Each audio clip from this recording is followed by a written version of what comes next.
12 tu betul-betul bermakna untuk saya lah. Last saya dapat trofi tu season 3. So saya tunggu lama lah untuk pegang trofi tu. Season 3 saya menang atas usaha yang kuat. So bila first kemenangan tu rasa macam tak percaya. But then bila season 12 tu menunjukkan konsistensi kot saya dalam scene ni. Saya cuba banyak kali. Cuma fail juga. Dan tiba-tiba season 12 miracle happen lah.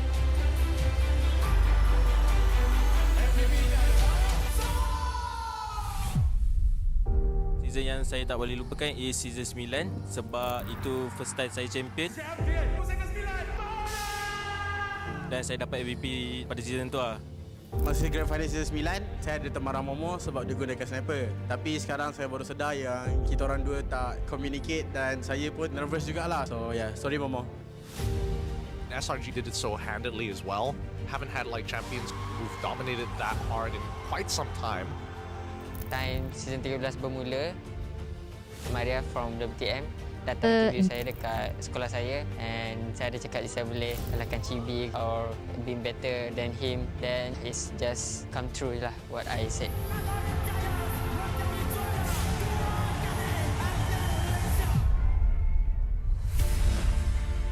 Honestly, I nampak the new design for the trophy is very nice. For me, trofi baru ni adalah signal kepada semua pasukan that kita kena tinggalkan cara yang lama and start bergerak dengan cara yang baru.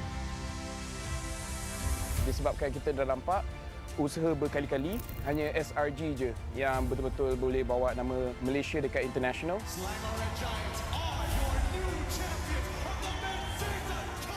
So pastikan you come very prepared. Hopefully dengan trofi baru kita pun akan nampak banyak player baru ataupun organisation baru yang boleh step up and wakil Malaysia dekat international.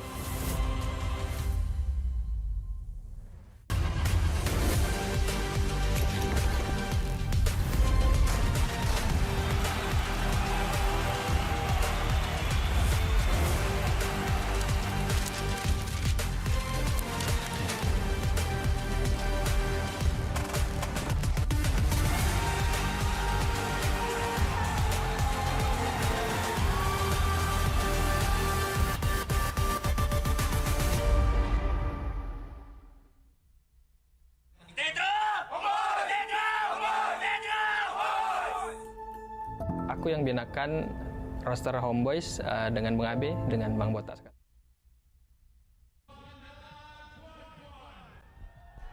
Stadium juara! Saya dah ucapkan selamat datang ke hari terakhir MPL Malaysia musim ke-15. Sebelum kita mulakan Grand Final kita, saya nak ucapkan terima kasih kepada semua orang yang hadir hari ini kerana anda semua menyebabkan saya susah nak cari parking. Saya nampak ada orang kena parking kat luar, ada orang parking haram. Saya tak nak cakap saya parking dekat mana. Now here's the thing.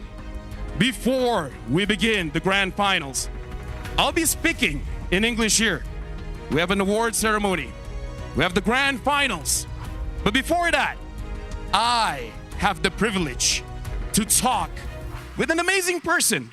Maybe not everyone knows who he is, but here's the clue.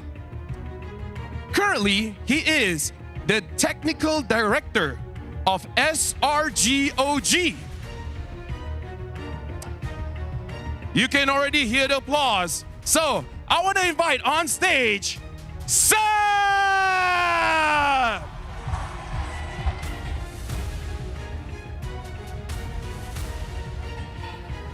Love the applause. Seb, how are you, man? How are you? I'm very good. Very happy to be here. Hello, everyone. So, Seb, first of all, let me just say, red looks amazing on you. So, grand finals. This is an exciting day. And when we're talking about excitement, when SRG collaborated with OG, the whole MLBB scene went wild. And then you came in as the technical director. Now, here's the thing. In esports, new fans always come in. Newer people, older people. So can you please tell the audience a brief summary of who you are. I'm Seb. I've played Dota for maybe 20 years, and I was lucky enough to win the international twice in 2018, 2019. I've been to Malaysia many times actually for tournaments. It's all what I always say is like with OG. Every time we had a tournament in Asia, we would always come and prepare here in Malaysia, just because we enjoyed the vibe and everything about the country. And yeah, Malaysia is my lucky charm, because every time I prepared a tournament here, I won. So I'm just happy to be here. It's just good vibes for me. Hey, you know what? I love it. We love to be your lucky charm. Now, I'm just gonna ask some things about you, and then I'm gonna talk about the team. So, I've went on interviews, and I know you played Dota since like when you were 15. And looking at how you guys play, honestly, it's a bit trolly, right? So I want to ask you, in terms of all these years of playing, of competing, how real is it of getting inside the head of your opponents? Because you guys even use the flags just to troll your opponents, right? Being goofy and everything like that. So how big of an impact for you as a player on getting inside the minds of your opponents? It's important. I think, especially, you know, now today is a final day. So at this stage, every team is extremely strong, extremely talented, it's extremely technical. The strategies are refined. And one thing that can make the difference is the mental part. It's, are you able to get into their minds? Are you able to make them, you know, like make them doubt, instill doubt in them? So it is something that you learn over the years on experience, and you realize that esport is not only about how good you can be at the game, it's also about how good of a teammate you can be, and you know how fierce of an opponent you can be. That part can make the difference, especially in days like these. And now I gotta ask, a lot of players, they don't know where their journey is after this. But you were as a player, and now you're coming in to SRG OG as the technical director. So first of all, I want to ask, have you ever envisioned being in that kind of role? But more importantly, everyone's asking, what is a technical director? What do you do? I have to say I did not really envision it. It became like a consequence of my path, my life's path. You know, life is full of surprises, so that's another one. But what I can say is that I really, truly enjoy it. You know, I'm working with the boys, and we're working on many different things. How to approach these big events, the mental aspect of things, you know, team dynamics, how to build a strong team, and how to enhance even more, you know, the interactions between the players, and so that everyone can be themselves, find their place and express their potential. These are things that I've learned over the years. I've played in many different teams. I've seen, you know, an endless amount of players that I've worked with. And I've always been very passionate about the human aspect, you know, how to make, you know, humans like work well together and express their potential, because then magic happens. I've been one of these players, you know, so I think I understand them pretty well. I know what they're going through. I know their struggles. And in that sense, I think they can feel that we speak the same language. So I think I'm able to like help them the proper way. And it is something I enjoy, because in a way I'm helping the young step, you know, when I help them. So to me, it's something that's close to my heart. I try as hard as I can to do a good job, and only them can say if it's good enough or not.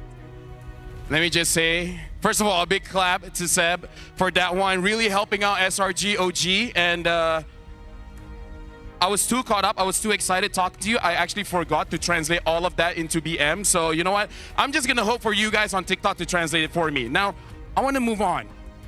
Shout outs to all of you guys, by the way.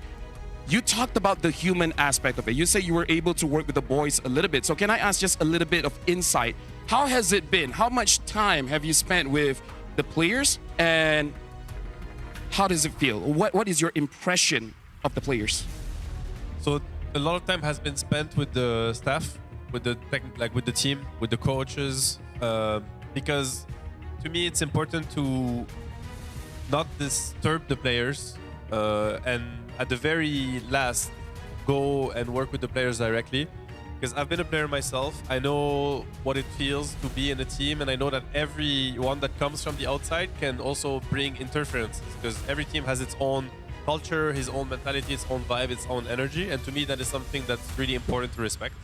I know that when I was a player, this is what I wanted, so I'm respect that. And to me, it's important to take time to observe and understand rather than to come with my own ideas and just try to force them onto them. So there was a big phase of observation, adaptation, so that I can know exactly where do I think they need help and how to help them. I can say that the group at SRGOG is an amazing group. They made me kind of jealous, if I'm honest, because it reminded me of like the golden days of my own career. Because I think when you have a group that is functional, where everyone understands each other, everyone has their, you know, set place where they can express themselves, I think this is when magic happens. So to me, I'm not surprised that they've been winning so much, and I think they have a really bright future ahead. All right, thank you very much, Seb. Now here's the thing, we're running out of time. So for the final words, can you just tell the audience, you coming in as a technical director, what is your vision for SRGOG? Because they made history, winning MPL back-to-back, winning in EWC. So what's your vision for them? I mean, I want to tell you that my vision for them is to win everything, but I've been a player and I don't like putting pressure. So all I can say is that they have an incredible potential.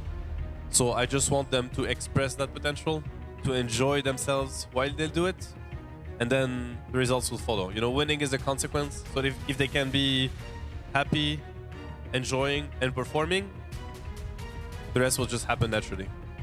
Happy, enjoying the moment. Thank you very much, Seb. You have been amazing. Guys, a big round of applause for Seb. Let's stand up, let's stand up.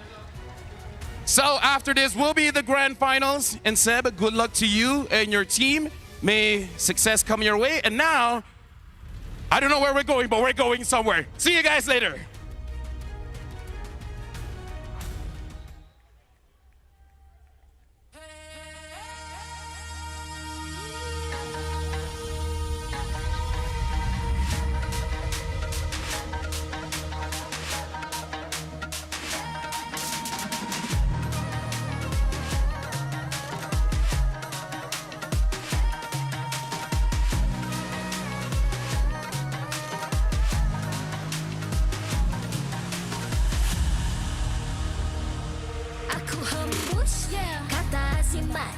Bila terjatuh, aku beringat.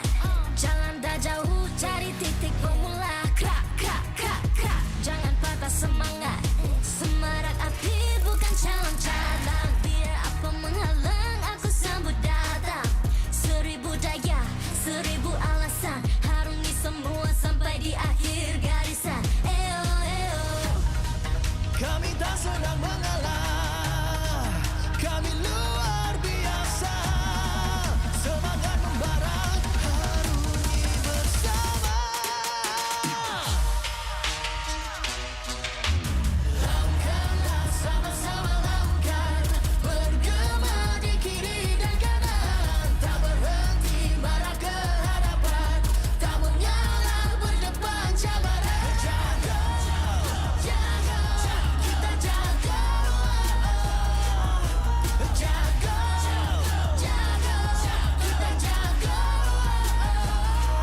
Jadi ayo.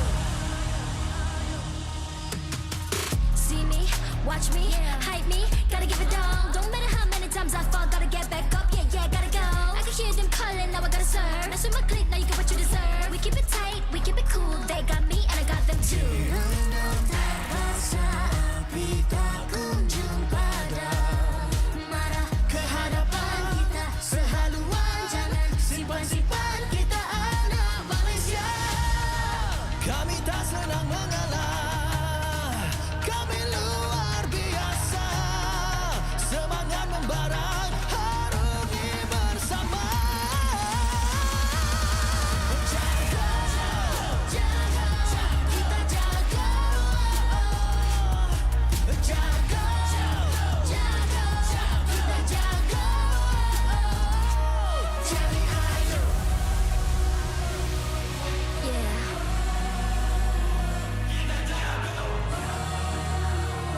Are you ready?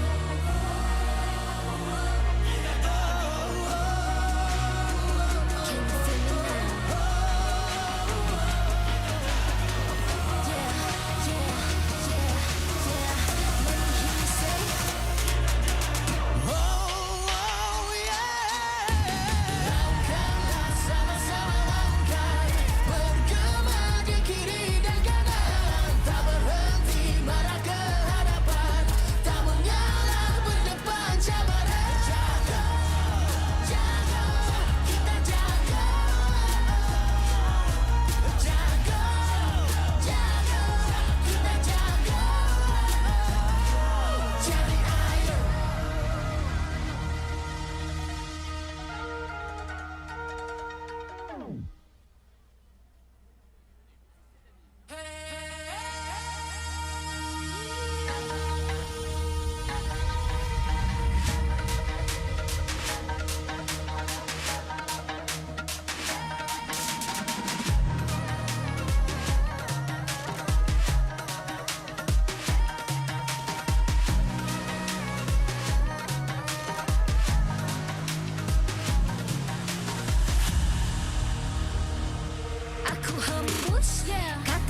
berhemat. Bila terjatuh, aku beringat. Jalan dah jauh, cari titik bermula. Krak, krak, krak, krak. Jangan patah semangat. Semarak api bukan calon calang. Biar apa menghalang, aku sambut datang. 1000 daya, 1000 alasan. Harungi semua sampai di akhir garisan. Eo, eo. Kami tak senang mengalah, kami luar biasa. Semangat membara, harungi bersama. Langkahlah sama-sama langkah, bergema di kiri dan kanan. Tak berhenti marah ke hadapan, tak mengalah berdepan cabaran. Jaga, jaga, kita jaga. Jaga, jaga, kita jaga. Jadi ayo.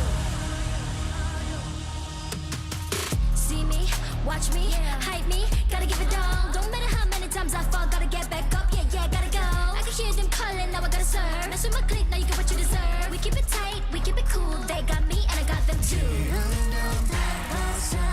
Api tak kunjung padam. Marah ke hadapan kita, sehaluan jangan simpan-simpan. Kita anak Malaysia. Kami tak senang mengalah. Yo, yo, yo, yo! Assalamualaikum, Stadium Juara Bukit Kiara. Apa khabar semua? Wow, ini dia pentas kebanggaan Astro X MPL. Wow. Come on guys, tak cukup kuat guys. Sekali lagi Astro X MPL, make some noise. Wow, ini adalah hari terakhir Keanu. Yes. Debaran kian terasa. Betul, Luna. Dahsyat betul. Terlebih dahulu kita nak introduce ourselves dulu. My name is Keanu Azman. And nama saya Muna Bella. Hello everybody. Okay guys, come on. Kita dengar cerita dalam ni ada lebih kurang 3 juta orang hari ni untuk support SRG dan juga Homeboys. Can you all make some noise? Yang paling gempak sekali, make some noise once again everybody.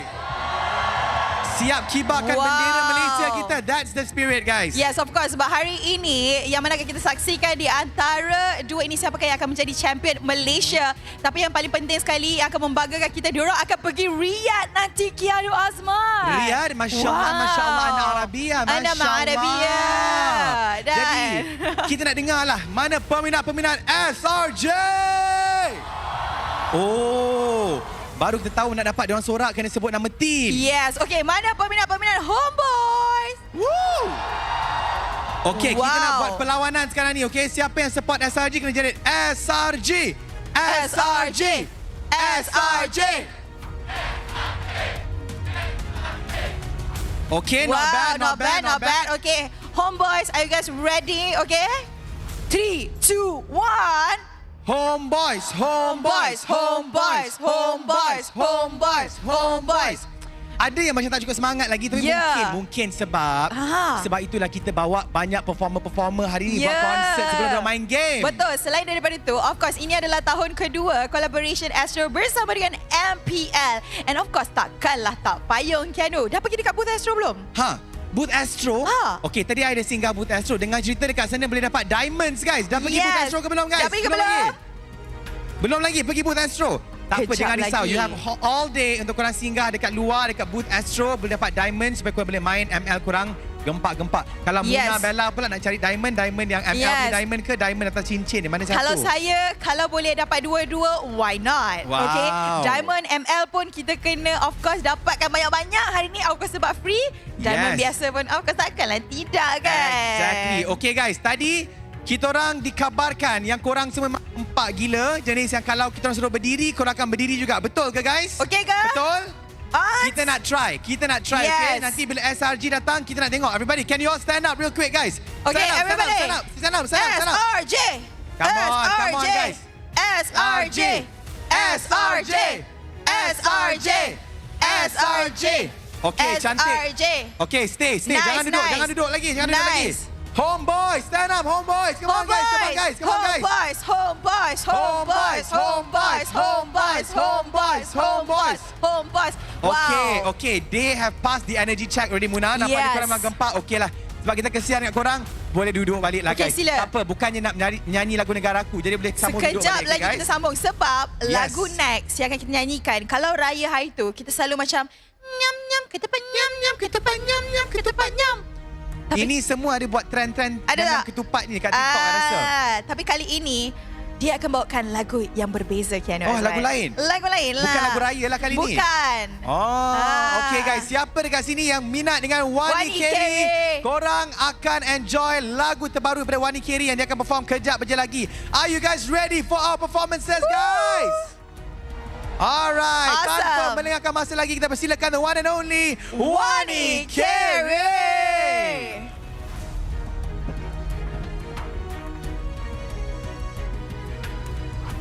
Apa khabar Kuala Lumpur? Kita nyanyi sama-sama, okay? Let's go. Cak-cak ceko.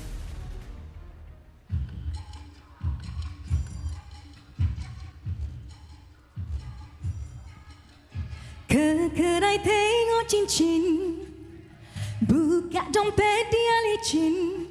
Nak beli belum gaji, tapi tak apa, aku mengerti. Sampai bila nak cemni, Bapak dah tanya hari-hari.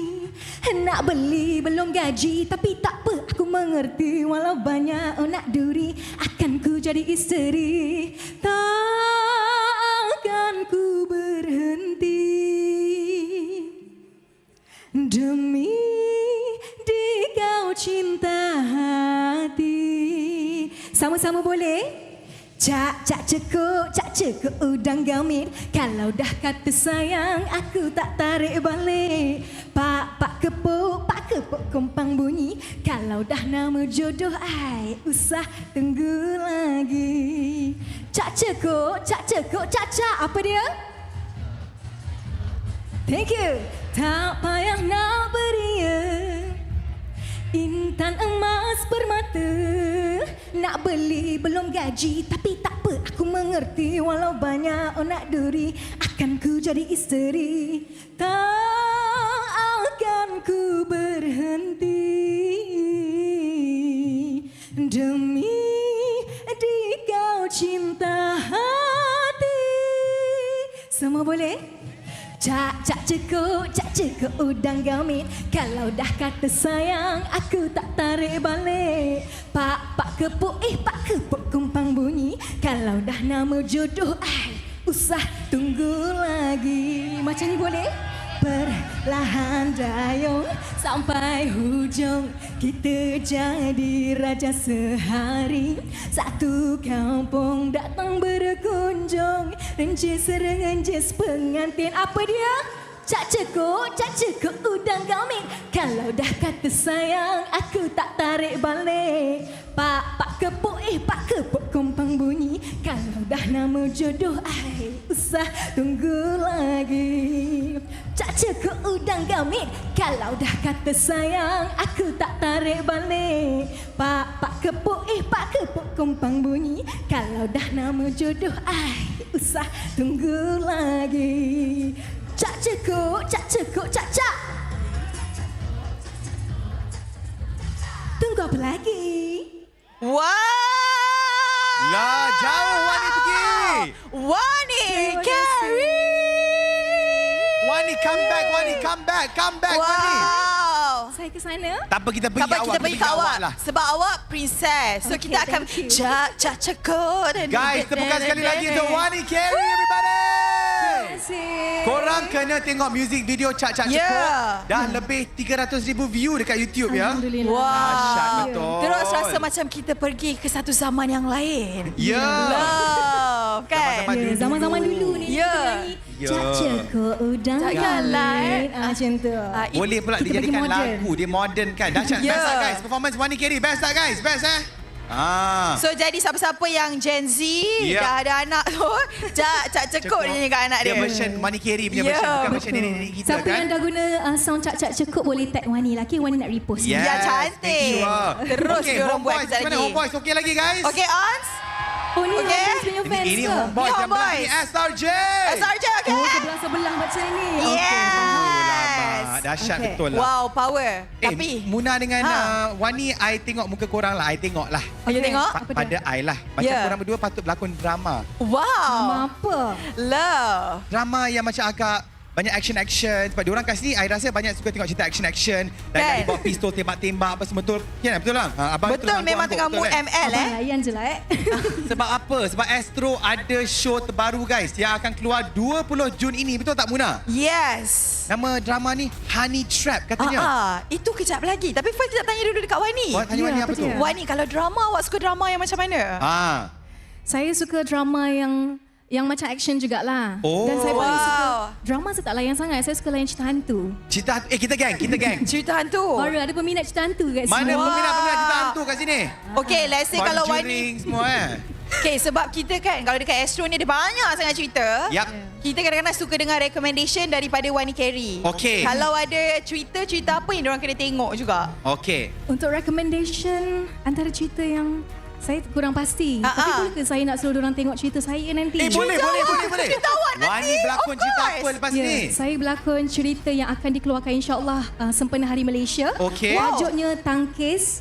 Ada lakonan saya, Wani Carey, Faye Kushari, Zamarul Hisham, Imran Akil dan juga Syafiti. Dan kita orang merupakan pemain badminton Malaysia. Dahsyat guys, dahsyat. So akan Come keluar on. dekat channel apa nanti boleh tengok? Akan dikeluarkan insyaAllah di Astro Cheria, Okey. Astro Arena dan Okey. juga Astro Ria. Cantik. Nama drama Cantik. dia telefilm. Tangkis. Telefilm ke drama? Telefilm. Telefilm Tangkis akan keluar hari Persian. Saya sebekan untuk Wani Carey. Thank you Okay. so much, Wani. Thank you, enjoy semua. Yes. Okay. Saya Alah. rasa macam dah ready ya. Dia dah bye kan kita dah. Bye, dia dah bye. Wani kejap, tak apa, kejap lagi ada lagi. Ada lagi. Itu Kejap lagi teaser. Wani akan performance. Lagi satu performance. Dengan siapa? Jeng. Tapi sebelum tu, ayo kita saksikan dulu promo Honey Trap. Honey Trap. Let's roll the video. Let's go.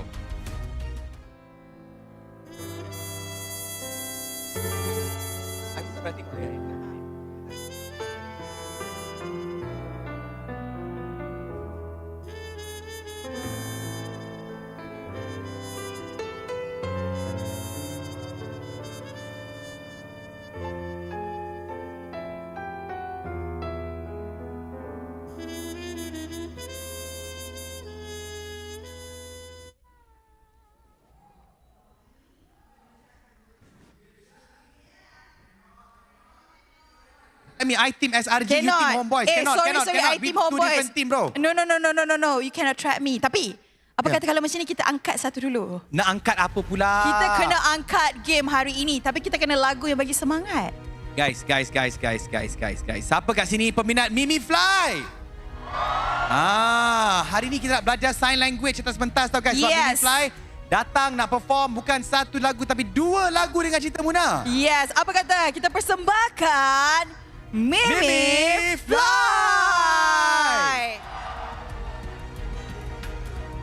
Malaysia. Hello Astro. Hello MPL. What's up? Ready ke? Ya ke? Ya ke ni? Okay. Serius ah? Aku sudah tidak percaya padamu lagi. Lebih baik engkau segera angkat kaki. Aku sudah tidak percaya padamu lagi. Lebih baik engkau segera angkat kaki. Kau belagak pandai, sengih-sengih macam sang keldai. Mulut pungil rupanya murai, sibuk nak ikut perangai syai. Biar berlubang terlebih subang, biar sumbing jangan kau sumbang. Jangan bergebang gadabung nanti terjatuh ke dalam longkang. Dah terantuk baru bengadang, cubalah beringat. Sekarang nasi dah jadi bubur, cubalah beringat. Kau telefon aku tak angkat, ingat dan tak ingat. 10 kali bila mengukur, sekali saja dikerak. Aku sudah tidak percaya padamu lagi. Lebih baik engkau segera angkat kaki. Aku sudah tidak percaya padamu lagi. Lebih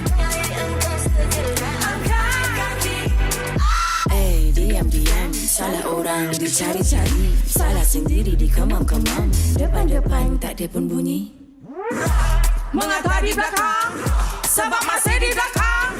Jerat leher sendiri, belum bertarung sudah pun kecundang. Bila masuk panggung, ramai panas punggung. Bara-bara bung, bara bung bung. Ramai-ramai tonton, mana tak terpegun. Ini memang siaran langsung. Mana lagi cun, tapi tak macam ni. Dan aku tak peduli, senyum tapi berduri.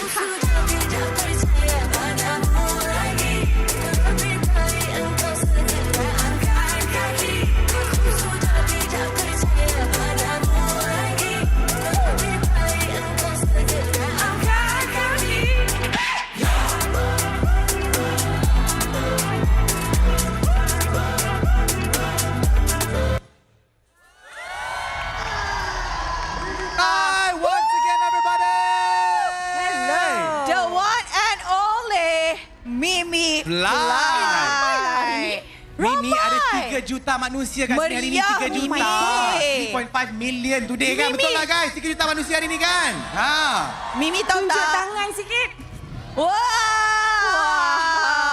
Mimi.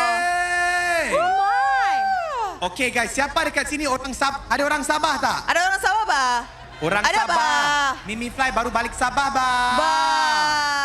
Mimi makan lokan panggang dengan kelapa puding. Muna, Mimi bagi Mimi lepak di tuaran beach. Dia happy. Lagi. Bagi lagi. Mimi makan latok dengan agar-agar. Wow. Sama lada. Wow. Mimi makan ni. Apa lagi? Sup ikan. Wow. Noodle. Kedai kopi Wan. Udah.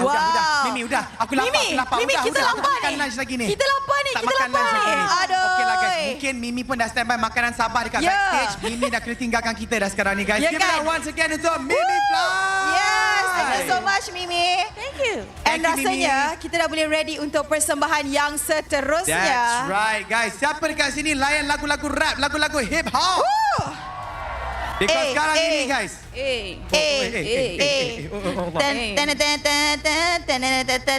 Lambat sikit. Okay guys, Saya macam ni lah menyanyi guys. tak pandai. Kalau Muna dengan Keanu yang rap sampai kesudah pun hancur. Jadi kita nak persilakan the one and only Lucid Rory and Neil. Alright. Let's go, Mimi.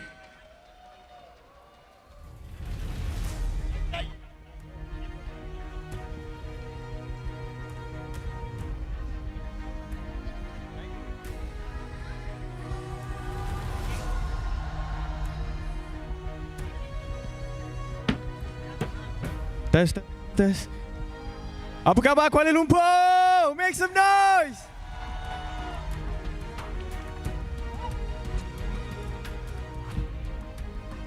Let's go.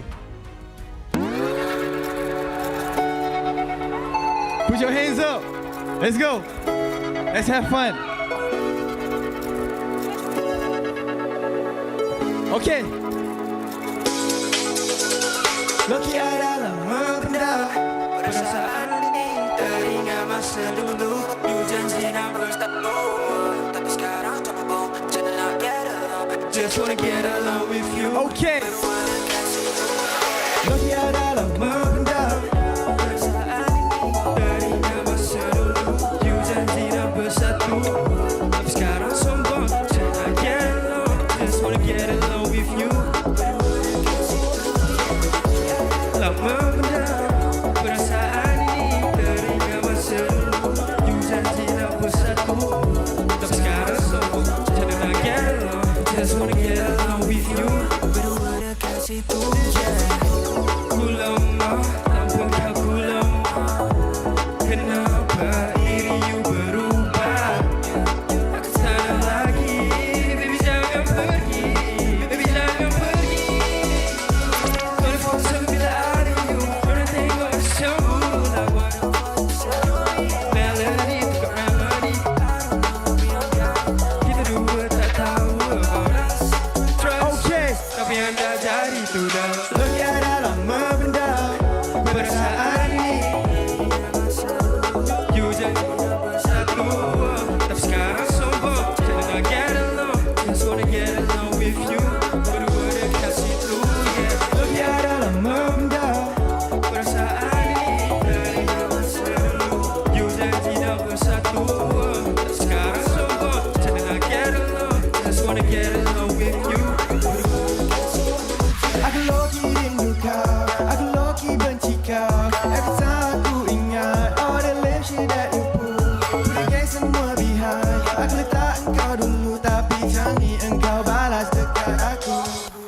Menyesal aku tak sudah dulu sayang nak kau campak. Put your ego to the side. Kita boleh nak make it right, yeah. Masih ada masa kau you nak jumpa.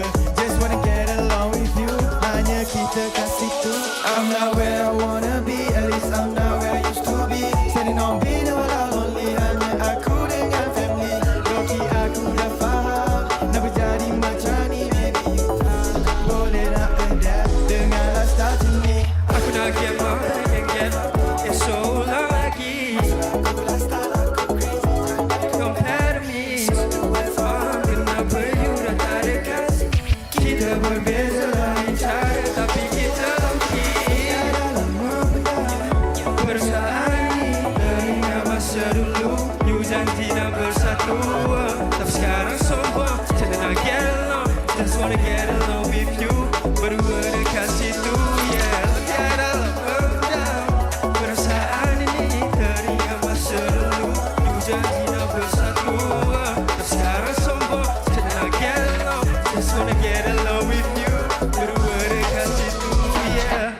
Make some noise, Kuala Lumpur. Wow, Lucid, Rory and Neil, everybody. Loki Stand adalah up, stand up. pendam. Gitu. Okey, nak Wow. tanya kat korang berdua lah ni. Korang main ML ke tak main ML ni? Yes. Main ML kan? Ini muka macam main Mobile Legends ni. Saya tak main ML. Oh, tak main ML. Kenapa? Serius? Kita gang. Okey, Aku dah siapa cuba. kat sini nak ajar Lucid Rari main ML? Wah, yang angkat gegel semua macam ni. Siapa yang nak ajar ni? Homeboys ke SRG ni? Siapa nak ajar ni? Siapa ni homeboys sekarang, Haji? What about you, Neil? Neil main ML tak? Dah lama tak main. Apa sebab bro? Kenapa kau tinggalkan dunia ML Kenapa? bro? Tak cukup diamond? Dah tak main dah sekarang. Dah tak main dah? Busy. Busy, aduh. Tak apa, sebab kau dah datang M6 ni, MPL ni kau kena start main balik bro. Boleh eh? Boleh Kalau okey. diorang main, kontrak diorang diperpanjangkan 10 tahun. Every year. MPL je panggil balik Lucid Rari dengan Neil. Macam tu. Okay, kontrak. but then one thing kita nak tahu juga apa korang punya latest project. Maybe ada upcoming project ke? Saya akan drop new album next month. Wow. Your new album. Neil pula, what's coming soon for you? Saya akan ada single terdekat and album juga this year. Alright. Whoosh, abang-abang ni. Album boys tahun ni guys. Give it up untuk Lucid Rari dan Neil, everybody. Alright guys, thank you so much guys. Boleh pergi berehat kat belakang. Mungkin diorang pergi belakang boleh start main ML balik. Ya, start download. Download balik dekat phone tu. Okay, sekejap lagi akan ada persembahan dari salah seorangnya main juga ML. Dia main ML? Ya. Dia main ML? Ada. Wow, yang perempuan kan yang lelaki yang mana satu? Rahsia. Kejap lagi lah. Rahsia. Tapi kita berikan tepukan gemuruh dulu untuk Aisyah Reno. Let's go. Assalamualaikum semua, apa khabar? Hello. Sihat semua? Okey. Sebelah kanan sihat? Oh, tak kuat lah. Sebelah kanan sihat? Sebelah kiri sihat?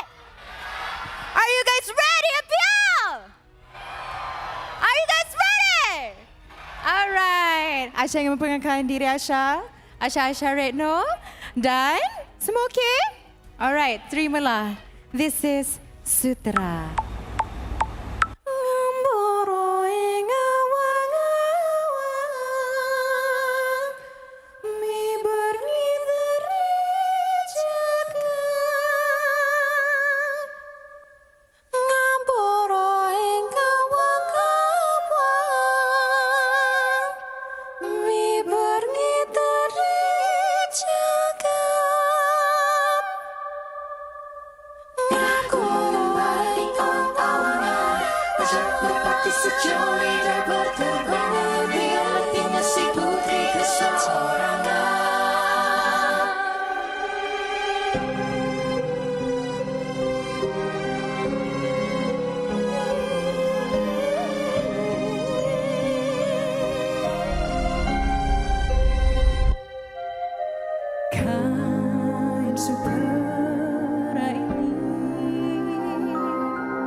Let's go everybody. Okay. Maaf ada. Thank you so much. One more time for Aisyah Redno, everybody. Let's do it again. Guys, semua berdiri boleh guys? Berdiri. Guys, jom jom. bangun. Kita berdiri. Yes. Let's go. Bangun. Alright, boleh tak Aisyah nak request? Aisyah nak request apa? Request apa? Every time Aisyah cakap bak kain sutra, you guys. Lagi sekali. Terbaik sayang. MPL semua. Come on, Team SRG, Team Homeboys. Come on, make some noise, everybody. Okay, everybody. Alright, bila Aisyah cakap sayang MPL, sayang Malaysia pun ya. 1, 2, 3, sayang MPL. Lagi sekali, 1, 2, 3, sayang MPL. Sayang Malaysia. Alright, let's go. Muna, Keanu, can you guys dance with me? Come on now. Tepukan dulu untuk Aisyah Redno. This is Sutraya, ready semua ya? Okay.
Jalur gemilang semua. Bertahanlah walau badai hadir jua. Mekarlah tepuk tepuk tepuk tepuk, jernihkanlah tepuk tepuk tepuk tepuk.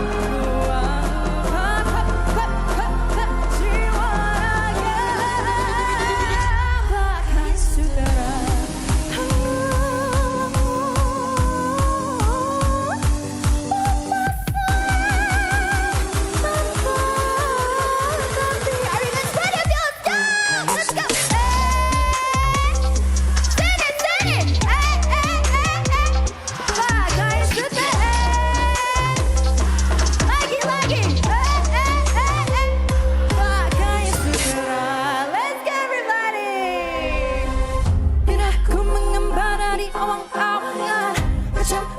Securi dan perterbangan, realitinya si putri keseorangan. Jangan pernah kau cemarkan hati saudaraku.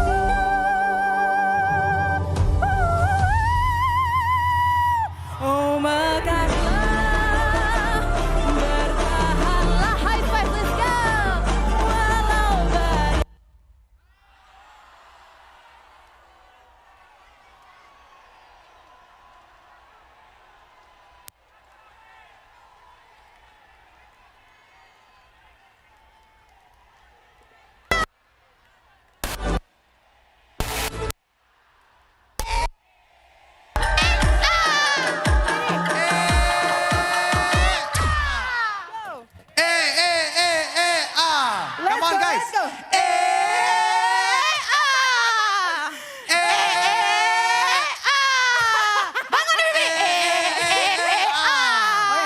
Kena practice lagi sekali. Oh, mungkin. Tapi minta maaf lah semua okey ke semua. Tak apa kan, okey guys? Korang okey ke? Korang cuma kena jerit Aisyah.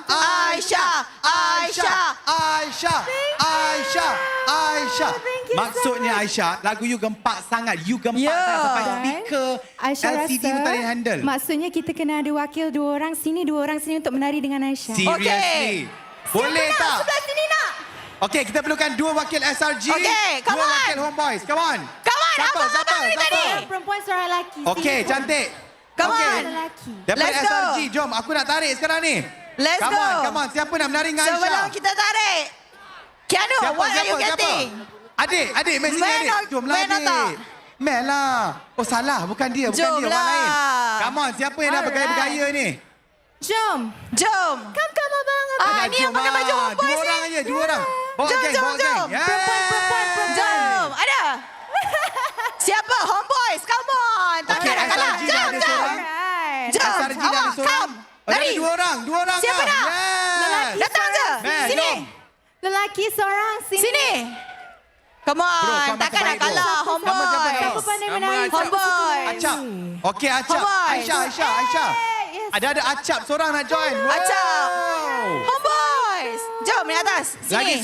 Lagi seorang daripada SRG. Come on. Siapa kat sini nak join? Okey, Homeboys kita dah ada seorang. Wanita Another one je guys. for Homeboys. Wanita ke? Tu ada yang angkat tangan. Ada, mana awak sayang Awak sini ke? lari. Awak tak boleh. Awak Zack tak boleh. Awak dah sini. disqualified dah. Lari awak. Takkan nak bagi Acap seorang-seorang guys. Awak boleh? Ya. Awak boleh? Yeay! Awak boleh. Jom. Aisyah, tarik dia Aisyah. Homeboys. Alah, sekejap je. Tak apa, kalau malu. Gagal. Tak mau. Mana seorang? Kejap je. Lagi seorang. Diorang hantar 2. Mana seorang lagi dari Homeboys? Aisyah.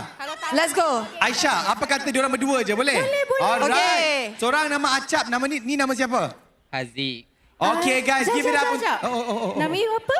Nama Acap. Can I call you mine? Hey, be careful, dia datang dengan girlfriend dia. Risau. Tak ada girlfriend. Tak mengaku. Awak pula. Awak tahu tak beza awak dengan sirap? Tahu. Aduh. Tak apa, dua-dua manis di hati saya. Amboi! Okay guys, kita tak boleh lengahkan masa lagi. Kita tinggalkan Acap dan Haziq kita temankan Aisyah. Red, no! Alright, in the middle. Yes. Alright, Aisyah, let's go. Muna, Keanu jangan tinggal. Korang kena guide diorang. Okey. Kita kena guide Allah. Kita sekali, Okay, jomlah Keanu. Matilah aku, Cak. Mati aku. Music. Tak boleh menari, aku teruk. Go music.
Semua cakap bak kain sutera. 1, 2, 3. Bak kain sutera. Masya Allah, terima kasih. Guys, give it up untuk Haziq dan juga Acha. Mantap. Tepuk tangan Guru. Thank you Haziq. Thank you Acha. Dioranglah show stealer. Okey, dipersilakan. Yes, Make sure masuk awesome. tim yang betul dengan kata murtad tim lain pula. But Keanu Aisyah was amazing. She did the best. Guys, 3 kali Aisyah kena repeat lagu guys. Tepukan untuk Aisyah Redno sekali lagi guys. Thank you. Okay, tapi sekarang next kita nak lagi tak? Yes, nak. Kita nak Aisyah nyanyi lagi tak? Kita nak lagi ke? Kita nak Aisyah nyanyi lagi, nak. Okey, semua kena jerit. Aisyah.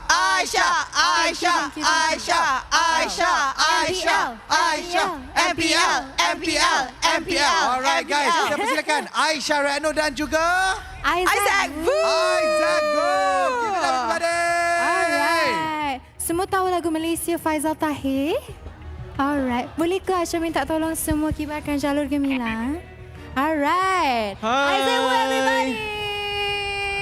Berikan tepukan semua. Alright, ini adalah Malaysia, okay? Okay. Semua kibarkan macam ni. Lovely.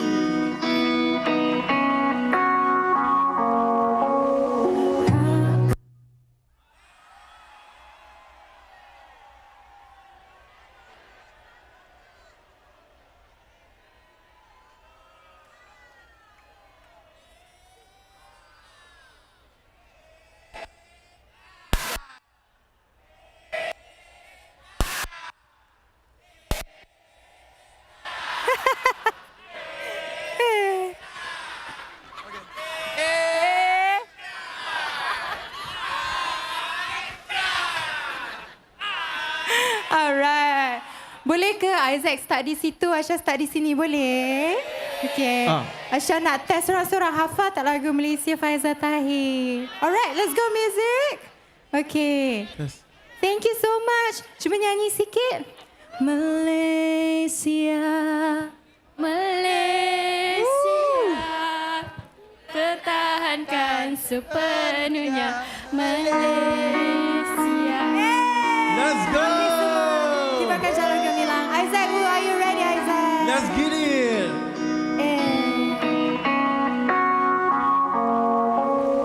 Aku bertahan sepenuh jiwa dan raga, oh tanah airku.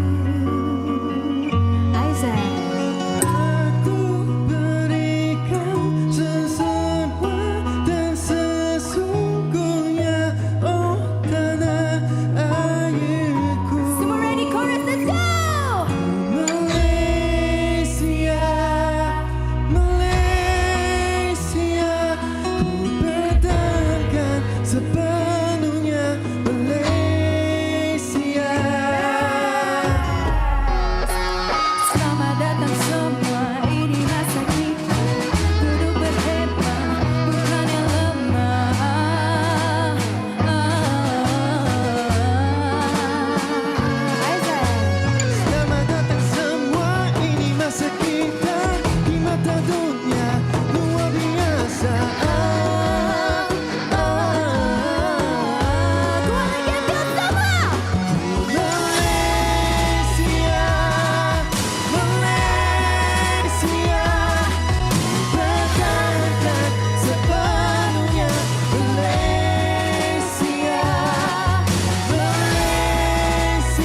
Thank you, Aisyah.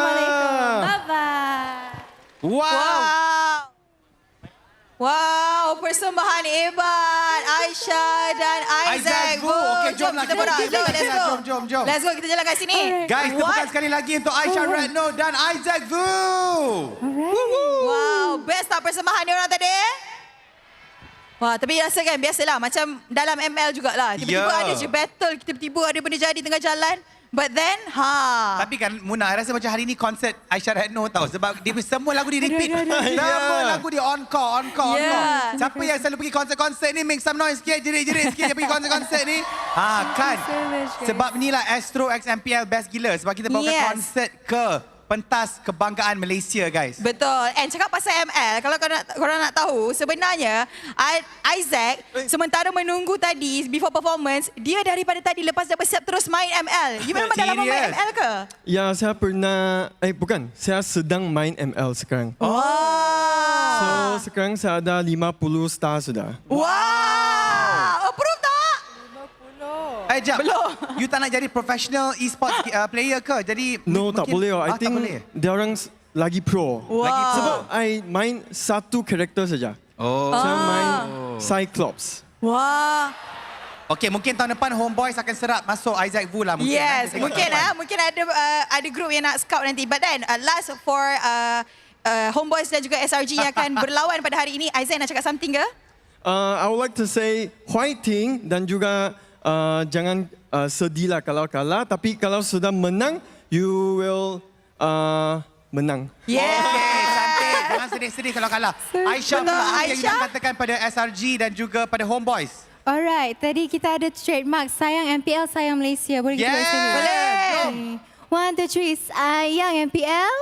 Sayang Malaysia. Kena kibarkan bendera sekali. Take two. 1, 2, 3, sayang MPL. Sayang Malaysia. Alright, all the best MPL finalists. Thank you, Aisyah. Thank you, Isaac. Thank you so much. Bye-bye. Bye, Aisyah. Bye, Isaac. Okay, guys. Kita ada performance lepas ni. Tapi sebelum tu, dengan kita ada video dulu. Yes, kita ada Jersey Perfect 10 promo video. Let's go. Let's go. Jangan biarkan sesiapa halang cita-cita Z. Baru masuk pemain, ikutlah cara pemain. Iman, kau buat apa ni, Iman? Di Malaysia ni, berapa kerat sangat yang boleh masuk Olimpik? Berapa kerat sangat yang boleh jadi kaya? Azrina, awak tahu berapa ramai yang apply untuk program tahun ni? Saya salah pilih.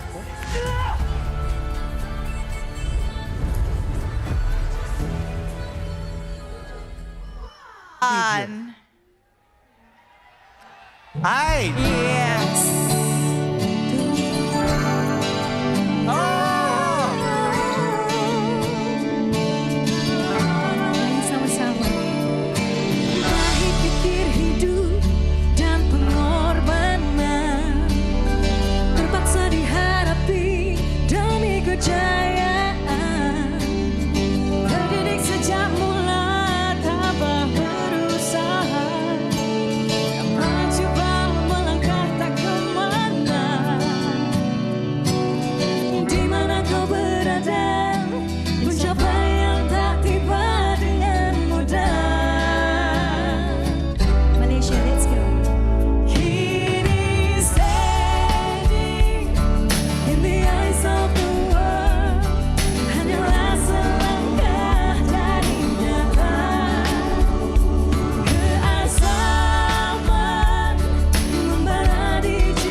Wani Carey, everybody.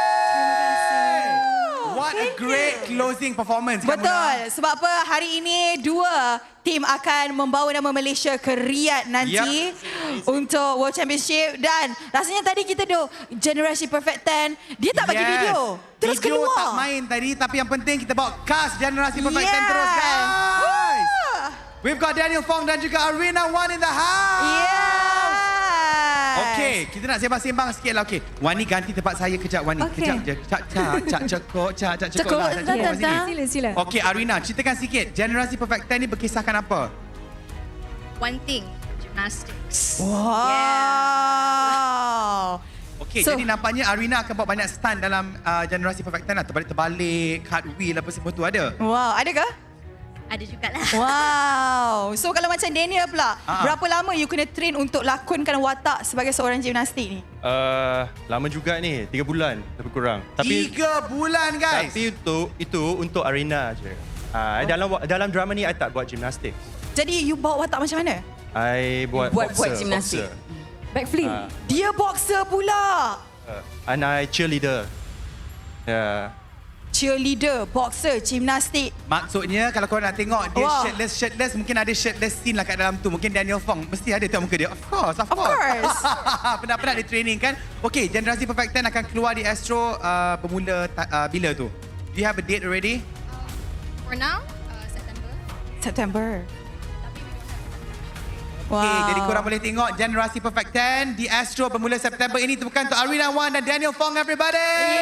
And of course, tepukan untuk Aisyah Ratno, Mimi Fly dan juga Wani Carey. Tadi ada juga Lucid Rari dan Neil pun jalan-jalan sekitar ni, tak tahu dia nak pergi mana, tengah main ML mungkin. Betul, mungkin dah finally dah ada jumpa yang nak coach dia untuk ML. By the way, kita ingin ucapkan dari pihak Astro dan MPL atas kolaborasi untuk tahun yang kedua kali ini, Kiana. Korang memang best gila. You guys are such a fun crowd. Tepukan yang guru untuk anda semua di sini, guys, untuk Astro X MPL. Raise your flag, guys. Raise your flag. Raise your flag. Alright, guys. Minta maaf atas segala kekurangan sepanjang pengacaraan kami berdua. It's been such a pleasure and hopefully you guys will enjoy the next round. Sekejap lagi ni korang akan saksikan SRG lawan Homeboy. All the best. Okay, and jangan lupa juga boleh singgah booth Astro kalau korang nak extra diamond. Alright, guys. Jumpa lagi. Assalamualaikum. Bye, guys. Standing in the eyes of the world. Standing in the eyes. Standing in the eyes. Standing in the eyes. Standing in the eyes. Standing in the eyes. Standing in the eyes of the world. Kami akan tarik.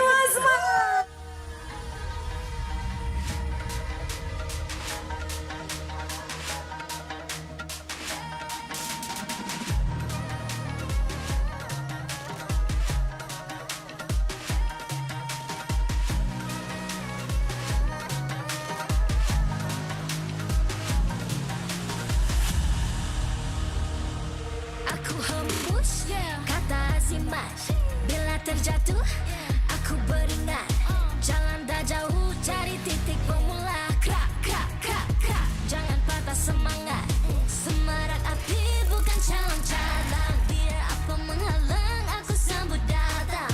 1000 daya, 1000 alasan. Harungi semua sampai di akhir garisan. Eo, eo. Kami tak sedang mengalah.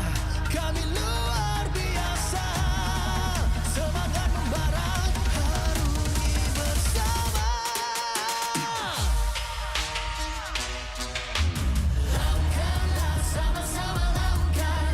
Bergema di kiri dan kanan. Tak berhenti marah ke hadapan. Tak mengalah berdepan cabaran. Jaga, jaga, kita jaga. Jaga, jaga, kita jaga. Jadi ayo. See me, watch me, hype me, gotta give it all. Don't matter how many times I fall, gotta get back up, yeah, yeah, gotta go. I can hear them calling, now I gotta serve. Mess with my clique, now you get what you deserve. We keep it tight, we keep it cool, they got me and I got them too. Rasa api tak kunjung padam. Marah ke hadapan kita, sehaluan jangan simpan-simpan kita anak Malaysia.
hembus kata simat.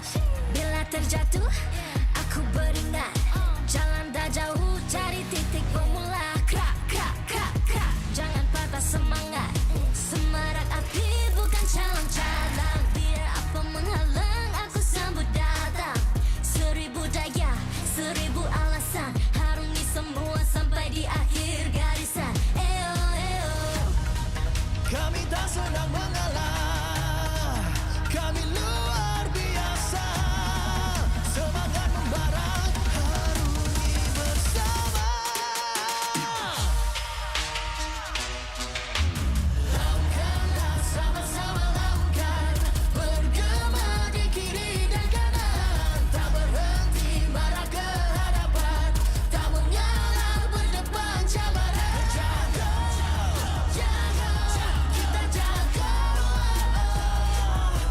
Jaga, jaga, kita jaga. Jadi ayo. See me, watch me, hype me, gotta give it all. Don't matter how many times I fall, gotta get back up, yeah, yeah, gotta go. I can hear them calling, now I gotta serve. Mess with my clique, now you get what you deserve. We keep it tight, we keep it cool, they got me and I got them too. Rasa api tak kunjung padam. Marah ke hadapan kita, sehaluan jangan simpan-simpan. Kita anak Malaysia. Kami tak senang mengalah. Kami luar biasa. Semangat membara. Harungi bersama.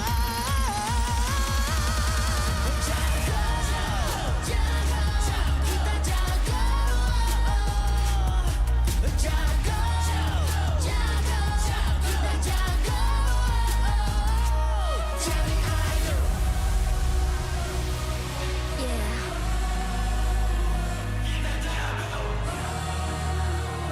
Are you ready?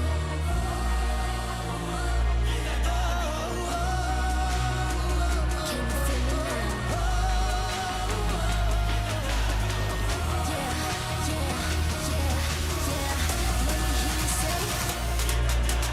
Oh, oh, yeah. Lakukanlah sama-sama lakukan. Bergema di kiri dan kanan. Tak berhenti marah ke hadapan. Tak mengalah berdepan cabaran. Jaga, jaga, kita jaga. Jaga, jaga, kita jaga. Jadi ayo.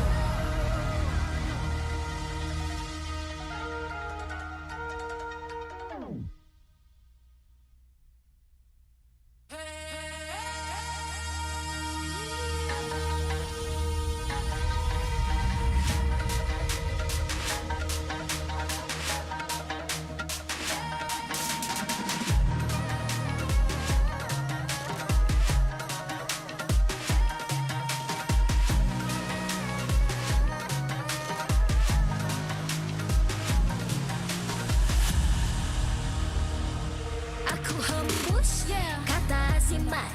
Bila terjatuh aku beringat. Jalan dah jauh cari titik bermula. Krak, krak, krak, krak. Jangan patah semangat. Semarak api bukan calon cadangan. Biar apa menghalang aku sambut datang. 1000 daya, 1000 alasan. Harungi semua sampai di akhir garisan. Eo, eo. Kami tak senang mengalah. Kami luar biasa.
Aku hembus kata simat.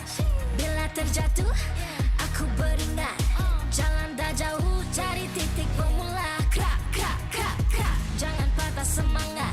Semarak api bukan calon cadangan. Biar apa menghalang aku sambut datang. 1000 daya, 1000 alasan. Harungi semua sampai di akhir garisan. Eo, eo. Kami tak sedang mengalah. Kami luar biasa. Semangat membara. Harungi bersama. Lakukanlah sama-sama lakukan. Bergema di kiri dan kanan. Tak berhenti marah ke hadapan. Tak mengalah berdepan cabaran. Jaga, jaga, kita jaga. Jaga, jaga, kita jaga. Jadi ayo.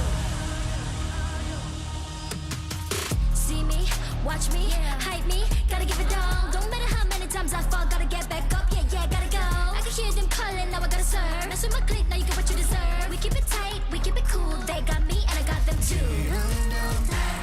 Api tak kunjung padam. Marah ke hadapan kita, sehaluan jangan simpan-simpan. Kita anak Malaysia. Kami tak senang mengalah. Kami luar biasa. Semangat membara. Harungi bersama. Jaga, jaga, kita jaga. Jaga, jaga, kita jaga. Jadi ayo. Yeah.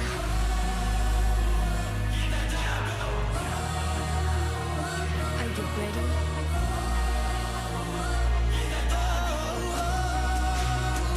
Can you feel me now? Yeah, yeah, yeah, yeah. Let me hear you say. Lakukanlah sama-sama lakukan. Bergema di kiri dan kanan. Tak berhenti marah ke hadapan. Tak mengalah berdepan cabaran. Jaga, jaga, kita jaga. Jaga, jaga, kita jaga. Jadi ayo.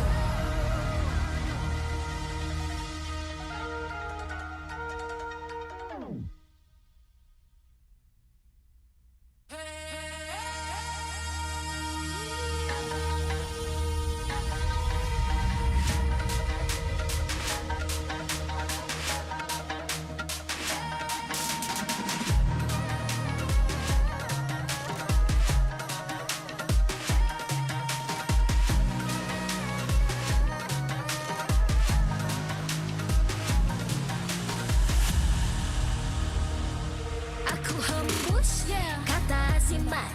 Bila terjatuh aku beringat.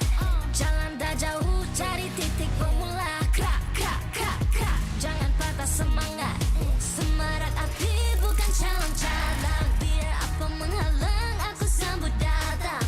1000 daya, 1000 alasan. Harungi semua sampai di akhir garisan. Eo, eo. Kami tak sedang mengalah. Kami luar biasa. Semangat membara. Harungi bersama. Lakukanlah sama-sama lakukan. Bergema di kiri dan kanan. Tak berhenti marah ke hadapan. Tak mengalah berdepan cabaran. Jaga, jaga, kita jaga. Jaga, jaga, kita jaga. Jadi ayo. See me, watch me, hype me, gotta give it all. Don't matter how many times I fall, gotta get back up, yeah, yeah, gotta go.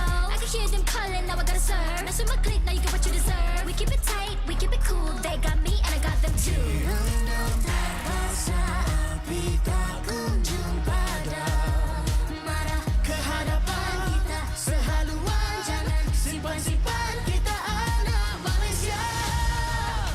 Kami tak senang mengalah, kami luar biasa. Semangat membara, harungi bersama.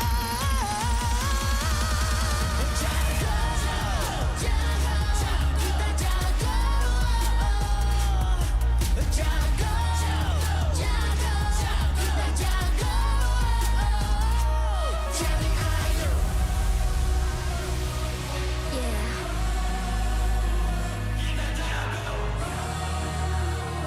Are you ready?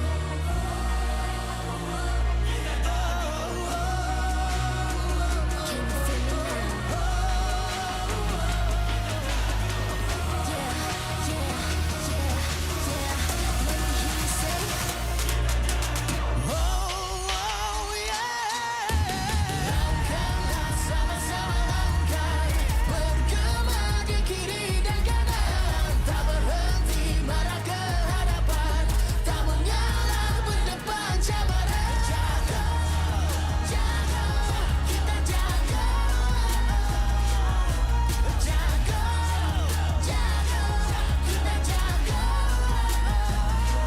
Jadi ayo.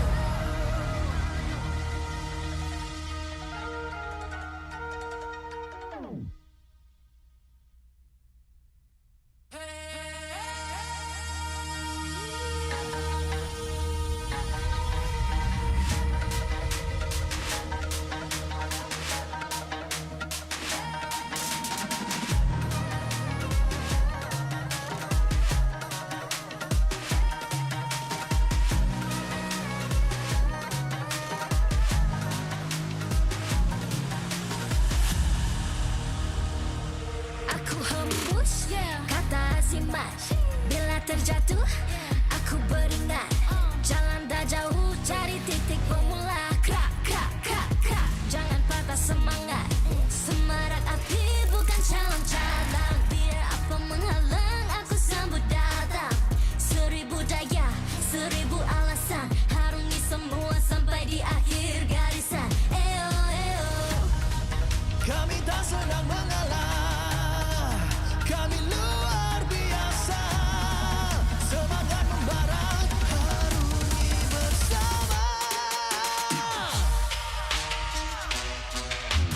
Langkahlah sama-sama langkah, bergema di kiri dan kanan, tak berhenti marah ke hadapan, tak mengalah berdepan cabaran. Jaga, jaga, kita jaga.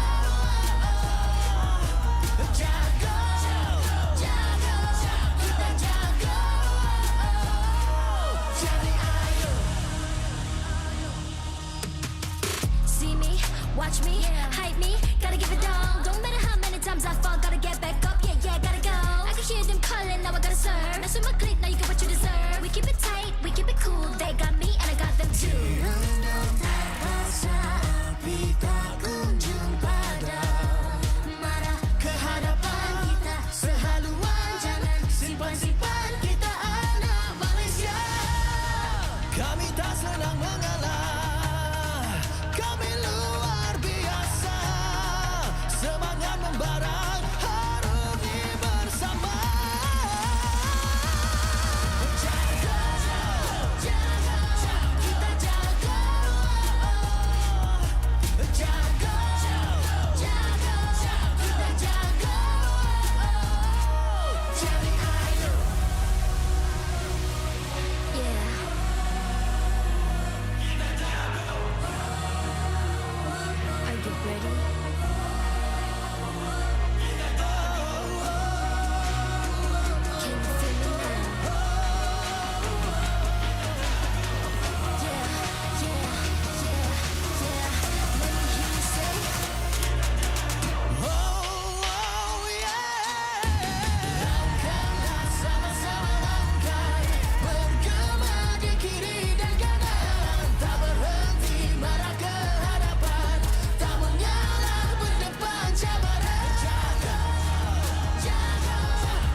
Aku hembus kata azimat.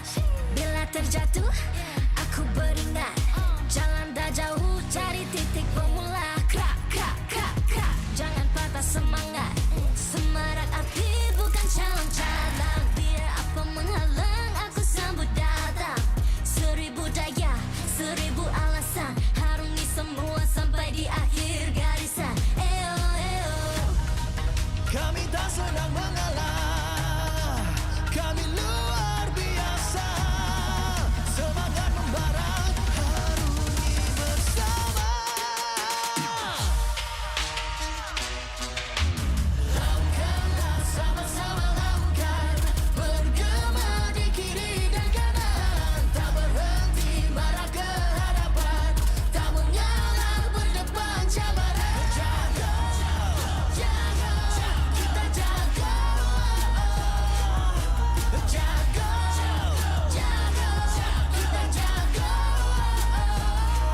Jadi ayo.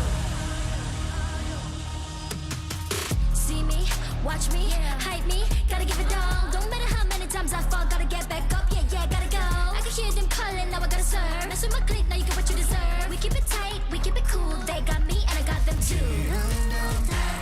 Api tak kunjung padam. Marah ke hadapan kita sehaluan. Jangan simpan-simpan, kita anak Malaysia. Kami tak senang mengalah. Kami luar biasa.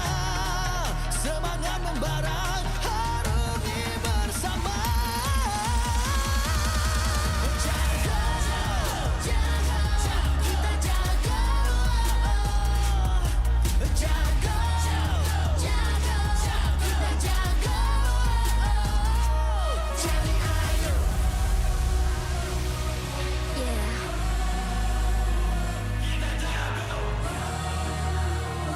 Are you ready?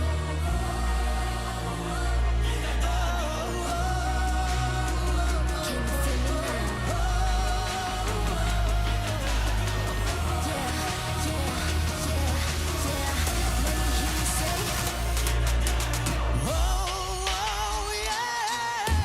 Lakukanlah sama-sama lakukan. Bergema di kiri dan kanan. Tak berhenti marah ke hadapan. Tak mengalah berdepan cabaran. Jaga, jaga, kita jaga. Jaga, jaga, kita jaga. Jadi ayo.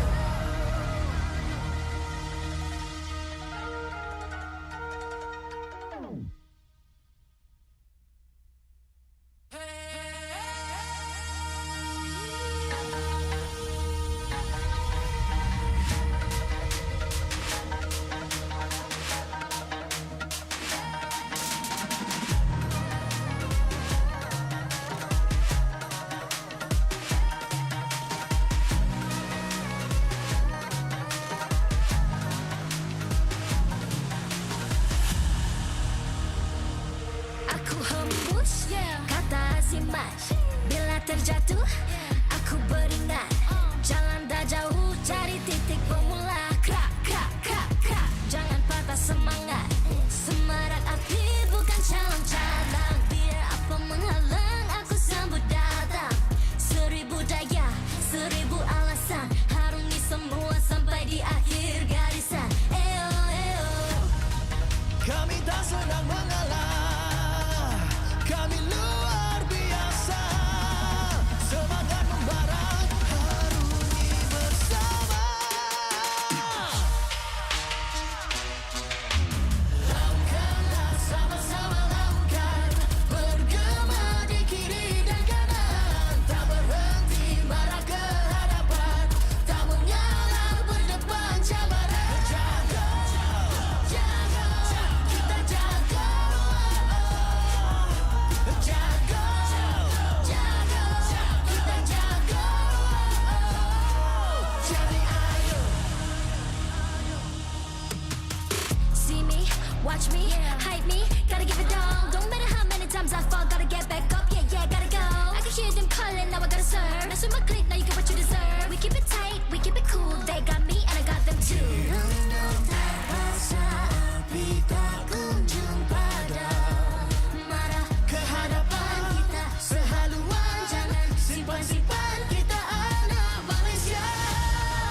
Kami tak senang mengalah, kami luar biasa.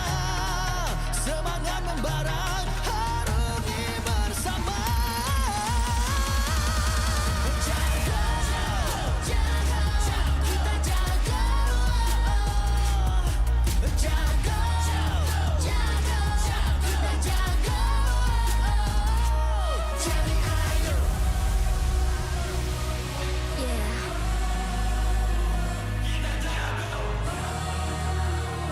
Are you ready?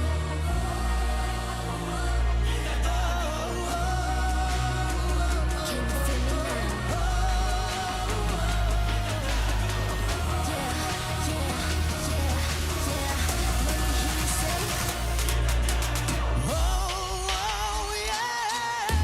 Langkahlah sama-sama langkah, bergema di kiri dan kanan, tak berhenti marah ke hadapan, tak mengalah berdepan cabaran. Jaga, jaga, kita jaga. Jaga, jaga, kita jaga. Jadi idol.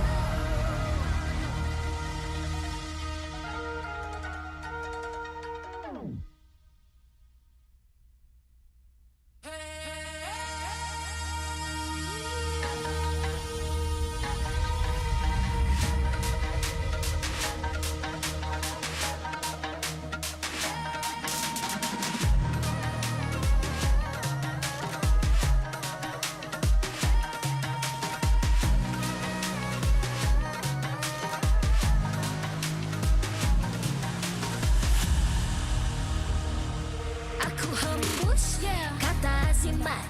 Bila terjatuh, aku beringat. Jalan dah jauh, cari titik bermula. Krak, krak, krak, krak. Jangan patah semangat. Semarak api bukan calon cadangan. Biar apa menghalang, aku sambut datang. 1000 daya, 1000 alasan. Harungi semua sampai di akhir garisan. Eo, eo. Kami tak senang mengalah, kami luar biasa. Semangat membara, harungi bersama. Langkahlah sama-sama langkah, bergema di kiri dan kanan, tak berhenti marah ke hadapan, tak mengalah berdepan cabaran. Jaga, jaga, kita jaga. Jaga, jaga, kita jaga. Jadi idol.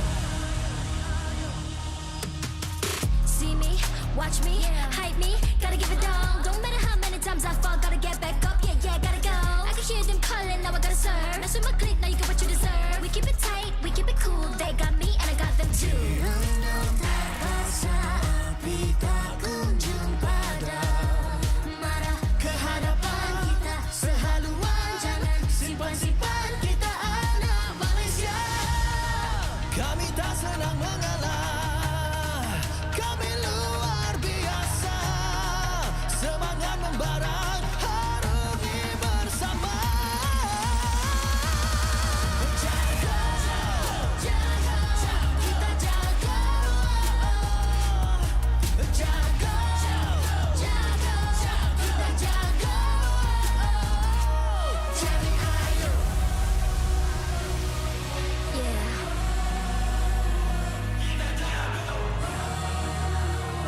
Are you ready?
amat.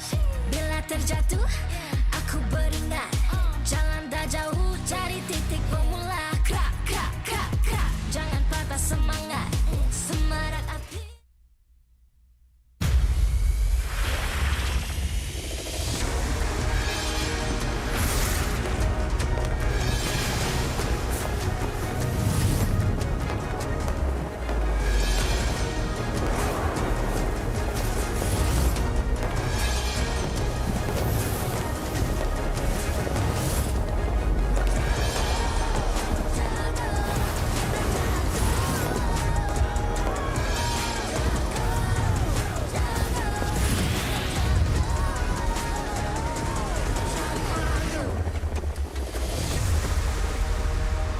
MPL Malaysia Season 15 is powered by Moonton.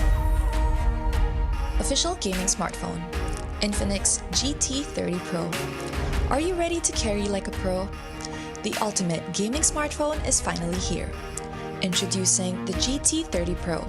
Equipped with all-day full FPS system, you'll experience zero frame drops, just pure, smooth, stable gameplay all day long. Powered by the MediaTek Dimensity 8350 5G chipset. It's fast, efficient, and ready for your most intense gaming sessions. And with the GT trigger, you get pro-level shortcuts. Buy items fast, check the scoreboard instantly, and pull off clean combos like you've never before. Get yours now, because every purchase comes with a free mag charge cooler and mag case, while stocks last. Fairy Watch, the official Mobile Legends esports watch made in Switzerland with genuine dragon leather. Comes in 3 colorways, green, black, and blue. Our esports partners, Head & Shoulders, up to 100% dandruff-free and itch protection. Head & Shoulders is dermatologically tested, penetrates 5 layers deep to eliminate dandruff. Get yours now.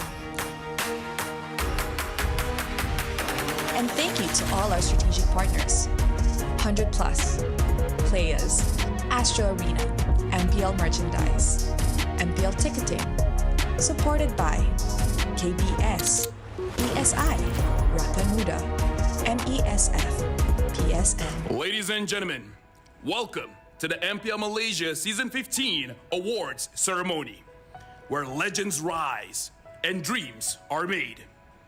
Tonight, we celebrate the skill, dedication, and unforgettable moments that define this remarkable season. Guiding us through this prestigious evening are 2 incredible personalities. We are honored to introduce our distinguished hosts. Please welcome the trilingual queen, Rose, and the electrifying Daniel Chang. Stadium Juara, are you guys ready? Wow! Yes, we are ready. And with that, selamat datang ke award ceremony MPL Malaysia musim ke-15. Nama saya Rose, host anda untuk hari ini. And of course, Rose bawa backup yang baru. So? Hai, nama saya Daniel Chiang. Korang semua sihat? Yes, Alhamdulillah. Saya Daniel Chiang, host korang untuk Grand Finals pada hari ini. Dan of course, Daniel rasa sangat berbesar hati, sangat teruja sebenarnya. Sebab this is actually my first time berada di dalam pentas. Sebab last year, Daniel ada dekat luar sana, M6 Carnival. Dan hari ini dijemput, diundang untuk bersama dengan Rose. Saya sangat teruja lah sebenarnya. Dan of course, thank you so much beradanya kita di atas pentas kebanggaan MPL Malaysia in collaboration dengan Astro. So, community MPL Malaysia. Are you guys excited for today? Wow. Yes, Daniel. Semua orang tengah nanti-nantikan actually momen ini. 6 minggu regular season. Technically 2 minggu playoff sebab kita ada 2 fasa. Betul. But you know what? Before that, I just want to ask you a little bit. Do you play the game? Okay, I used to play zaman COVID lah. Masa tu kita semua ada banyak masa kan. That is the time when I started playing Mobile Legends myself. And that is actually super fun. But of course, I also ada hobi jaga plants. But all died together with COVID lah. So saya dah busy-busy dengan kerja. Jadi begitulah. Tapi diberikan rezeki hari ini untuk berada di atas pentas ni. Pentas kebanggaan, which is something that I'm really proud about as well. You know, thank you so much for being here today. I honestly love a new co-host. Setiap musim ada co-host yang baru. Menarik. I'm pretty sure semua orang suka. But Daniel, yes, as tradition calls, setiap musim sebelum grand finals kita actually ada satu awarding ceremony. Let me tell you a little bit about it, okay? Okay. So this is a ceremony in which kita akan bagi award. And we're going to acknowledge and recognize the hard work of semua pasukan dan juga pemain-pemain kita di atas pentas. So, are you ready? Of course, I'm ready. But are you guys ready? Yes, it looks like everyone's ready. Semua dah dapat button badge dah kan tadi? Tak dapat lagi? Nak buka button ni ke macam mana ni sekarang? Boleh, nanti kita buka. Jom kita sambung, Ros. So, since semua orang dah bersedia, mari kita jemput calon-calon anugerah dan pasukan-pasukan untuk perahkan masuk ke atas pentas kebanggaan. Bersama mereka hari ini, sebuah kemunculan eksklusif hero match terbaru yang bakal tiba di Land of Dawn. Setien yang hadir hari ini, dua calon anugerah, Shihin dari Toda, calon Rookie of the Season, dan Obot, calon Restreamer of the Season.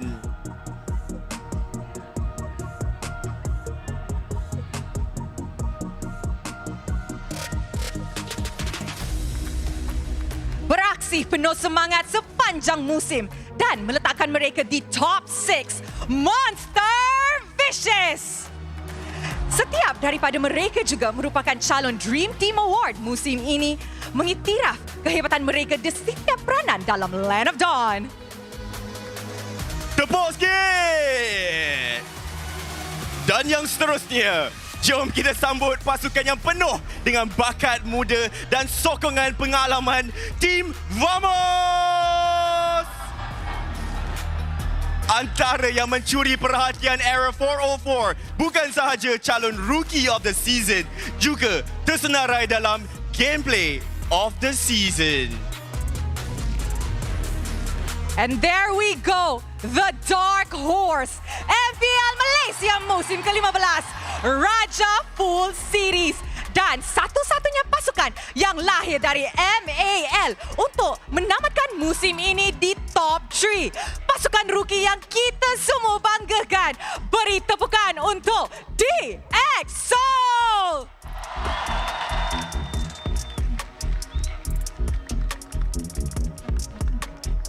Nama baru di pentas MPL Malaysia, tapi kehadiran mereka bukan sekadar pelengkap liga. Mereka datang untuk bersaing dan mereka berjaya mencipta impak.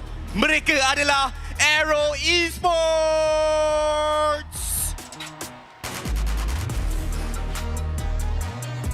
Dan inilah dia salah satu grand finalis kita hari ini yang akan wakil Malaysia ke MSC 2025. Musim lalu, mereka melalui saat-saat yang sukar. Tapi musim ini, mereka bangkit dengan penuh semangat. Pasukan ini menjadi lambang sejati semangat pantang mengalah. Mari kita raikan perjalanan luar biasa mereka, Homeboys!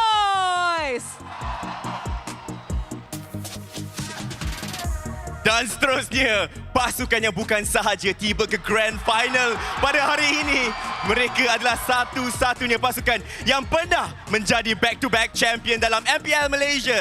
Dan kini sekali lagi menjadi pilihan ramai untuk menjulang trofi musim ini. Wakil Malaysia ke MSC 2025. Ini dia, Selangor Red Giants!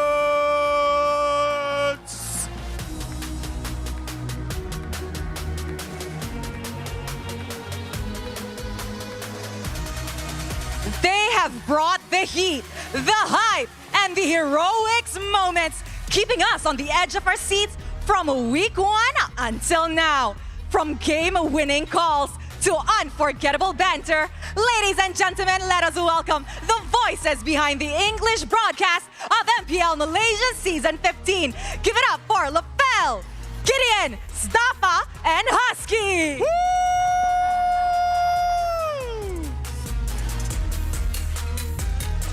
Baiklah, yang seterusnya, mereka bukan sekadar mengulas, mereka menyeramakkan lagi setiap detik perlawanan. menyampaikan emosi, strategi dan sorakan ke seluruh negara. Ini dia suara-suara yang menghidupkan pentas kebanggaan ini. Sama-sama kita sambut barisan caster dan side reporter kita, Adit, Syamilo, Sunfrost, Mors, Sid dan G. Wow. Now that is electrifying and tu pun baru je walk in. Daniel, how are you feeling so far? Oh my God, I am feeling electrified. Sebab korang punya energi pada petang ni memang terbaik. Tepukan untuk diri sendiri, geng. Come on. Okay, now I'm pretty sure ramai orang nak tahu apa anugerah-anugerah yang kita ada hari ini. Untuk anugerah pertama, for the first time in MPL Malaysia history, kita ada award Restreamer of the Season.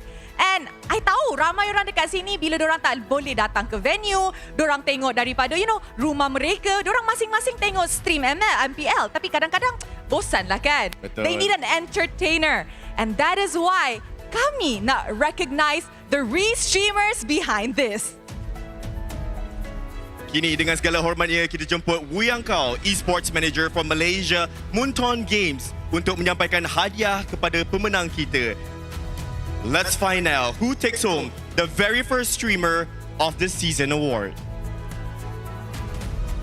Take a guess. The winner is Opa!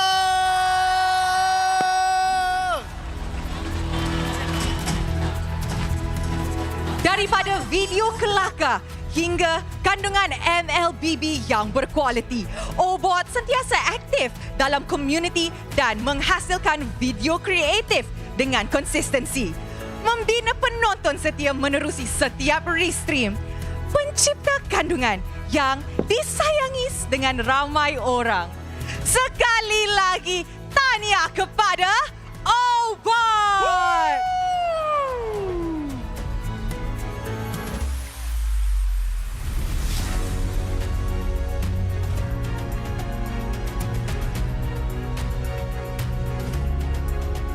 Obot merupakan restreamer number 1 untuk MPL Malaysia musim ke-14. Dengan pertumbuhan tontonan dan masa siaran yang konsisten, beliau terus mendominasi sebagai personality restream utama untuk musim ke-15.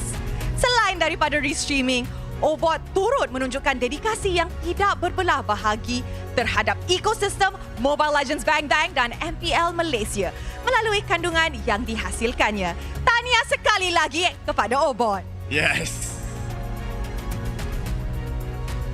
Baiklah, kini dah tiba masanya untuk kita raikan semua para peminat yang tetap dan sentiasa menyokong diorang punya tim.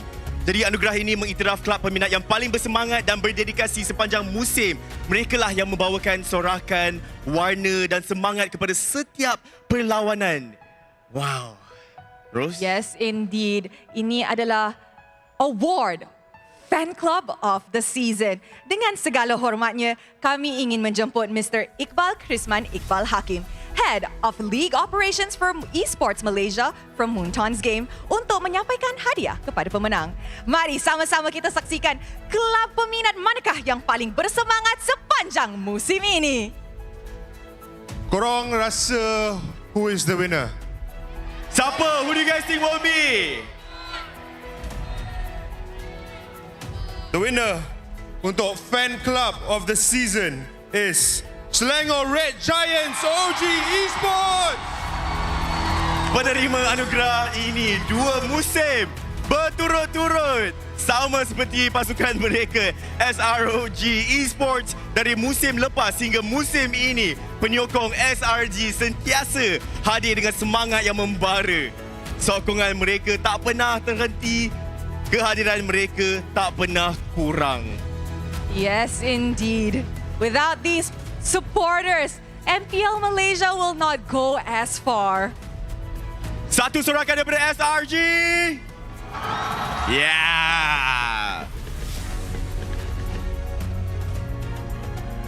Dan untuk anugerah yang seterusnya, Ini adalah anugerah yang I rasa sangat-sangat penting untuk nurture the future of esports in Malaysia. Kita ada banyak players yang muda. And of course, with that, we have the Rookie of the Season award.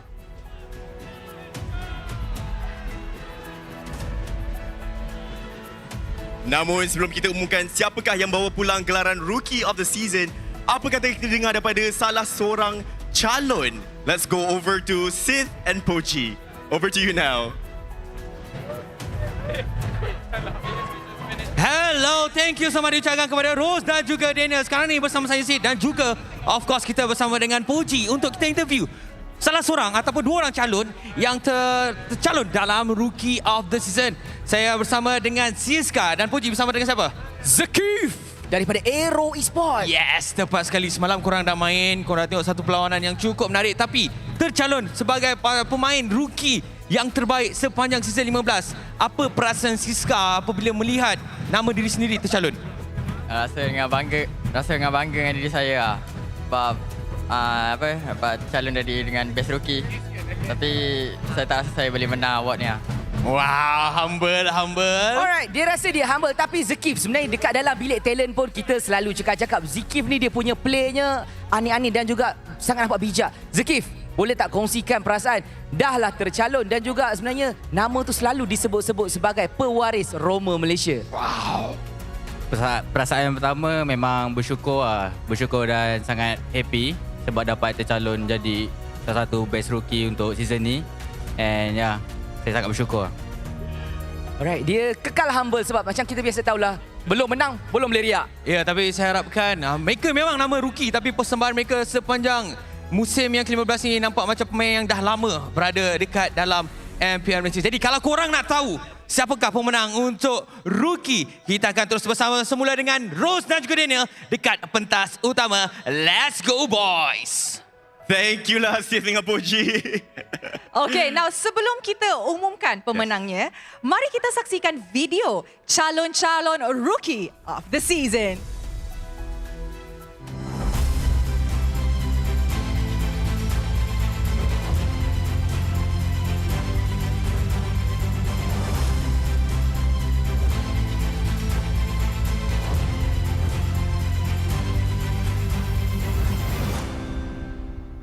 Baiklah, kini dengan segala hormatnya kita menjemput Miss Chris Sultan, Head of Business Development for Esports Malaysia, Moonton Games untuk menyampaikan hadiah kepada pemenang kita. Who do you guys think it will be? Ya, siapa pilihan korang? Siska, DXO! Siska menampilkan prestasi yang mengagumkan sepanjang musim ini. Beliau kerap menjadi penyelamat pasukan pada saat genting. Sentiasa ada ketika rakan sepasukan memerlukan. Kemuncaknya, Siska berjaya mendapatkan Savage di playoffs sebagai EXP laner pertama untuk musim ini. Persembahan cemerlang ini sudah tentu membuat ramai tidak sabar untuk melihat sejauh mana potensi dan perkembangan beliau pada masa yang akan datang.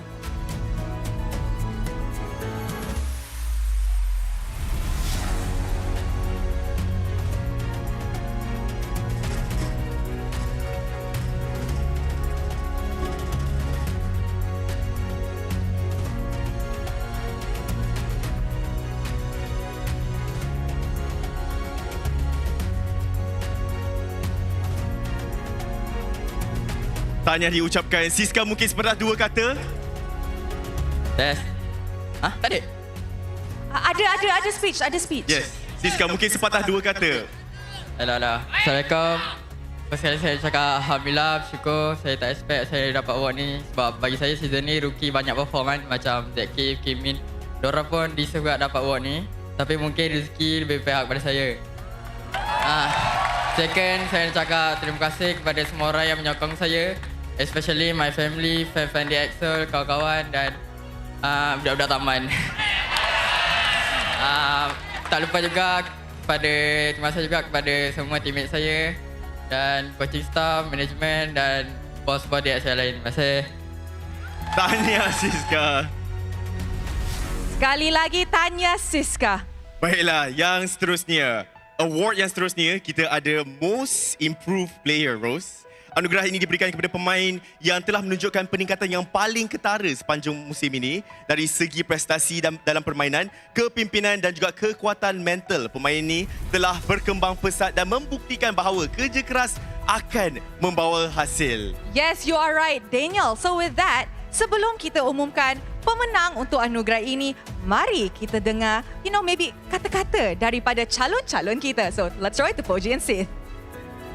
Seperti kita tahu, Most Improved Player ni adalah diiktiraf melalui persembahan yang berbeza. Season lepas dan season ni, kalau kata season lepas tak begitu menjadi, season kali ni meletup-letup kejadiannya. Betul tak, Zid? Ya, tepat sekali. Kedua-dua pemain yang bersama-sama dengan kita adalah salah dua orang daripada 5 pemain yang tercalon dalam Most Improved Player of the Season. Sebelah saya kita ada Zeno, pemain e-explainer untuk pasukan Monster Vicious. Berjaya untuk melayakkan diri ke playoff, persembahan yang cukup berbeza daripada season lepas dan season ini. Apa yang expectation Zeno untuk melihat pada season depan daripada diri Zeno sendiri? Saya rasa saya akan keep improve diri sendiri untuk season depan. Final tak season depan? InsyaAllah. InsyaAllah. Amin. Soalannya untuk final Izanami. My boy. Izanami, M7 tak nanti? Kalau tu kami just perlu konsisten dengan tim untuk fokus season depan, tapi kami akan cuba sehabis baiklah untuk season depan. And insyaAllah kalau rezeki tak ke mana. Kalau ada rezeki tak ke mana.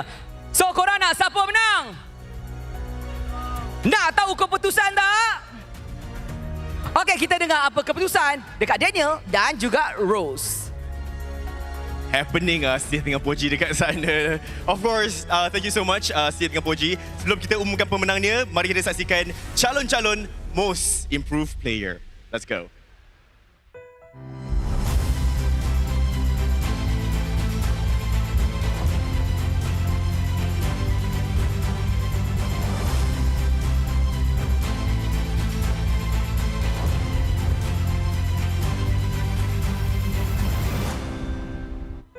Dan itu dia calon-calon Most Improved Player untuk musim ini.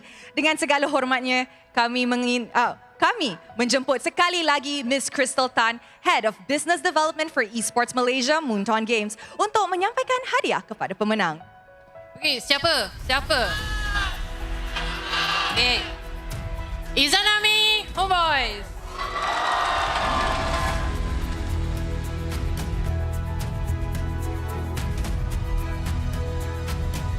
Daripada hampir tersingkir kepada kebangkitan yang membanggakan musim lalu, Izanami dan pasukannya hampir menamatkan saingan di tempat ke-8. Namun dengan semangat juang, kerjasama dan kesungguhan, beliau bangkit bersama rakan sepasukan untuk membina semula Homeboys. Ini dia, semangat pantang mengalah. Inilah Izanami, penerima anugerah Most Improved Player anda. Yes, ini dia Izanami daripada Homeboys and of course, Lafel's boy.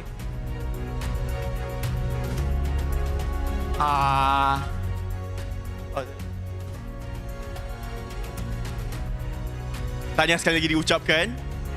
Congratulations Izanami. And of course, seterusnya kita ada anugerah Gameplay of the Season. So, setiap minggu, actually there is a lot of gameplays that happens yang paling menarik. Lepas tu kita pilihlah seminggu player mana, highlight mana yang paling stand out. Betul. Kita kumpul and then we do a voting. Actually quite exciting juga ada punya steps and process before we can get to the final stage, betul? Yes, betul tu. So, with that, mari kita sama-sama saksikan semula detik-detik paling epic untuk musim ini.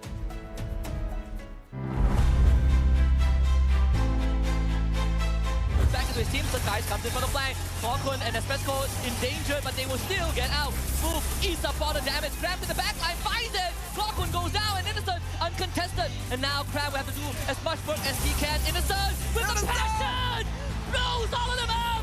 And once more Innocent will be the hero for SRG! OG, a savage in the opening game of MPL MY Season 15 for Innocence. On too smooth. He's gonna get picked off. Tsunami Slam. Oh, well, gonna be used to escape. He flickers out. Astral Echo connects with everyone. As the Electrifying Beat comes out. Error 4-4. Picks up the turtle on his way out. Dashes back in. Gets the shutdown. Mega kill on the die. It's a double. And he escapes with his life intact. Yums gets up by AOG. Hits no one. Yums. Now the immortality is triggered. But looks like the fire. Oh, Yums was the one that got taken out. Hazelnut got taken out by Innocent. Double kill. Triple kill by Innocent. Is he going for that summon? He got the mania. He got the summon. What a player. Going to be used onto Melcute's move is there. GB is there. Melcute kills on first. And now Melcute looks like with a summon. Wow! The ordinary marksman survives. And now Islami tries to get a kill. Just making sure Toda can work on the tower, but he ends up giving away the crossbow. Winter Crown comes out though. Tsunami Slam, purified away, crossbow tank comes out, team is sacrificed. But here comes the flying 1-1, double kill, triple for Skyzed. They're chasing it out, the maniac. Commits thunderclap onto DNH. Gonna get surrounded though, down to his last HP bar already. Tsunami Slam gonna be stolen away, used by Rafty actually. Full Reggie and AOG cancelled. Lucier is too far forward. He sets up the crossbow Tang. As Skyzed jumps back in. Praises Ramp does not manage to connect. Redman will go down first. But for the rest of the maniac, it is another. Bro, it's memang crazy. There's just so many crazy highlights all compiled together. Now, of course, dengan segala hormatnya, jom kita jemput Mr. Elson Chan, Head of Production for Esports Malaysia, Munton Games, untuk menyampaikan hadiah kepada pemenang kita. Okay. A little bit nervous, huh? Oh, okay. People call him Gold laner biasa. Melcute's Homeboys. Wow! Sorakan yang penuh dengan bersemangat sekali. Inilah dia Melcute yang dipanggil dari orang luar marksman biasa. This is him telling everybody he is no ordinary marksman.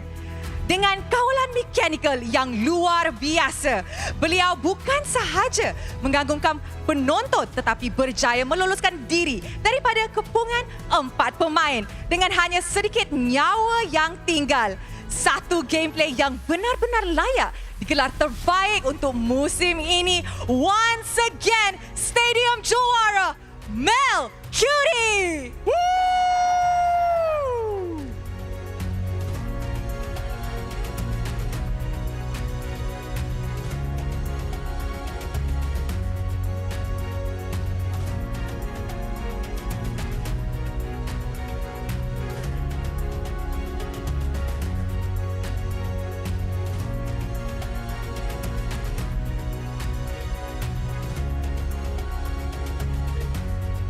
Congratulations once again, Melcute. Now, sebelum kita ke anugerah yang paling dinanti-nantikan ya, Rose, kita macam ada benda lah yang nak borak-borak dengan audience. Kan? Sebab today is going to be a really important game. Alright, it is between Homeboys and also the SRG. So, Homeboys dekat mana korang? Flame Boys dekat sana. Semua dah habis energi ke Homeboys? Flame Boys angkat tangan lah sikit. Itu dia. Kalau SRG pula kat mana? Homeboys, korang punya team kena bersemangat lagi. So that next year diorang boleh, take away the title from SRG punya para peminat. Oh, tak boleh Tak boleh. Yakin? Homeboys, show them how do you do it. Come on. Alright, okay, that's a good one. That's what's good one. Alright, okay, jadi kita dah ready untuk yang seterusnya. Jadi kita nak beri laluan kepada side reporter kita dengan cerita macam ada benda yang menarik dekat sana. Let's go there. Terima kasih. Memang ada banyak benda yang menarik untuk kita kongsikan. Dan ini adalah slot untuk Beyond di Arena. Tempat untuk kita menyelami perasaan sebenar untuk perjuangan dekat pentas MPL ni. Sebab ini bukan sekadar pentas, ini adalah tempat di mana mereka tak kisah kalah, jatuh, macam mana sekalipun, mereka tetap bangun untuk meneruskan perjalanan mereka baik di pentas MPL mahupun di pentas antarabangsa. Dan bersama saya sekarang adalah Ciku dan juga Zon. Itu dua nama besar yang pantang mengalah untuk arena MPL kita. Apa khabar anda berdua? Alhamdulillah sihat. Sihat juga. Baik, kalau boleh kongsi dengan saya macam mana perasaan anda? Kita faham setiap kali bila bercakap tentang pentas kebanggaan, pentas kebangsaan sekalipun, kalau pergi di sana akan kalah dengan Indonesia, akan kalah dengan Filipina. Tapi bila balik ke Malaysia, reset, buat semula untuk korang banggakan lagi sekali nama Malaysia di persada dunia. Kalau cakap itu, of course sedih. Sebab bila dekat Malaysia, macam saya lah. Saya pernah berada dekat Malaysia ni paling atas. Maksudnya tak ada siapa boleh kalahkan. Dan bila pergi kat international, kalah lah, macam memang tak boleh melawan. So agak sedih sebenarnya. Tapi benda tu tak buat saya untuk patah semangat lah. Sebab saya punya tujuan masih belum tercapai untuk menang. Tak kisah apa-apa international, janji menang lah. Janji menang. Kalau boleh, Zon mungkin boleh kongsi apa yang menjadi penguat semangat tu untuk teruskan perjalanan. Kalau dari saya, maybe saya punya support daripada family dengan isteri saya lah. Buatkan saya rasa ada benda yang saya belum tercapai lagi dalam saya punya sepanjang kerjaya saya dalam Mobile Legends ni, since benda yang selalu saya inginkan sama macam Ciku jugalah, which is menang international. Kita dekat Malaysia ni jarang menang international. Yang baru melahkan sejarah pun SRG. So kita orang as a veteran yang lama dekat sini pun nak juga jadi macam SRG. So benda itulah yang kita orang buat keep going sampai sekarang. Faham. Tapi bila kita bercakap tentang veteran perjalanan korang, sebenarnya korang pernah beraksi bersama dekat pentas SEA Games, dapat pingat perak. Dan perjalanan itu begitu berharga dan juga satu kebanggaan untuk kami sebagai rakyat Malaysia tengok pencapaian korang berdua. Tapi sebenarnya bukan korang je yang ada dekat pentas. Sebenarnya kita masih lagi kekurangan satu figura penting untuk berada dekat pentas ni. Dan figura tersebut yang bermain pada musim ini bersama-sama dengan pasukan baru, tidak pernah mengenal erti putus asa. Seperti dengan hashtag kita, pantang mengalah. Saya dengan segala hormatnya mempersilakan Ripo untuk bersama-sama di atas pentas untuk memberikan sedikit sepatah dua kata bersama-sama dengan pasukan RSG, kini bersama dengan pasukan Ocean Black. Walaupun rezeki tidak berpihak kepada beliau, tetapi tidak pernah mengenal erti putus asa. Berikan tepukan paling gemuruh untuk Ripo.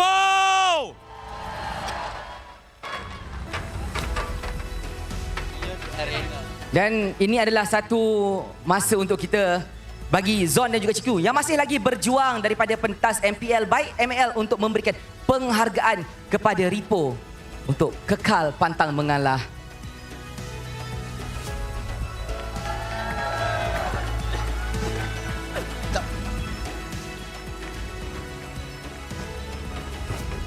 Alright, bersempena dengan segmen istimewa ni, kita akan siarkan satu video khas berkenaan dengan Ripo. Jadi tuan-tuan dan puan-puan, ayo kita saksikan ke skrin kita sekarang.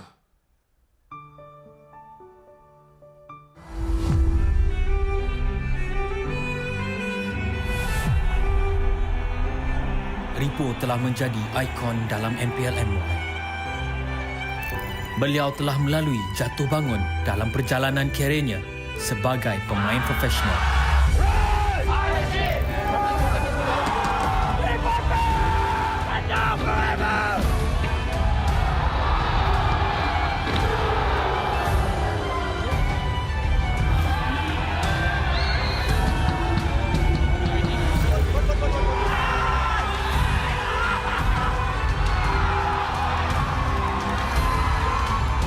Kini masanya untuk beliau berehat. Kami ucapkan semoga berjaya dalam apa jua yang mendatang. Dan dari kami semua, terima kasih Muhammad Ripo Arif. Perjalanan beliau pasti kita akan rindui.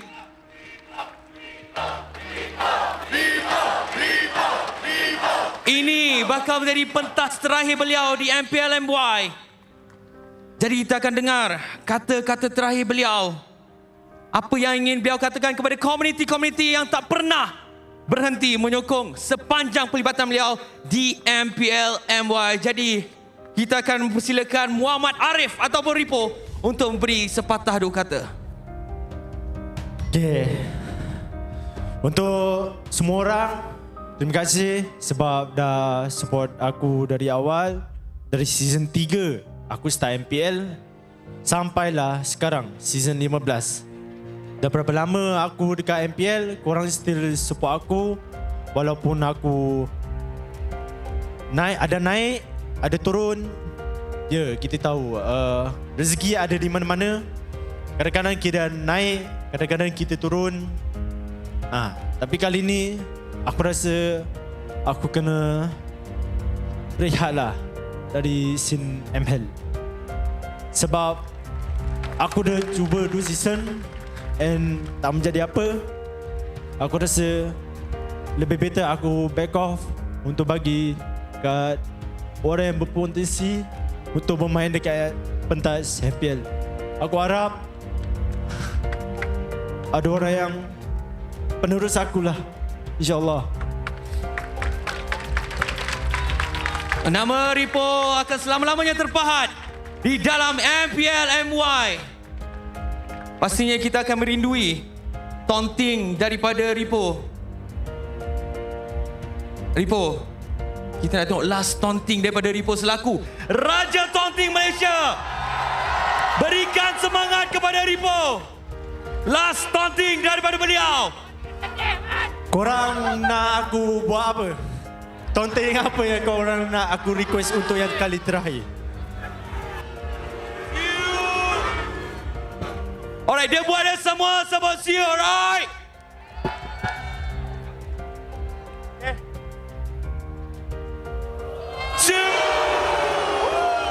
Ladies and gentlemen, Ripo! Alright, sebelum kita pass balik kepada kita punya main host, Ripo, boleh tak kita selfie ramai-ramai? Kita selfie ramai, kau dekat tengah, selfie dengan semua audience yang ada dekat stadium juara ini. Boleh bagi telefon tak? Alright. Selfie ramai-ramai. Selfie sekali.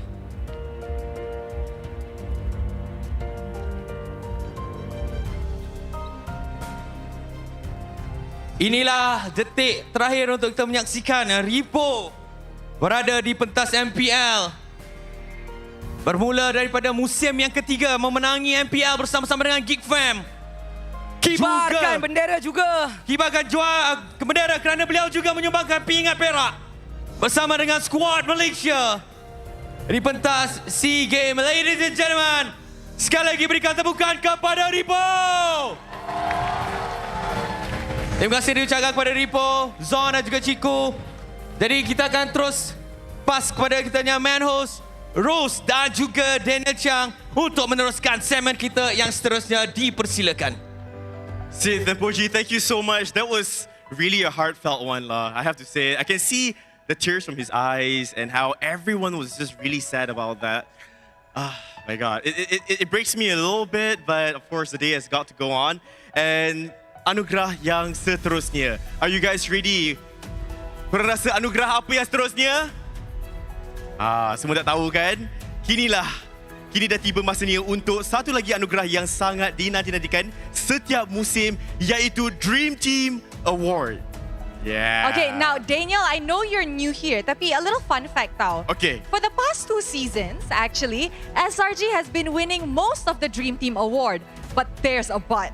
But there's a but? Yes. Okay, what's the but? The but is, they have never won it as a full team.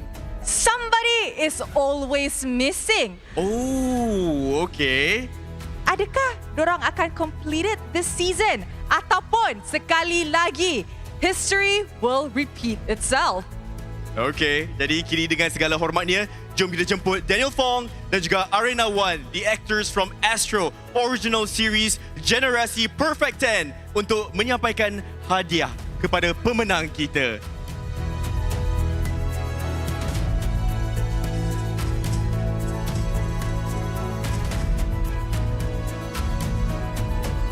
Jadi satu Daniel Chiang, seorang Daniel Fong lah Let's not confuse ourselves. Alright, take it away guys. Hello, Stadium Juara. Stadium Juara. Yo. Right, E-Gamers are such an amazing athlete. Tapi kami athlete juga, tapi athlete dalam drama. Yes, sir. So kami dari Astro Originals, drama Generasi Perfect 10 akan datang September ni. Okay, so talking about Dream Team, bagi Daniel, siapa agaknya akan jadi Dream Team kalau dalam drama Generasi Perfect 10?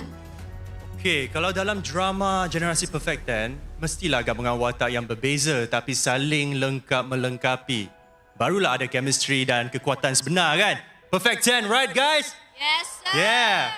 Tapi Arina, macam mana pula kalau dalam dunia MLBB, apa maksud sebenar Dream Team? Okay, so Dream Team Award dalam MPL Malaysia adalah satu penghormatan untuk pemain-pemain terbaik dalam setiap peranan. So we have Gold Lane, EXP, Mid, Roamer, Jungler dan juga coaching staff. Tapi bukan hanya dari prestasi mereka sepanjang musim, juga hasil dari undian daripada peminat, talent dan penganjur. Right. Let's go for the nominees, shall we? Yeah! Let's go.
All right.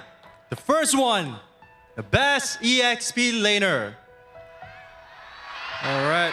Siapa agaknya? Whoa. It goes to Selangor Red Giants OG Esports Grab. All right. Cut.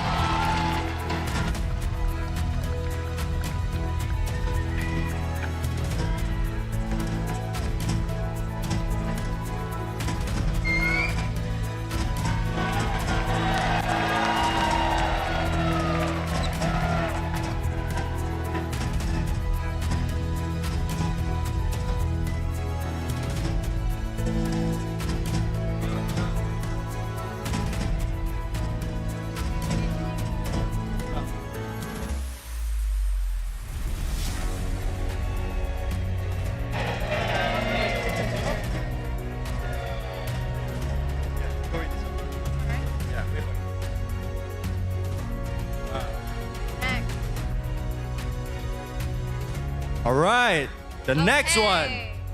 Next one. Pemenang untuk mid laner. Siapa?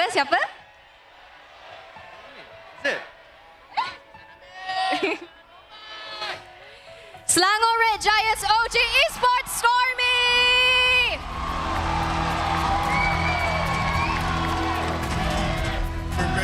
Congratulations, Selangor Red Giants.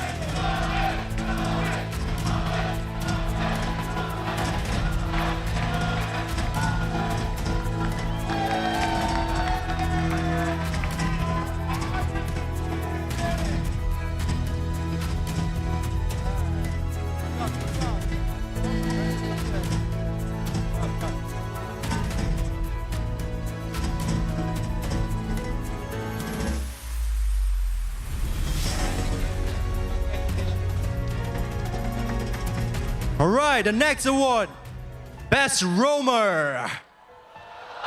Wow.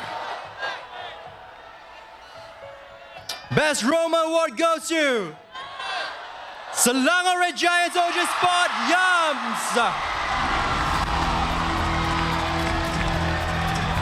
Congratulations, Selangor Red Giants.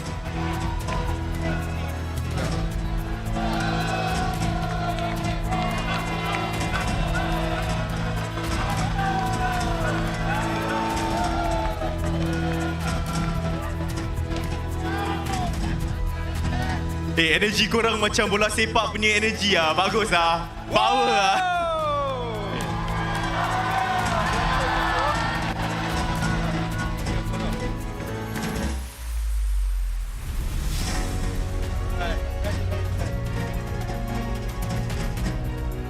Okay, next one. Gold laner. Siapa?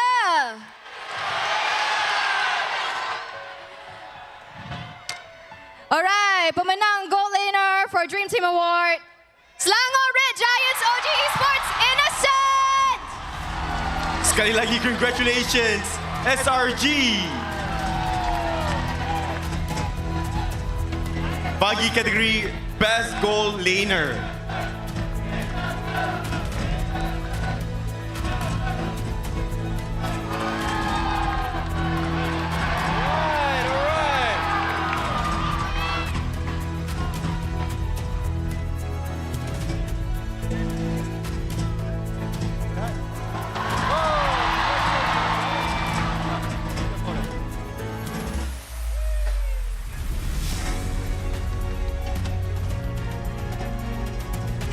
All right, the next award, Best Jungler. All right. Hold on a second. Okay. Whoa, whoa, whoa, whoa, whoa. All right, Best Jungler Award goes to Selangor Red Giants OG Sports Legs.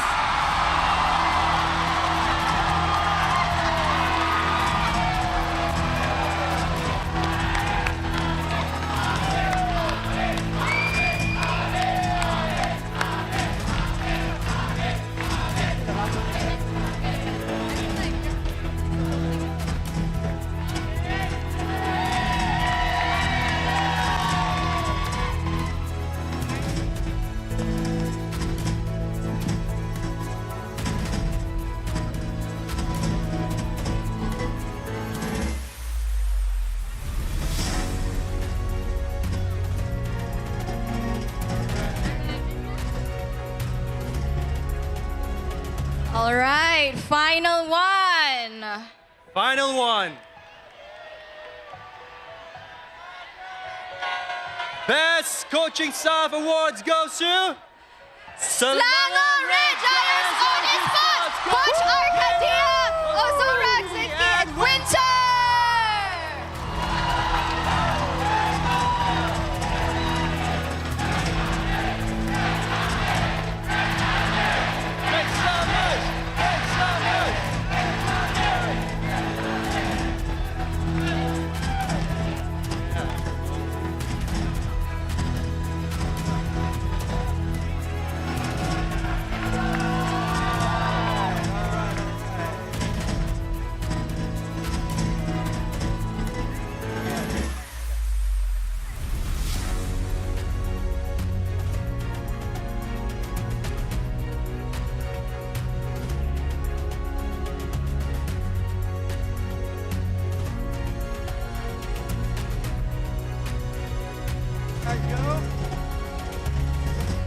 And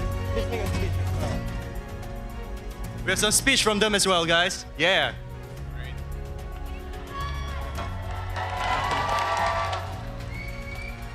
First of all, I just want to share basically this award. I think I'm just gonna speak on the behalf of my team, all of my coaching staff, and all of my players. We just really want to say thank you to everyone that put us in this position. Without all of your support, we will never be 3-time #1 in regular season. Without your support, guys, we will never have 2-time undefeated. And without your support, guys, this wouldn't be possible. So today, we just really want to say thank you. Thank you to all the fans, to all the family of our team, to all part of the management. Really, thank you so much. And today, we hope that we can finish the job. We're aiming for a three-peat. And so, thank you guys. Hope you can support us in this final act for this playoffs. Thank you so much. Selangor Red Giants!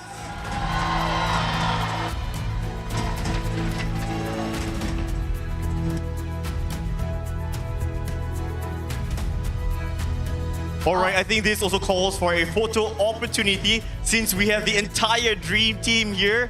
Jom kita jemput our coaching staff untuk bersama dengan timnya di atas pentas for a bigger photo opportunity. Dan akhirnya buat pertama kali dalam sejarah Dream Team Award, satu pasukan berjaya melengkapkan barisan penuh, setiap peranan, setiap posisi. Inilah dia Selangor Red Giants OG Esports. Yes, betul tu Rose, and this is actually not just pengiktirafan tapi satu detik bersejarah yang membuktikan dominasi mereka sepanjang musim ini. It is official, everybody. The Dream Team is complete dan mereka adalah once again the SRG OG Esports.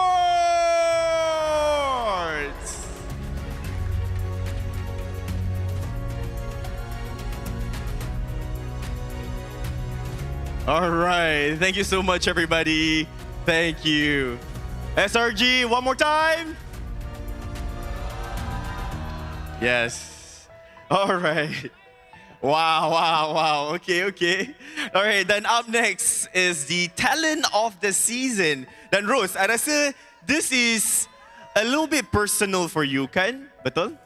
Tak adalah personal sangat. I debuted in Stadium Juara in Season 11 and I won my first Best Talent in Season 11 juga. And you know what? I think that all talents deserve to win this. Then of course, you pun adalah salah seorang calonnya, betul kan? Okay, jadi sebelum kita sambung, apa kata kita throw to Sith dengan Poji dulu untuk korek apa pula dekat sana tu? Sith, Poji, apa hal? Terima kasih diucapkan kepada Rose yang pernah menang Talent of the Season bersama-sama Daniel yang mungkin akan menang pada musim kali ini. Tapi kita sekarang ni bersama-sama dengan talent semua yang ada dekat atas kerusi masing-masing. Kita nak tengok siapakah talent yang akan memenangi musim kali ini, Puji. Saya tak tahu. Saya boleh kata kita ada 13 orang talent tapi ada yang tak dapat datang sebab ada yang isterinya bersalin. Betul. Ada yang tak sihat. Kita minta maaf tak lengkap line up tapi kita nak interview. Okey, saya nak interview dengan orang yang pernah juga menang Talent of the Season pada musim lalu iaitu Sunfrost. Jadi, apa pandangan tentang Talent of the Season? Adakah kau boleh menang sekali tak? Oh, saya rasa Talent of the Season ni satu anugerah yang cukup bagus untuk menghargai. Kau nama dah bau-bau ke? Oh, tak dengar. Tapi, sama kita bagi dekat Puji pula. kita ada rockstar kita dekat sini. Mars. Apa? Oi. Ucapan tak menang lagi. InsyaAllah. Pada siapa talent yang menang ni, you are all amazing . Tak kisahlah siapa menang pun. We are in this together. We are in one ship. Let's go. Alright, last. Gideon Q.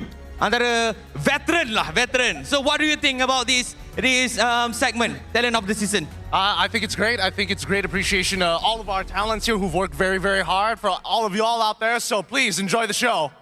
Yes, let's go. Jadi kalau nak tahu, kita akan terus bersama dengan Daniel di atas pentas untuk mengumumkan siapakah pemenang Talent of the Season. Let's go.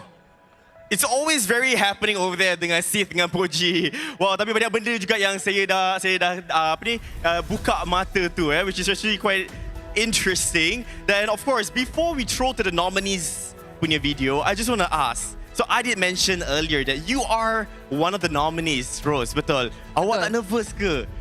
Tak adalah, kan kita professional. Ya ke? Of course, we have to be professional.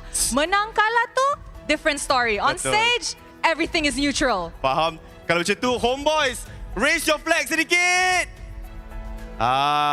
Menang kalah tak apa, SRG ke homeboys ke tak apa. Yang penting, kita satu Malaysia. Pentas kebanggaan. Betul tak? Yes. Now, okay, if you guys are ready, let's watch the nominees video. Let's go.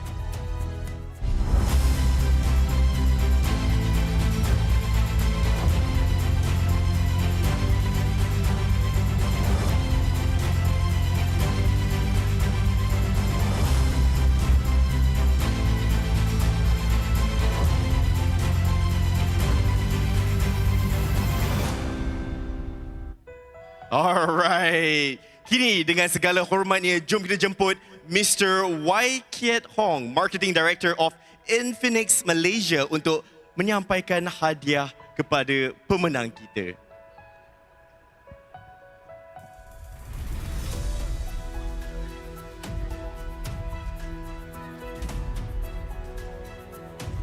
Alright.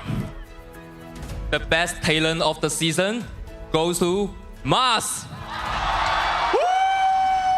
Mars, congratulations! Itu dia rockstar talent kita. 2 kali. To be best talent of the season. Kalau tak ada Mars di casting table, I rasa memang bosan lah hidup kita semua. Rose, I tadi sempat duduk dengan Mars. Nasib baiklah I ada ambil aura-aura dia sedikit. Tu dia. Wow, entrance dia. Memang lain macam I rasa dia tengah get ready untuk season depan. Wah. Kita ada Yamaha. Faham, Rose.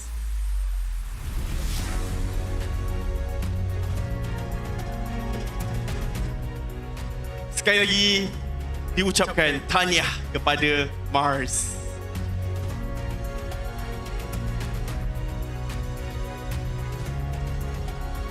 Oh, by the way, I realized my mistake. It's not back to back. Ada satu season, Sunfrost yang dapat. Which is last season. I Sorry see. Frost. Sorry, jangan marah I. Nanti you marah I. Sorry. Minta maaf. Alright, kata-kata daripada Mars. Yes. Bismillahirrahmanirrahim. Assalamualaikum warahmatullahi wabarakatuh. Selamat sejahtera semua. So, seperti biasa, alhamdulillah, aku pun tak sangka. Minta maaf kalau aku informal sikit sebab aku memang tak prepare speech. Aku ingat Poji menang. Tapi, itulah rezeki tak salah alamat. Apapun, ini tribute kepada kesemua rakan caster yang pernah bertugas dengan aku, kepada semua sokongan yang pernah beri dekat aku. Korang is the best. MPL MY Season 15 is the best. Thank you.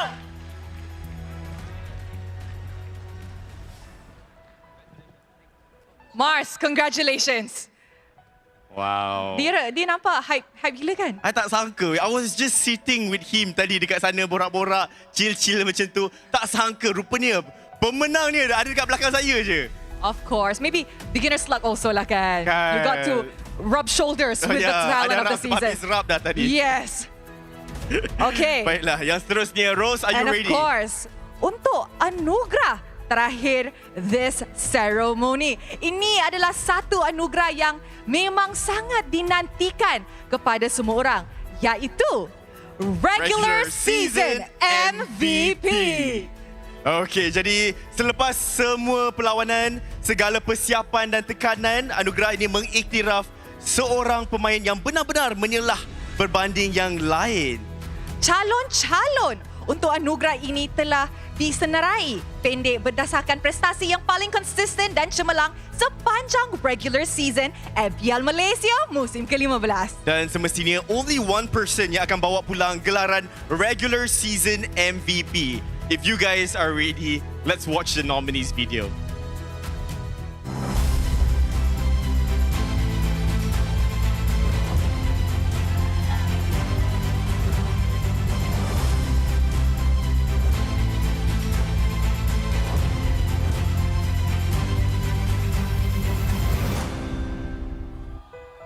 Dengan segala hormatnya, kita menjemput Mr. Julius C, CEO of Ferry untuk menyampaikan hadiah kepada pemenang kita. Dan pemenangnya, itu. Detik-detik yang agak cemas ya, Ros. Saya pun nervous sambil saya tengok dia buka envelope. Saya Okay, everyone guess who's going to win this? Starts with an I. Pemenang Selangor Red Giants, Innocent. Innocent daripada Selangor Red Giants OG Esports sekali lagi mencipta sejarah dalam MPL Malaysia dengan pencapaian regular season MVP 3 musim berturut-turut. Beliau kini memegang rekod 3-peat MVP, sesuatu yang belum pernah dicapai oleh sesiapa pun sebelum ini. Rose, I have to say itu memang satu pencapaian yang agak luar biasa. Innocent bukan sahaja konsisten, tapi Innocent juga kini menjadi penanda aras baru dalam arena MPL Malaysia. Wow. Saya kalau boleh nak jadi MVP jugalah. Ke FMVP. FMVP tu nanti di Grand Finals. Betul tu. Alright, let us take a photo.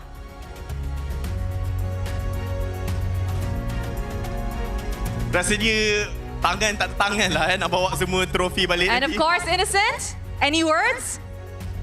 Yep. Terima kasih semua sebab vote saya. Saya sangat happy sebab menang award ni. Wow, full BM! Tak pernah ya. He's a Filipino. Yes. That's amazing. I'm pretty sure ramai orang yang sangat happy sebab Innocent dah pandai cakap Melayu, betul? Boleh lah. At the end of this whole entire season, dia dah boleh khatam dah seterusnya kan, betul? Yes, Daniel. And of course, with that, kita punya awarding ceremony untuk MPL Malaysia musim ke-15 comes to an end. We have given recognition, we have given awards, and of course, we have congratulated our winners untuk today. Yes, dan for other nominees who did not get the award, teruskan usaha anda. Alright, jangan pernah berhenti. Anda pun boleh lah. Yang penting, walaupun apa pun cabaran yang datang, ingat bahawa perjuangan belum berakhir. Dengan semangat pantang mengalah, masa depan masih terbentang luas untuk korang semua. Yes, tapi you're talking as if we're done. Acara kita untuk hari ini belum lagi tamat. And of course, kepada semua orang yang tengah nonton live stream ataupun dalam stadium juara, jangan pergi ke mana-mana. Sebab selepas ini, kita akan teruskan dengan majlis pelepasan rasmi wakil negara kita ke pentas MWI dan juga MSC 2025. Now, before we wrap up this session, how about we do a little bit of energy check? I want to see if everyone is still hyped up for the game very much later. Now, homeboys, are you guys ready? SRG, are you guys ready? Everybody, are you guys ready? Wave your Malaysian flag. Pentas kebanggaan Malaysia. Kekal bersama kami. Kita akan berjumpa lagi.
hembus, kata simat.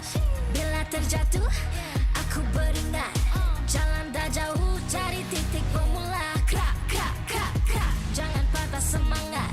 Semarak api bukan calon cadang. Biar apa menghalang, aku sambut datang. 1000 daya, 1000 alasan. Harungi semua sampai di akhir garisan. Eo, eo. Kami tak sedang mengalah. Kami luar biasa. Semangat membara, harungi bersama. Langkahlah sama-sama langkah. Bergema di kiri dan kanan. Tak berhenti marah ke hadapan. Tak mengalah berdepan cabaran. Jaga, jaga, kita jaga. Jaga, jaga, kita jaga. Jadi ayo.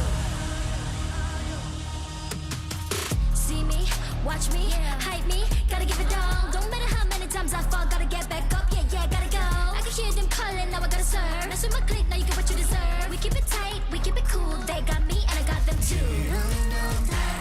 Api tak kunjung padam.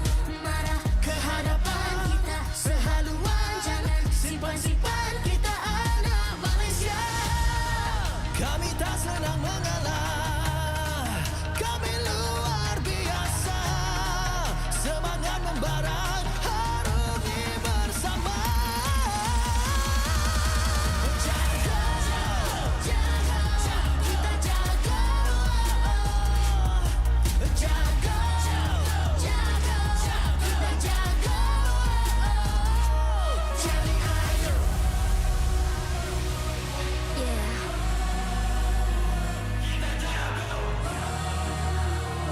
Are you ready?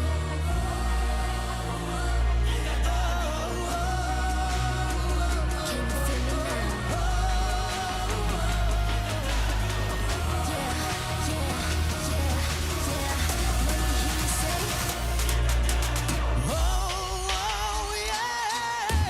Langkahlah sama-sama langkah. Bergema di kiri dan kanan. Tak berhenti marah ke hadapan. Tak mengalah berdepan cabaran. Jaga, jaga, kita jaga. Jaga, jaga, kita jaga. Jadi ayo.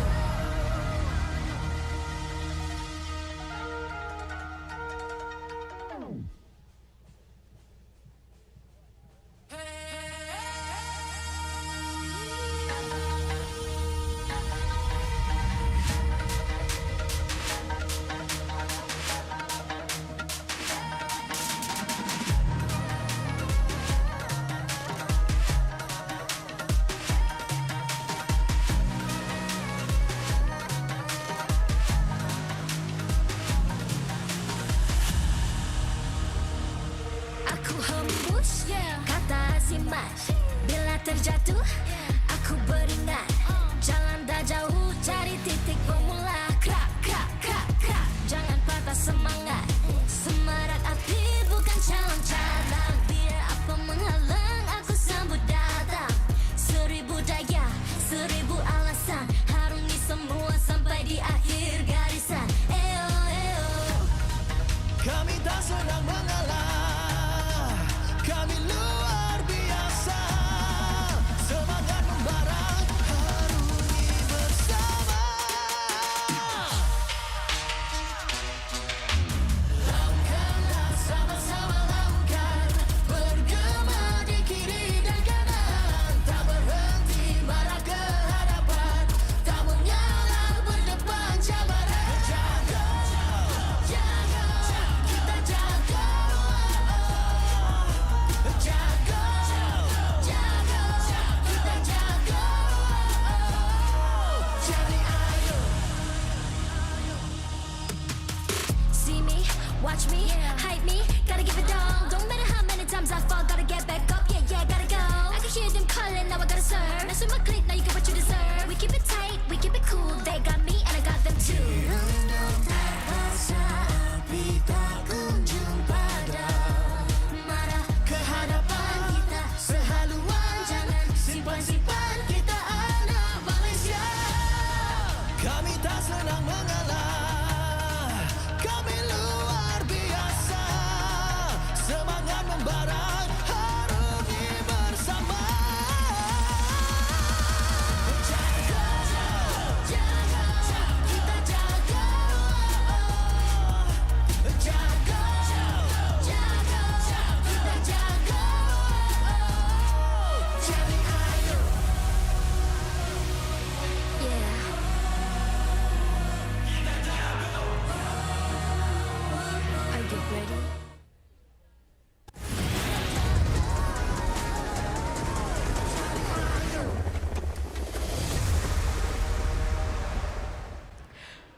Selamat datang ke pentas Grand Final MPL Malaysia musim yang ke-15. Dan saya, Poji.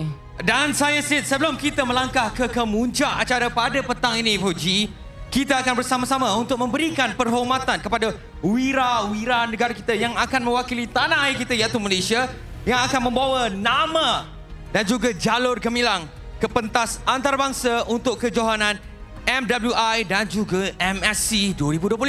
Baik sis, sebelum kita membuka tirai untuk majlis ini, saya minta kepada semua penonton yang datang untuk turut berdiri bagi menghormati nyanyian lagu negaraku yang akan kita mainkan sebentar sahaja lagi. Ya, dipersilakan untuk semua berdiri kerana kita akan menyanyikan lagu negaraku bersama-sama sebelum kita memulakan upacara untuk perhormatan kepada pemain-pemain yang akan mewakili Malaysia ke pentas antarabangsa.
Terima kasih kepada anda semua.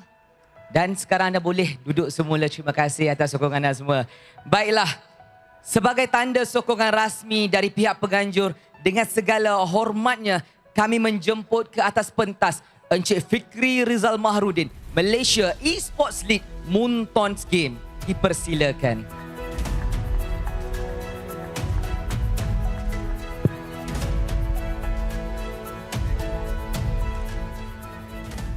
Baik. Bismillahirrahmanirrahim. Assalamualaikum. Salam sejahtera. Apa khabar Malaysia? Okey? Semua okey? Right. Today, we are not just here for another MPL. We are here because Malaysia is back on the world stage and we are sending our best to Riyadh to represent not just the flag but every soul who bleeds red, white, yellow and blue. Kita dah nampak semalam macam mana kedua-dua perlawanan kita ada best of 5 dan sudah tentunya pasukan-pasukan yang akan wakil Malaysia ni adalah pasukan yang betul yang akan mewakili Malaysia ke peringkat EWC nanti. This year, we carry one powerful story. One game, two champion. Satu game MLBB, dua impian besar. MSC dan MWI. And Malaysia, we are coming for both. Last year was good. SRG OG made history. MSC champion. Tepuk tangan sikit. Malaysia took home the crown at IESF. Tapi cukup ke? It's not enough. We want more. We want everything tahun ni. Kita nak MSC, MWI, EWC, SEA Games and of course, the cream de la cream, the M Series M7. And we know this journey isn't easy, but that's where we are. Malaysia, we stand out. We don't quit. It's not just the players, It's for the fans. It's for the ministers, for the media, the KOL and the community. We set our drama aside, our differences. Blackout ke, kita tak blackout ke, but because when our players put their jersey on, they carry all of us. So we stand together, we really support, we fight demi maruah kita. And to the players, this is more than just a game. This is for the crest on your chest. Doesn't matter who you are, where you are from.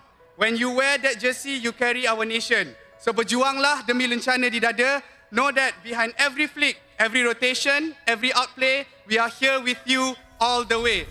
Let's show the world who we are. Let's show them what Malaysia is made of. Ayo Malaysia, demi maruah kita. Thank you. Terima kasih diucapkan kepada Cik Fikri atas ucapan yang penuh inspirasi. Diminta Cik Fikri untuk kekal di atas pentas. Cik Fikri diminta untuk kekal di atas pentas. Sekarang marilah kita bersama-sama menjemput Yang Berhormat Adamat Lee bin Abdul Halim, Timbalan Menteri Belia dan Sukan ke atas pentas untuk menyampaikan ucapan sempena pelepasan rasmi wakil negara kita ke MWI dan MSC 2025. Majlis mempersilakan. Terima kasih sedang majlis. Assalamualaikum everyone. How are you? Homeboys okay? SRG okay? Alright. Jadi Kementerian Belia dan Sukan bukan sekadar kita nak empower e-sports. Bukan sekadar kita nak pastikan bahawa e-sports dalam negara kita boleh terus berkembang. Tapi kita juga nak lihat supaya vibes macam hari ini terus dapat dikekalkan dan tentu sekali community dan ekosistem e-sports dalam negara kita terus making wave dan make sure negara kita boleh kekal menang dan jadi juara dunia dalam apa skala rintangan yang kita hadapi. Saudara-saudari, this year is going to be epic. Esports World Championship EWC yang akan berlangsung di Riyadh, Arab Saudi bermula Julai hingga Ogos dengan slogan One Game, Two Champions. Kita harap dalam perlawanan kali ini prize is huge, 3.5 million US dollar. Kita boleh lihat wakil-wakil negara kita muncul juara seperti yang pernah kita catat tahun lalu. Tentu sekali, the unforgettable moment was when SRJ fought the great last battle last year during MSC 2084 and they made it. Mereka muncul juara dan bawa pulang 1 juta US dollar. Jadi tahun ini tentu sekali lebih exciting. Kita ada 3 tim daripada Malaysia yang akan berlawan, yang akan bersaing di EWC 2025. Jadi shout out pada Navy Mai di NWI, Selangor Red Giants, OG Esports dan juga Homeboys di MSC. Kita sama-sama harus bagi sokongan kepada ketiga-tiga wakil negara kita dan tentu sekali dengan semangat pantang mengalah dan pantang berundur sebelum menang. MLBB sendiri telah pun mengubah banyak landscape industri digital dalam negara kita. Dan kita juga meletakkan negara kita di pentas dunia, di peta dunia dalam e-sukan. Negara kita turut berbangga dengan setiap pencapaian, terutama sekali ada anak-anak muda kita yang telah pun mencatat banyak kejayaan dalam industri ini. Oleh yang demikian, kita sedar bahawa ini bukan lagi sekadar sebuah permainan. Ini sekarang adalah sebuah platform untuk kejayaan yang lebih besar dan juga peluang dalam banyak bidang-bidang yang berkaitan. Ekosistem MLBB di Malaysia ini akan terus berkembang dan kita harap dapat terus jadi tunjang kepada pembangunan bakat-bakat dan peluang-peluang baru untuk anak-anak muda negara kita seterusnya menjadi kebanggaan. Saudara-saudari, saya tak mahu berucap panjang. We know what we are waiting for. Saya harap saya juga nak menarik perhatian oleh pihak-pihak syarikat korporat di luar sana untuk terus memandang pada ekosistem e-sukan dalam negara kita. Lihatlah apa yang telah dicapai di hari ini dan pandanglah bagaimana kita boleh meningkatkan lagi penajaan dan juga penglibatan semua orang. Saya harap syarikat-syarikat korporat dapat mengulurkan tangan dan pastikan kita buka lebih banyak peluang pada semua yang bangun daripada akar umbi dan juga sampai kepada pihak yang lebih tinggi. Ulangannya bukan lagi soal kewangan, ulangannya adalah demi maruah negara, ulangannya juga kepada keseluruhan pembangunan ekosistem negara kita. Bila kita bekerja untuk tahun-tahun mendatang. Perancangan pihak Muntun juga saya harap dapat untuk kita lihat sebagai sebuah langkah berani yang menjadi sebuah permulaan baru kepada franchise MLBB yang akan datang. Saya percaya apa jua keputusan yang dibuat nanti pasti kali akan terus mengutamakan bakat-bakat kita, pasukan-pasukan kita dan keseluruhan ekosistem e-sukan dalam negara. Last but not least, let's go beyond of what we have already achieved. We have achieved many remarkable success and we should keep setting and beating each of those benchmarks. Tahniah pada semua pasukan, selamat maju jaya pada wakil-wakil negara di EWC 2025. Looks like I'll be seeing you all there as well. Everyone, thank you. Good luck to everyone and all the best Malaysia. Terima kasih YB atas kata-kata yang sungguh membakar semangat. Seterusnya, kami ingin menjemput Encik Muhammad Naim Al-Amin bin Saharudin, Presiden Persekutuan Sukan Elektron Malaysia MESF untuk turut bersama di atas pentas. Sebagai tanda penghargaan kepada wira-wira kita, marilah kita sama-sama saksikan tayangan video rasmi pelepasan pasukan negara.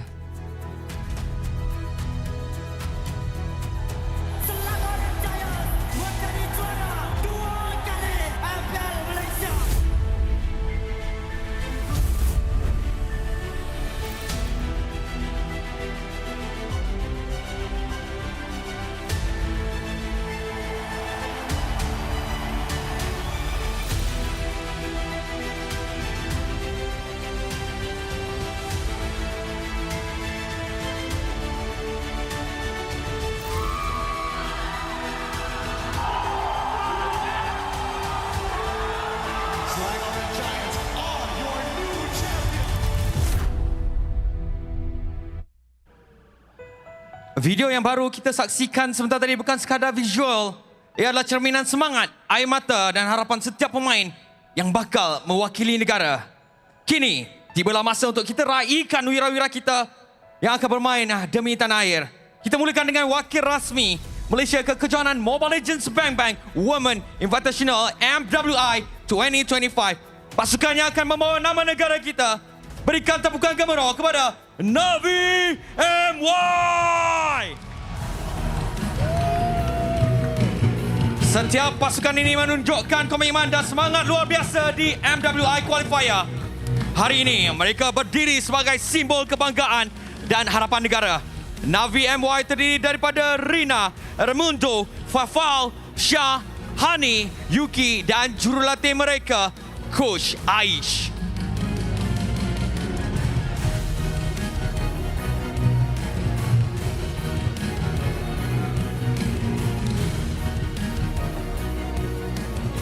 Dengan penuh kebanggaan, YB Adam akan menyerahkan bendera Malaysia dan Encik Fikri akan menyerahkan EWC key kepada Navi MY.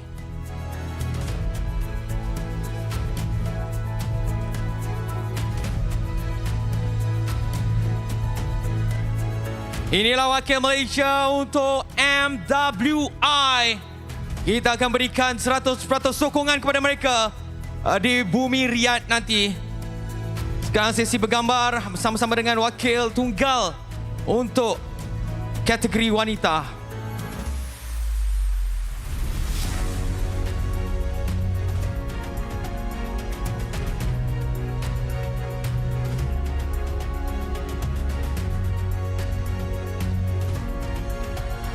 Terima kasih kepada pasukan Navi MY.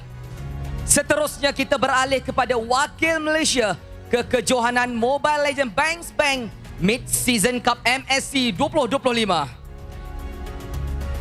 Jadi dipersilakan masuk Izanami, Ivan, Val, Mel, Cutie, Imal, Eva dan jurulatih mereka Arpang dan Jaspen.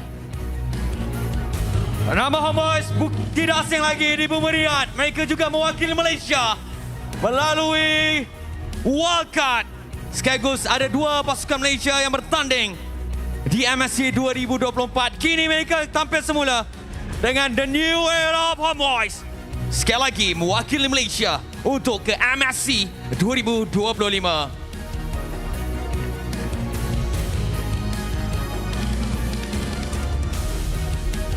Dengan penuh kebanggaan, YB Adam akan menyerahkan sekali lagi bendera Malaysia dan Encik Fikri akan menyerahkan EWC key kepada mereka.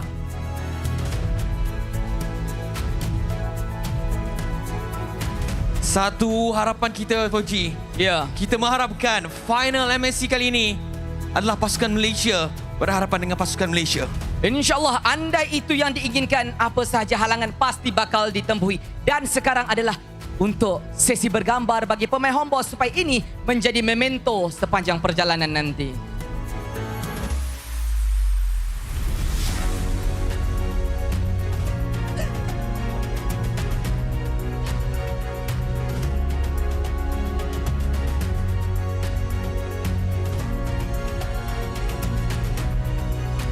Seterusnya, kita beralih kepada wakil Malaysia ke kejohanan Mobile Legends Bang Bang Mid-Season Cup MSC 2025. Pasukan ini akan membawa nama negara sebagai wakil rasmi Malaysia ke MSC. Kita persilakan SRGOG Esports.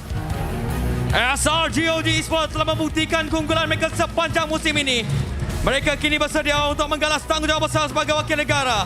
Mereka terdiri daripada Innocent, Gram, Skies, Yum, Stormy, Gorgeous dan barisan jujur latihan Cool Sharkadia, Ozura Vicky, and Winter. Memenangi edisi pertama, mereka tampil sebagai juara bertahan. Dengan penuh kebanggaan, YB Adam akan menyerahkan bendera Malaysia dan juga J. Fikri akan menyerahkan EWC key kepada SRGOG Sport. Jadi, kita persilakan untuk pemain-pemain kita untuk memberikan ruang dan juga masa bagi sesi untuk bergambar. Ingat, wahai wira-wira negara, ini bukan sekadar permainan, ini maruah kita. Jalur gemilang bakal berkibar sekali lagi di bumi Riyadh. Adakah kali ini giliran pasukan MVMY ataupun Homeboys ataupun sekali lagi SRGOG Esports? Inilah dia wira-wira negara kita yang akan membawa nama Malaysia. Berilah sokongan 100% kepada mereka untuk memastikan nama negara kita sekali lagi bersinar di pentas antarabangsa.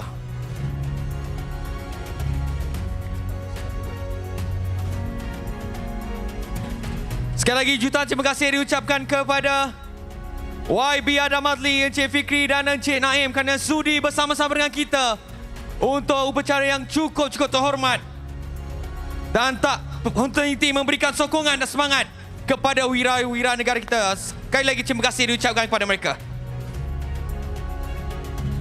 Terima kasih kepada VIP-VIP kita. Terima kasih juga kepada wira-wira negara kita. Dan seterusnya, kami berbesar hati untuk menjemput Veteran Rodilizers, atlet terjun negara dan atlet Olimpik untuk menyampaikan sepatah dua kata. Majlis mempersilakan.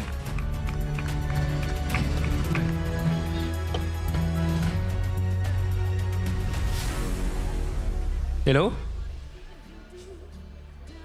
Nervous sebenarnya ni. First time kat sini. Okay, for those who don't know me, I'm Bertrand Roddick, penerjun Olimpik negara. First of all, I want to say thank you so much to MPL MY for inviting me to this event. Okay, to Navi, SRG, and of course, Homeboy, I want to say congratulations to you guys that you guys qualified for MSC and also EWC. I wish you guys all the best. Do your best and be the best. I say, demi you guys say Malaysia tau. Demi! Demi! Demi! Thank you very much. Terima kasih yang tinggal kepada Mr. Veteran Roddick atas kata-kata yang penuh semangat dan juga dengan penuh makna. Jadi, marilah kita sama-sama berikan sokongan dengan satu semangat yang luar biasa. Dan untuk itu, kita serahkan kepada Gorgeous untuk memimpin Viking Club untuk membakar semangat pasukan negara yang bakal berjuang untuk mengharumkan nama Malaysia di persada dunia. Let's go, Gorgeous.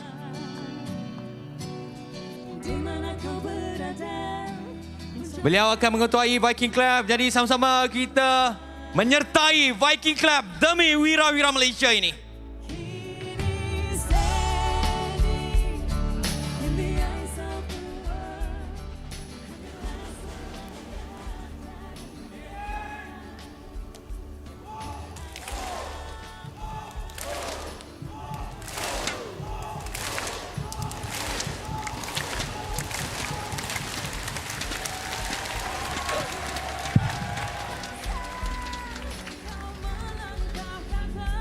Dengan selesainya semua penyampaian, perarakan dan ucapan yang telah pun kita saksikan pada hari ini, kami ingin merakamkan setinggi-tinggi penghargaan kepada semua tetamu terhormat yang telah bersama-sama dengan kita di atas pentas sebentar tadi.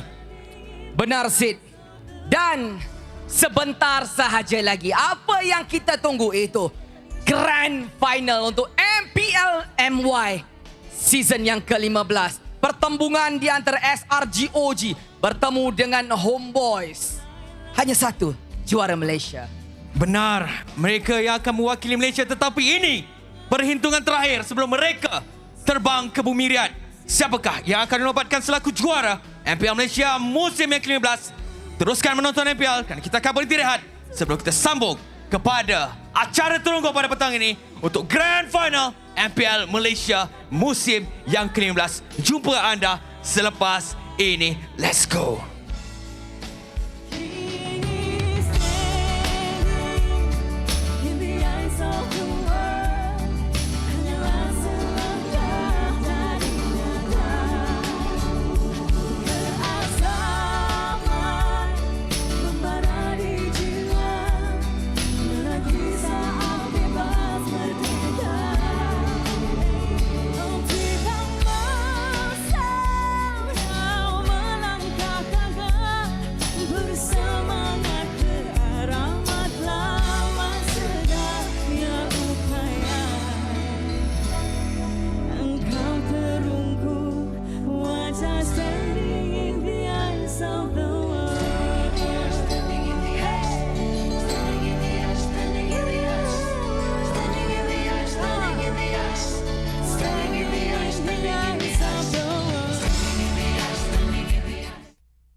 Bila terjatuh, aku beringat.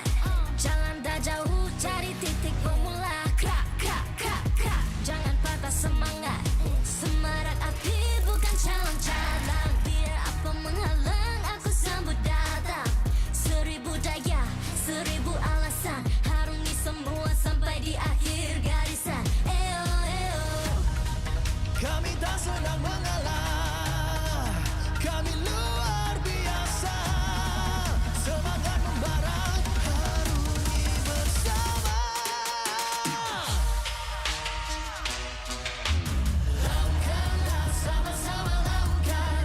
Bergema di kiri dan kanan. Tak berhenti marah ke hadapan. Tak mengalah berdepan cabaran. Jaga, jaga, kita jaga. Jaga, jaga, kita jaga. Jadi ayo. See me, watch me, hype me, gotta give it all. Don't matter how many times I fall, gotta get back up. Yeah, yeah, gotta go. I can hear them calling, now I gotta serve. Mess with my clique, now you get what you deserve. We keep it tight, we keep it cool. They got me and I got them too. Rasa api tak kunjung padam. Marah ke hadapan kita sehaluan. Jangan simpan-simpan, kita anak Malaysia. Kami tak senang mengalah. Kami luar biasa. Semangat membara, harungi bersama. Jaga, jaga, kita jaga.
smash. Bila terjatuh, aku beringat. Jalan dah jauh, cari titik bermula. Krak, krak, krak, krak. Jangan patah semangat. Semarak api bukan calang-calang. Biar apa menghalang, aku sambut datang. 1000 daya, 1000 alasan. Harungi semua sampai di akhir garisan. Eo, eo. Kami tak senang mengalah. Kami luar biasa. Semangat membara, harungi bersama. Lakukanlah sama-sama lakukan. Bergema di kiri dan kanan. Tak berhenti marah ke hadapan. Tak mengalah berdepan cabaran. Jaga, jaga, kita jaga. Jaga, jaga, kita jaga. Jadi ayo. See me, watch me, hype me, gotta give it all. Don't matter how many times I fall, gotta get back up. Yeah, yeah, gotta go. I can hear them calling, now I gotta serve. Mess with my clique, now you get what you deserve. We keep it tight, we keep it cool. They got me and I got them too. Rasa api tak kunjung padam. Marah ke hadapan kita sehaluan. Jangan simpan-simpan, kita anak Malaysia. Kami tak senang mengalah. Kami luar biasa. Semangat membara, harungi bersama. Jaga, jaga, kita jaga. Jaga, jaga, kita jaga. Jadi ayo. Yeah.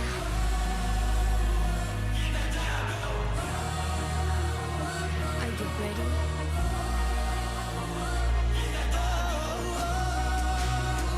Can you feel me now?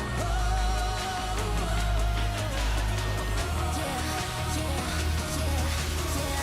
Let me hear you say.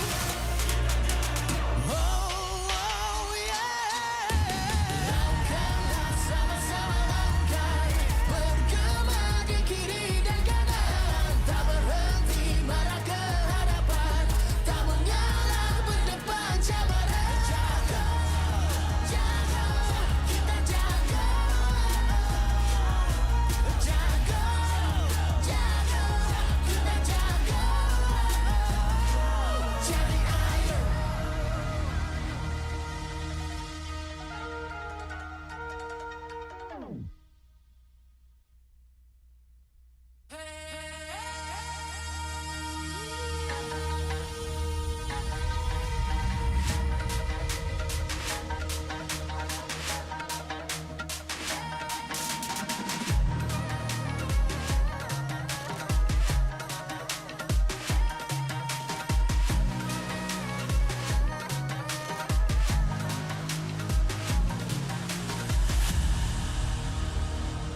Aku hembus kata simas. Bila terjatuh, aku beringat. Jalan dah jauh, cari titik bermula. Krak, krak, krak, krak. Jangan patah semangat. Semarak api bukan calang-calang. Biar apa menghalang, aku sambut datang. 1000 daya, 1000 alasan. Harungi semua sampai di akhir garisan. Eo, eo. Kami tak senang mengalah. Kami luar biasa. Semangat membara,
barang harungi bersama.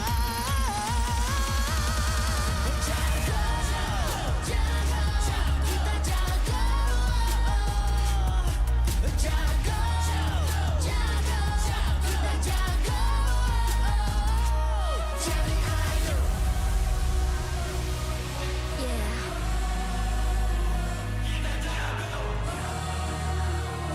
Are you ready?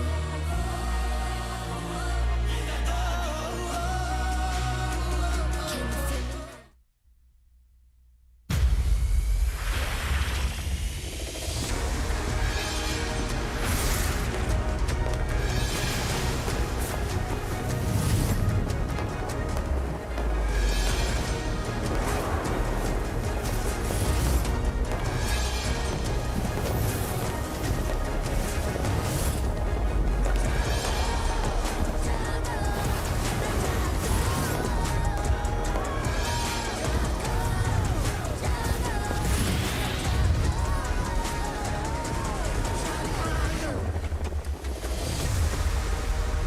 MPL Malaysia Season 15 is powered by Moontar. Official gaming smartphone, Infinix GT30 Pro. Are you ready to carry like a pro? The ultimate gaming smartphone is finally here. Introducing the GT30 Pro.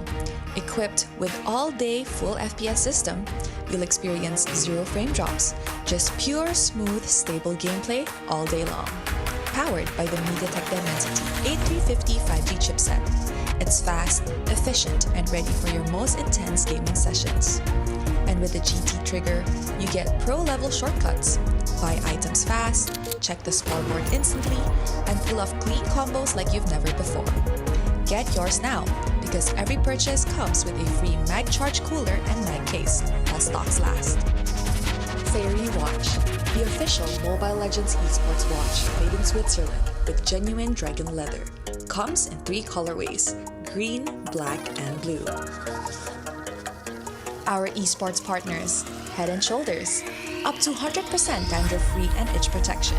Head & Shoulders is dermatologically tested, penetrates 5 layers deep to eliminate dandruff. Get yours now. And thank you to all our strategic partners. 100 Plus, Playas, Astro Arena, MPL Merchandise, MPL Ticketing, supported by KBS, ESI, Rakan Muda, MESF, PSM. Welcome, everybody, to the main event. You've all been waiting patiently. Right now, it is 3:06 GMT +8 here, live in Malaysia. The grand finals of the MPL MY Season 15. 2 EWC representatives will be battling it out on the stage. It is SRGOG facing up against the Homeboys. This match is going to mean everything here. They've got their tickets, but hello to everybody out there watching from all across the world and as well locally in Malaysia. This is the English broadcast of the MPL MY. My name is Gideon. We have Husky and as well as LaFell here on the stage with me today. Now, a lot of things have happened already. We saw DXO getting so close, Homeboys pulling out more than enough to trump them in a best-of-5 series. But against SRGOG, you guys were watching, they've swept everything. Dream Team, regular season MVP, best players like these guys, top of the line. The only thing they can't win is the most improved. Because you have to be bad first for you to get that award. Yeah, they have set the ceiling, right? We've called them the Everest, the pinnacle of achievement, the gold standard of MPL MY. And up to today, teams have only come close with their best efforts, but no one has ever overtaken SRGOG yet. It's tough. It's really, really tough. I mean, the fact is, when I saw this team, I was like, yeah, creme de la creme. Then Seb comes in, I'm like, whoa! It's like, whoa! Here's the thing. This is what you need to be a champion. And then there's SRG. Somehow, they're always one step ahead. And now, like you said, now they even have Seb. How many steps are they taking? Too many. Personally, I feel like it's too many. But we need to talk about the fact that Homeboys have an upcoming challenge. And I think, are they ready? Are these teams... I mean, the regular season has told us enough that SRG clearly the best.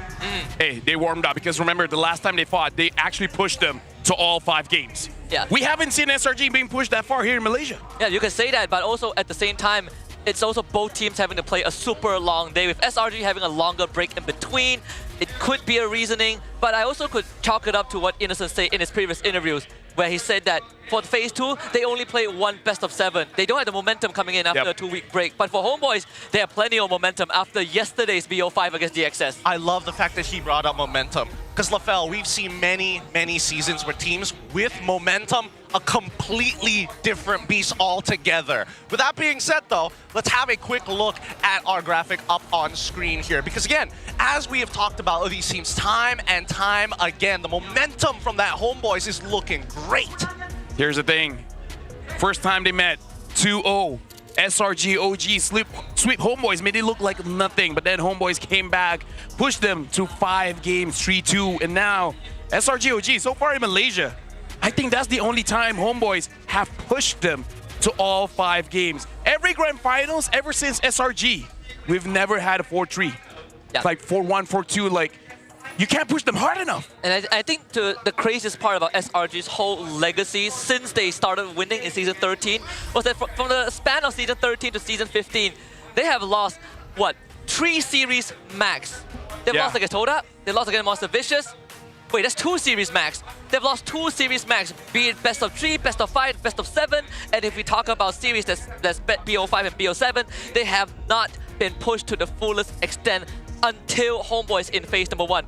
Last season, the max that they went to was 3-1 against Todak, and then they 3-0 Todak in the lower bracket finals, but both grand finals that they enter, it was a 4-2 scoreline. They have never been pushed to the max until Homeboys. Well, I think Homeboys, they put everything on the table here, right? I feel like, is there any more that they could show? I mean, these are the conquerors. They're meeting the new era of MLBB that we've all been waiting for such a long time. I mean, here's the thing. I believe that everyone, this is not a hot take to say, every single playoff that we've seen, the draft influences the play so much. Because I feel like the players, they're reaching at a point where everyone is at the maximum potential of how they use the hero. And now it's about the draft. And here's the thing. Homeboys is the one that brings out all this crazy draft, the Minstar Gold, the Khalid full damage, and the EXP. But SRG OG, they had to push back, where even the final game, Stormy brought in the Odette. They have a lot of pocket picks that SRG are ready, but they're like, okay, you know what, this one, Homeboys might actually beat us. We got to take one out. So SRG OG, they might have a lot in their sleeves. I just don't know what is it. That's an interesting reflection, though, because even from last year, what we see from SRG OG is when they get a little loose, they get a little funky. Innocent whips out the changa sometimes. He was dominating the entire way. And I think for Homeboys, when I'm looking at them, it's like, do they still have things in their pocket left? I feel like they're out of ammo. A part of me wants to believe that, but when we look at how they played against DXS yesterday, especially that last game, right? Both times when they, actually all 3 times when they were pushed to the final game of a series, they always have something funky, right? Yeah. Tago, that LaFell pointed out, we saw that full damage Khalid yesterday that I only noticed halfway into the game. And I feel like that maybe is one of Homeboy's way of telling us that if push comes to shove, we have something that's going to give us an edge over our opponents and catch them off guard. Oof. I mean, catching people off guard is kind of hard. I mean, considering that they've added Winter to the lineup amongst Ozora Vecchi, on top of having Coach Arcadia. Again, these guys, MSC defending champions, and they played in many tournaments of their own. I feel like it's anticipated. There is logic behind the madness, at least for the Homeboys. There's definitely logic behind the madness, but at the same time, I like their approach. I appreciate their approach because going up against the best of the best, if you're going for meta, do you really think SRG OG has not figured out the meta? Correct. They scream against the best of the best teams in the world, right? If you bring in same draft number 1, draft number 2, this is the draft we see in MPLPH, MPLID. There's no way SRG OG does not see that coming. So I appreciate that they're bringing SRG for a ride. Have you guys faced against a Khalid damage? But the problem is, SRG almost seems like they're immune to this. It's like, there's a reason why your pick is a meta, and that's why we still beat you. And I think SRG OG posed the same question to Homeboys when they faced off in the regular season. 2 games in a row, we see the Xavier Ling, and Homeboys had no answer to that, right? So SRG, like you pointed out, have some semblance of madness, But the question has always been who can push SRG off the edge. And I think a good indicator is when we look at the ban phase, the first 3 bans of SRG against most teams have hardly changed. They hardly needed to adjust because they don't feel uncomfortable enough that they need to make changes. And even when they did, they said, you know what? Arrow, they're taking a game off of us. That Hayabusa is a problem. Let's fight against it, you know? We're not going to go out of We're not the going to way. respect it. Exactly. We're going to take the hard way, go right through the problem, get through that obstacle, and move on. For the homeboys, at the very least, I'm excited to see what they're going to bring to the table. Not going to lie, I'm hoping we see a lot of interesting picks right from the get-go, just to kind of keep people on their toes. One thing that Homeboys did against SRG that in my eyes did work, which is overwhelm them with damage. Because here's the thing, we saw in the regular season, Sakai's on that lane, always targets. Izanami is like, hey, you can have the Kimi, it really doesn't matter. You can have the far side, it really doesn't matter. Sakai is going to lock you down. This is one of the best things about SRG OG. Their man-to-man defense, right? Crime will stop any XP laner. Yums can stop anyone, doesn't matter what role. And then if you need to get to the back line, Sakai's is there. So the moment that we see Vel doing damage, Izanami doing damage, Mel doing damage, even Amal doing damage, it's like, okay, who are you going to lock down? You stop one guy, you got 3 other guys coming. I would like to pose an alternative. I think I want to draw reference, inspiration from the series between Homeboys and DXS yesterday, where instead of going for picks like Farsa, right, damage-dealing picks that didn't work against SRG, Homeboys performed the best when that Izanami who can play a utility role, Luoyi, Zhu Xin, right? Self-sufficient, but you can also make off-tempo plays. And I think that was the element of surprise that led them to victory against DXS. It was something that also sort of worked against SRG OG, where you either 1, catch them off guard, or either 2, you punish them in that early game. As much as SRG OG have worked on that early game, have polished that early game, cracks, it is still one of their weakest links, their Achilles heels. I know Izanami is your boy, but I'm getting, after listening to that, I'm getting flashbacks of the Angela in the mid lane, the put him on a utility, not high damage. I felt like we moved away from that. Why go back? Is this a relevant point? Is going back to that the only way that they could see to maybe find a line against SRG OG? At that point, I feel like we need a tier list of what is acceptable and what isn't. For example, we've seen a lot of Faramis, but has it been working on stage? Agreed. It hasn't, right? So far, the utility mages that has done a lot of work, Jushin and Louis, you said both of them. I've seen a game where Aurora can do work, but again, I don't think she's at the upper end of that list. So I do agree, explore Izanami to go for that utility, but in terms of what is usable in this current meta, there's not a lot. Yves. I feel like Yves is okay. It could be a potential, but then that really boils down to 2 things, right? 1, X-Factor players, which we will talk about throughout the series, but also the draft itself, the big relationship that everybody's been trying to figure out within the meta, the order of how things need to work. Yesterday, I was talking a lot about maybe the Baxia is going to be a problem, but then you start to think about the Kimi as well as the Kimi alongside with the Kalia being the main issue that teams have to face, and the Baxia kind of solves that, but nothing really solves the Baxia. Yeah, and even then we see like Baxia lost 2 games that he was picked yesterday, right? And it's not because the Baxia wasn't a good pick, but the enemy has ways to deal with it, right? We see CC as an answer. Glue has always been a response, something that SRG OG actually brought out against Homeboys in the regular season. And it kind of comes back to a discussion that we had even behind the scenes earlier this morning. What are you willing to trade? Because I remember we agreed on this yesterday. A team is only as good as the tools that they're given, the heroes that they're provided. Now, the main question is, what are the coaches willing to trade? Because I think we've reached a point in the draft that Coach Arcada did point out, we're very flexible in terms of meta, we have a lot of choices we can go for. Now it's to pick your poison. Who are you willing to give up? Who are you willing to get? Now, let me preface this question here, because as we go potentially soon into the draft, I hope, we need to know a couple of things. Mid laner is the cornerstone of the meta right now. If the mid laner is revealed, suddenly Glue becomes viable. One of the most deadliest EXP laners that nobody really has an answer to unless you have a mid laner to fulfill the role to stop him. In your opinion, Lafel, what do you think is worth it here? Do we need to show our mid lane early? Or are we going to slowly start stumbling back into, hey, global presence with Luoyi, but then I'll get 2 better picks after? That's a very good question, because even Stormy has showed, give him the last pick, all of a sudden that 1 pick controls the entire game. Right. look at the team's most pick and ban heroes. This will give you guys in the audience an idea of what could change the game. In the regular season alone, most banned against the Homeboys, we're seeing the Fredrin, the Chip alongside with the Lo Yi. For the side of the most banned of SRG OG Esports, it's going to be the Phoveus, the Fanny, and as well as Joy, which I think we're slowly moving away from. I feel like the only flex here is definitely that Phoveus, because we saw even yesterday, Cram on that CC able to deal with the Phoveus, and looking at the drafting pattern, Coach Arcadia will try his very best to make sure that Cram has a winning lane, right? Maybe delay it a little bit, or once you see enough, they're like, okay, pick up your hero. So I kind of feel like maybe Homeboys can let go of that Phoveus and start to consider other things, maybe even the Baxia, because honestly, SRGOG, they play very, very fast. Yeah, and I think this also kind of reinforces the point, right? You look at the most pick hero for Homeboys, 9 picks on Dusin in the regular season, not in the regular season, but the entire season alone. 6 out of 9 games won, and that kind of just tells you something. We've seen Izanami on Farsa, of course, on other picks, but this Dusin sort of has been a cornerstone, maybe because they also fall back to something like a Fredrin, like a Kalia every now and then. And then when you look at the comparison between regular season and playoffs, most banned, the only big change we had for Homeboys was that instead of Phoveus, they banned Lucas. But for SRG, it's a complete shift. Yeah, no, I totally agree with you. Like the Baxia, for example, get that out of the equation. The Wanwan is a bit of an indicator, though, alongside with the Phoveus. I mean, Phoveus, I get it, but the Wanwan, not a lot of teams consider it as bad. Yeah, but I kind of feel like after seeing what Skyza has been doing and honestly watching other international tournaments, people are seeing this 1-1 as a threat. Heck, even Toy got a Savage yesterday. Now, here's the thing. You're talking about the mid lane.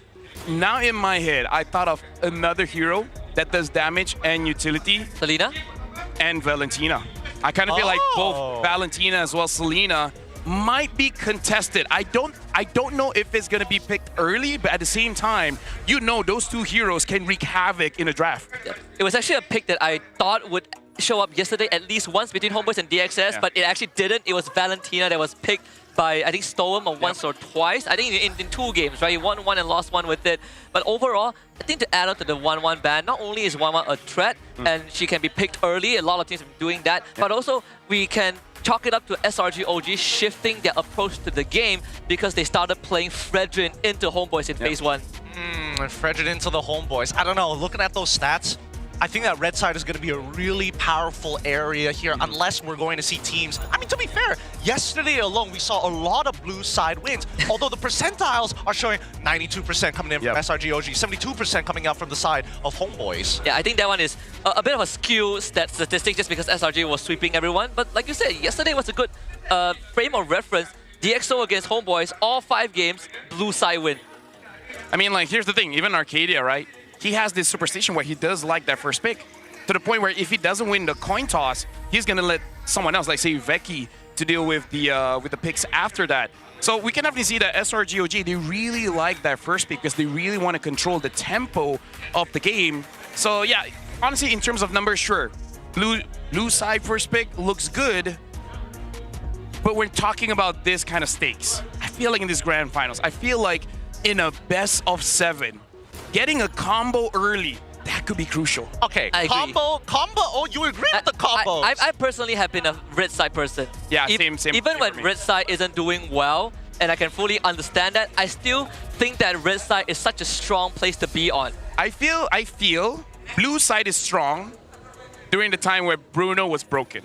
If you have that one single hero that's so strong, I feel like blue side is so good because the red side, they don't have bans. Yeah, I think it's not to take away credits from people who excel on blue side, but it's more of, again, the amount of choices, right? Yeah. When there are more options for people to choose from and there's not enough bans to supplement that, then suddenly red side becomes a lot more forgivable. You are willing to give up 1 to get 2 for yourself. And that's why even when we look at yesterday's all 10 games, there are certain times that we bring up, wait, this red side trade doesn't look the best. Why are they getting subpar picks when they have better power picks? I mean, I feel like it's going to boil down to the X factors. Me personally, right? As much as we see synergies and combos, sometimes the stars don't align. We saw from DxO, like, oh, they had the counter. All they had to do was just wait a little bit, and maybe they could turn that game around. And we saw what happened at that very final match. I think against SRG OG, that's what makes me the most nervous if I'm a Homeboy fan, right? Yeah. Who from the side of SROG is going to just are we expecting a clutch? Innocent, of course. But even Stormy and Kramer, at times, we haven't seen one from Yums just yet, but at times, those two just somehow pop off and the game is basically done as soon as they do. Dude, just to make it simple, in terms of playmakers, for both teams, EXP mid. In the draft, in the game, because if you have a Masha in your team, the way you play is different, right? That's true. Right? And we know that Vel can use that Masha, maybe even Cram, behind the scenes, have been training other picks. So personally for me, you gotta look at the EXP, you gotta look at the mid. I agree. When you put Innocent aside, because he is in a league of his own, yesterday, Homeboys, all 5 games, whether win or lose, key moments were highlighting Stormy, not Stormy, Izanami and Vel. It's always these two getting the work done.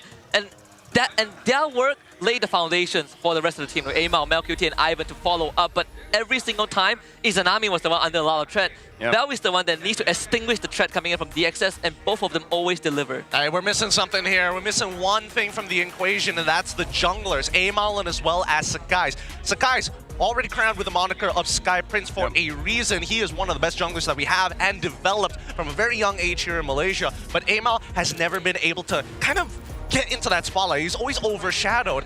In this game, I'm hoping that Amal is bringing the best that he has and he starts headhunting. Here's the thing. The thing that I don't like about Amal is starting to become his strength, which is he doesn't have that one identity. What are you? Are you a damage jungler? Are you a utility jungler? Because look at the regular season. Benedetta jungle, right? We see the Joy, we see the Ling, we see, you know, Baxia. We've seen him through it all. Magic, physical, defense items. This guy is hard to read, man. Like, just because you see a pick doesn't mean it's his. It could be Vel's. It could be him. I don't know. Maybe it could even go to the roam. That's a problem I think Coach Theo actually solved yesterday, right? Yes. Forced them into uncomfortable position. Forced them in the picks that Amal doesn't really want to play but has no choice. I think Game 4 was a good example, right? The alpha pick that showed up, even though there's a lack of Matilda on Homeboy's side. That is, I think, it's a very specific way to target Amal. I do think that his flexibility is his strength, but it can also be his weakness when you overload someone with options and they realize that none of them are good. What do you go for then? Okay, if that is the case, right? Because I feel like this is a very similar conversation when we have to pit up MelQT up against Innocent. So therefore, who do you prioritize here, right? Of course, we're still thinking about the meta picks within the first phase of the draft, but you need to create that advantage. And I feel that even if you get an EXP advantage, it's not good enough, especially when these gold laners are playing at this caliber. They can outplay majority of the scenarios that they're put in. I feel like MelQT has been getting a lot more priority over Innocent, right? When it comes to the first 3 picks, regardless of red or blue side, MelQT has always gotten his a lot more frequently than Innocent. I feel like Coach Arcadia and Becky are willing to let Innocent's pick go into the second phase because he is that flexible. But for MelQT, if I can get a Harry for him to win the lane, I'm going to get Harry for him. The problem with Innocent, he doesn't lose enough. He doesn't lose enough. Like, oh, look at this lane matchup. Innocent is losing the lane matchup, but not by that much. Look Not at enough. this draft. There's no way for Innocent to get into the fight. He figures out a way. Like, that's the problem with Innocent. You can make him lose a little bit, but not enough to make him irrelevant in the game. That's crazy. Innocent just doesn't lose enough. Think about it. We had 2 Clint picked throughout the whole season. Both of them by Innocent. And guess what? He won both games with Clint. He did. For a long time, he's the only one that won with the Moskov. That's also true, because I think that at the end of the day, Innocent's biggest strength is that he doesn't necessarily need to have a meta upon meta pick. He doesn't need an S-tier marksman to make it work. You don't need to funnel him. You don't need to funnel him. You just need to put him on a hero he's comfortable with, whether it be a Moskov or it be literally any marksman, I think, at this point. Layla, Clint, Chang'e, ridiculous player. He's going to 1v5 at some point. Yeah, Beatrix, right? Beatrix was a big thing. Now that Kalea is in the meta, even though we actually didn't get to see much Kalea yesterday, but Beatrix Kalea has been a thing, and it's also what they used to beat Vamos in the opening match and get a Savage for Innocent. So if you want to throw back that far, I think SRG OG's toolkit is actually a lot more wider than a lot of people might think it is. Hey, speaking of wide, have you seen this audience behind us here? You guys, we are elevated so you can't see everybody, but you can almost notice the bleachers. People are piling in droves, trying to get all the way, almost as close as the player rooms themselves, if it wasn't for our security keeping them back. We don't have parking. We don't have parking. We don't have parking. Our call time is like, what, 8:30? People arrive before us. AM. 8 a.m. 8 a.m. Not PM. Just 8 a.m. Yeah, true. if I remember correctly, when I got here, and obviously there was no parking already, I had to come through the back, right? The line had spanned from the ticketing booth all the way into the back, and I think almost to the back door toilets as well. And that's a pretty far walk considering that this is Stadium Juara. Dude, that's insane. And the thing is, I'm also surprised. How do we have this much seats? Honestly, we can thank these seats because of Astro Arena. Guys, keep in mind, vote for us in Esports Awards. Astro has done a great job in promoting us here on live television. For those of you watching at home, thank you so much. But for your information, MLBB has been nominated in 3 categories for the Esports Awards Decade Awards. Muntun Games is nominated for the Esports Publisher of the Decade. MLBB, Mobile Legends Batman, is nominated for Esports Game of the Decade. M5 World Championship is nominated for Esports Live Event of the Decade. So voting is now open to the public from June 13th to August 11th. Everybody can vote once a day, every day. The turbo voting period will begin 1 week before public voting closes, where every vote will count twice as much. So you can cast your vote at esportsawards.com starting from today. So do it. Do it now while you still can. And then once we have that turbo voting process, double it, triple it even. I kind of feel like we'll win if we put MSC there, because I kind of feel like that's the most watch. Of the decade, though. Of the decade. I want to say, can MC cannot top it? What? Look, if it's a decade, keep in mind, we're in 2025 right now. Yeah, In 2015, Wait, 2025? Yes. In 2015, some of the biggest tournaments in the world, whether it be Worlds, whether it be TI, whether it be Blast, we are trying to top those with a mobile title. It's crazy. I think we can do it. We can do it? Yep. With your help, we can. With that being said, we have a little bit of a quote here, and this is specifically from our boy Jess Ben. We've never actually really cared about being labeled as rejects. We just trusted each other, united by efforts and drive to grow as one team. With how far we've come, I'm proud of myself and the team. Going up against SRG OG will definitely be intense. We might even bring out more surprise picks. Well, just like in our last match against them. I guess that answers our question. It does. Because you're like, do they have enough ammunition? And he just, confirms that. Yep, we do. Okay. There's like 120 something heroes. I was expecting a single cartridge. This guy's got a magazine ready to go. In Homeboys, they do have the most unique hero picks. You got textbook? Because he said he got magazines. I got a dictionary for you. It doesn't mean that. These ain't clips. These ain't clips. These are mags. These are mags. Look, Jasmine, honestly, I've been giving a lot of credit towards the team members behind the scenes, And Jasmine, apparently, if I remember correctly, it was even from the coach of Homeboy telling us, hey, don't give credit to me for the drafts. Yeah. Give it to Jasmine, because he is the mind behind all of these incredible drafts. He brings the creativity. He brings the chaos to the team. Like Erpang's like, this is how we play. This is how we win. And then Jasmine just comes in and is like, what if? What if? What if we do this? And then, hey, it works. He's the mind. It works. It's like in the kitchen, Erpang serves out a very homely, very basic meal. Jasmine comes in, a bit of spice, a bit of pepper. He's a little bit of saffron, be a little fancy today. Yeah. Yep. Here's some cumin. The chocolate samyang. Like, that's the kind of thing that Jasmine will cook up for you. People say it's bad, but hey, give it a try. Give it a try. Roll the dice and let us know. Wait, hold on. Chocolate or Milo? I use chocolate. Like chocolate. Chocolate milk. As the base for the ramen. Chocolate milk? Yeah. I'm gonna use. I have a great idea. I have a chocolate milk flavor protein powder. No. Chocolate milk protein shake samyang. No, dude. I don't know if you'd want to try it with healthy and unhealthy. It balances out. I don't think it works that way. I personally, I'm not a culinary scientist, but that does not sound too great. Is there a culinary scientist? Yes. They're called gastrologists. Yes. Gastrologists, yeah. It's a real thing. They basically use chemistry. If you've seen videos of people, like a teardrop, flavored teardrop jelly, gastrology. I learn something new every day, folks. We always learn something new every day, but the grand finals is here. We're getting pumped up as we feel the energy from the arena. Literally, the AC is not... Honestly, it needs to be a lot stronger with so much, but here they are with the lineup from SRG. If you don't know about them just yet, best in the world, a team that has looked to conquer MSC one more time. It's Innocent, Yums, Stormy, Sakai's, and Karam. Yeah, this brings up the question, right? What makes a champion? What makes a back-to-back champion? And what makes a back-to-back-to-back champion? Is it history? Is it legacy? Is it finally time for them to prove that they can withstand the test of time and become immortals today? I mean, maybe sugar, spice, and everything nice. Who knows? They figured out something, man. And the thing is, they're tight-lipped. No matter how many interviews we have with them, they always keep the secret sauce. They don't want to tell us what Chemical X actually is, man. Even Professor X himself, I've nudged him a couple of times, and he keeps giving me the same answer. He's just like, find out later. Find out on stage. Oh, shucks. Oh, no.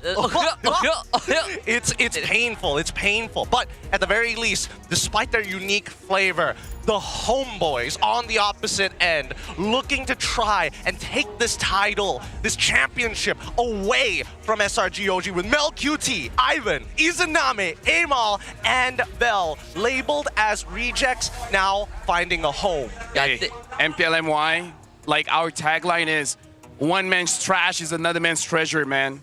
We here, we make players turn into diamonds. And here's the thing, man. Bell, usually I don't care that much about EXP, but Vel, he got my attention, man. This guy is an absolute monster. He's a beast. He's gonna have a hard time against Cram. But if he can win against Cram, Homeboys has a chance. So personally for me, it is gonna be about throwing hands in the EXP. If Vel figures out a way to take down Cram, Homeboy's got a shot. I mean, as a refuge for future winners, I think we've proven more than enough that we can house these people who have been banished by their own region and make something out of them. SRG I used to be trash. I used to be trash too. I still am, but I look better. Sometimes my parents call me Chasiu. I'm not sure if that's trash or not. I don't speak Mandarin. What he said. What he said. Yes. Yes. Well, overall, as we see this, this war about to begin, as much as we say one man's trash is another man's treasure, I feel like MPL MY, I would agree, is at least the pressure cooker to eventually create these diamonds, right? We talk about food all the time here, folks. We talk about food all the time. And the only way to really test their mettle here is whether or not they can actually win up on our glorious stage here. Oh my goodness. The immortal stage. The immortal stage. The stage of champions, as some might call it. With that being said, we have a special announcement coming in from our lovely host. Let's throw it over to our host, Rose, up on stage. Ini adalah Grand Finals dan hari ini kita semua akan saksikan sejarah tercipta sama-sama. And of course, what better way to start our Grand Finals than an amazing surprise kepada semua peminat MPL Malaysia. So Rose actually has a very important announcement kepada semua peminat kita. And announcement ini akan shape the future and make the future of MPL Malaysia so much more colorful. And I tahu, semua orang dah tak sabar nak tengok Grand Finals. Betul tak? Korang dah tak sabar, Rose pun dah tak sabar. But I think ini adalah satu announcement yang sangat-sangat penting untuk masa hadapan Liga kita. So, ladies and gentlemen, I want you guys to count with me. Kita kira sama-sama, boleh? Alright, so dalam kiraan 3, 2, 1.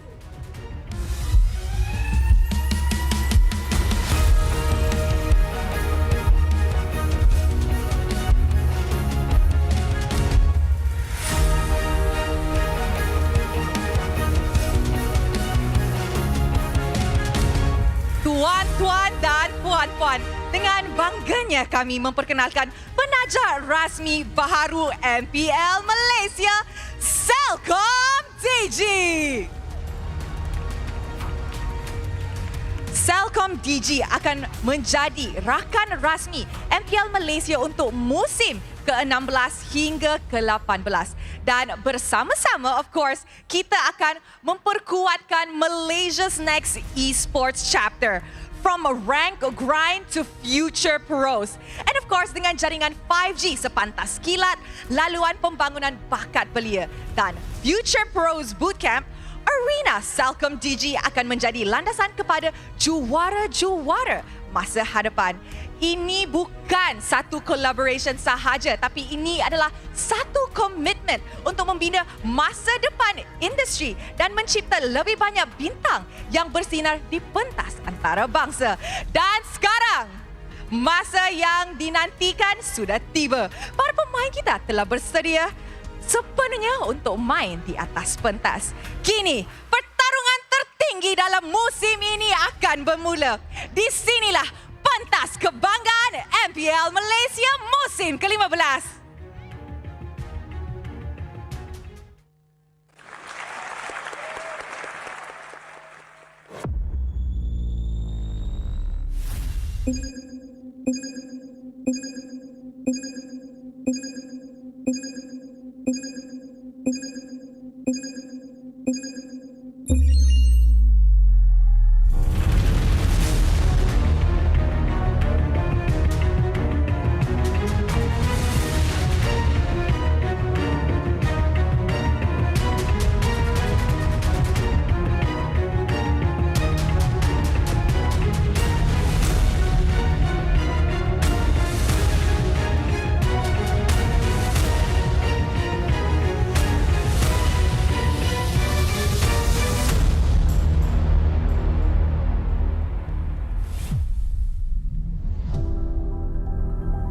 For this MPL, it's very important for us because it will be hard for us to win this upcoming MSC if we don't win this grand finals because there's a lot of strong teams in other regions.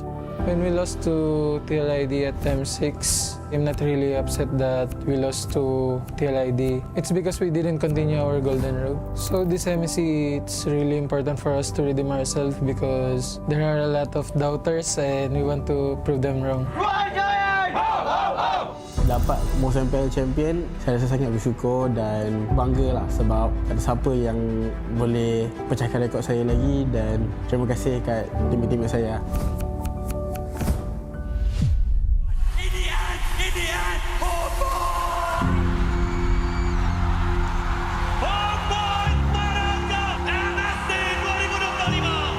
Pasti happy lah kita sampai di titik ini. Perjalananku, way-ku juga lama lah. Cuma baru sekarang masih bisa menyentuh top player internasional di Munten lah. Cuma tetap proud sama happy sama timku. Semoga kita bisa fly higher lah. Saya harap yang kami boleh mengharumkan lagi lah nama Malaysia, nama MPL MY yang dipandang easy semua. Aku harap di grand final nanti aku dan timku benar-benar jadi tim pertama yang bisa defeat SRG lah, supaya mereka nggak tripit.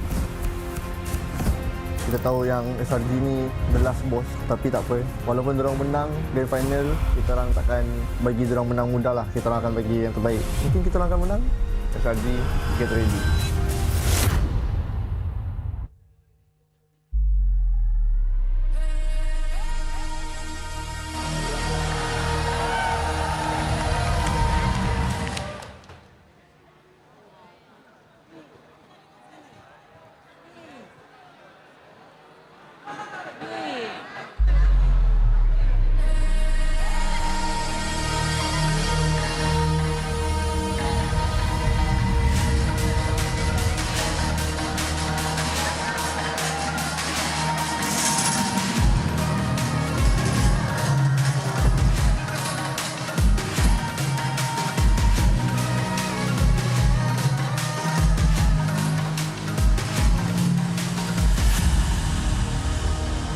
Aku hembus kata azimat. Bila terjatuh, aku beringat. Jalan tak jauh dari titik bermula. Krak, krak, krak, krak. Jangan patah semangat. Semarak hati bukan calang. Fikir apa menghalang, aku sambut datang. 1000 daya, 1000 alasan. Harungi semua sampai di akhir garisan. Eyo, eyo. Kami tak senang mengalah, kami luar biasa.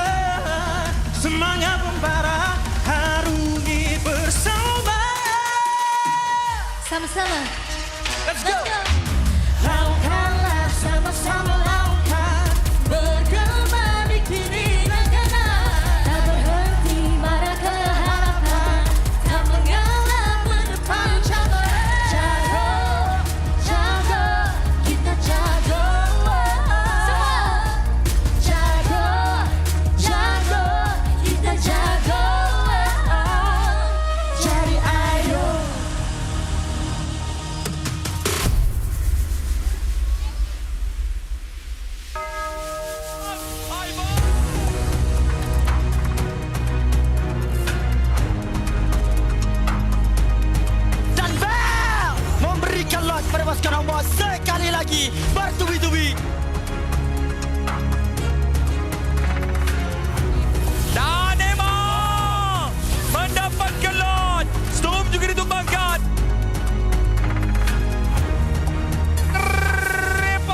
the guardian of the formation, the protector in every clash.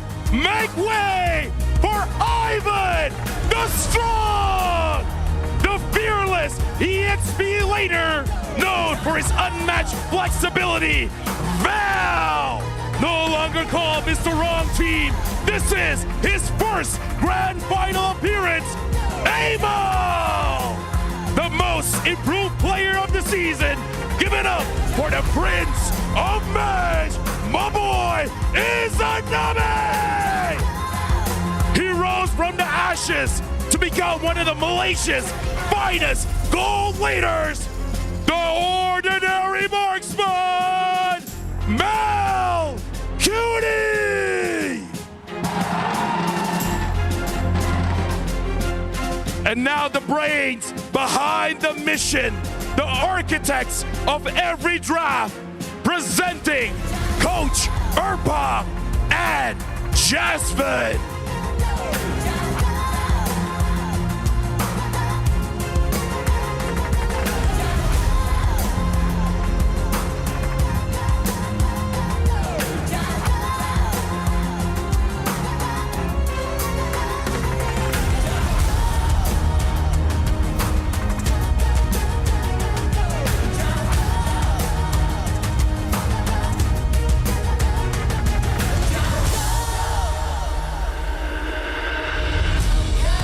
A true veteran of war, four-time champion, and the player with the most MPL titles in history of MPL MY, the moment maker, Use.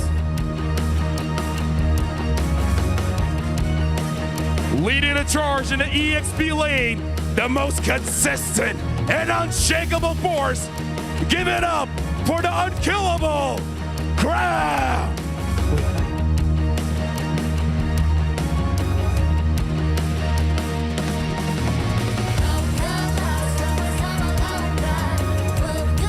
The tempo setter of the game, the executioner, a jungler respected by many, the Sky Prince, Sakai's.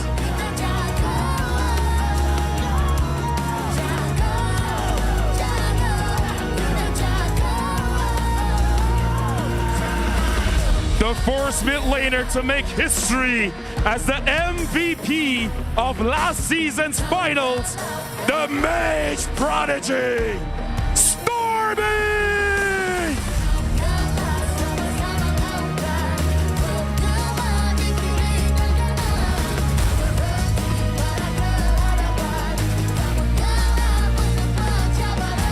Reintroducing leading the charge in the EXP lane, the most consistent and unshakable force. Give it up for the unkillable Crown.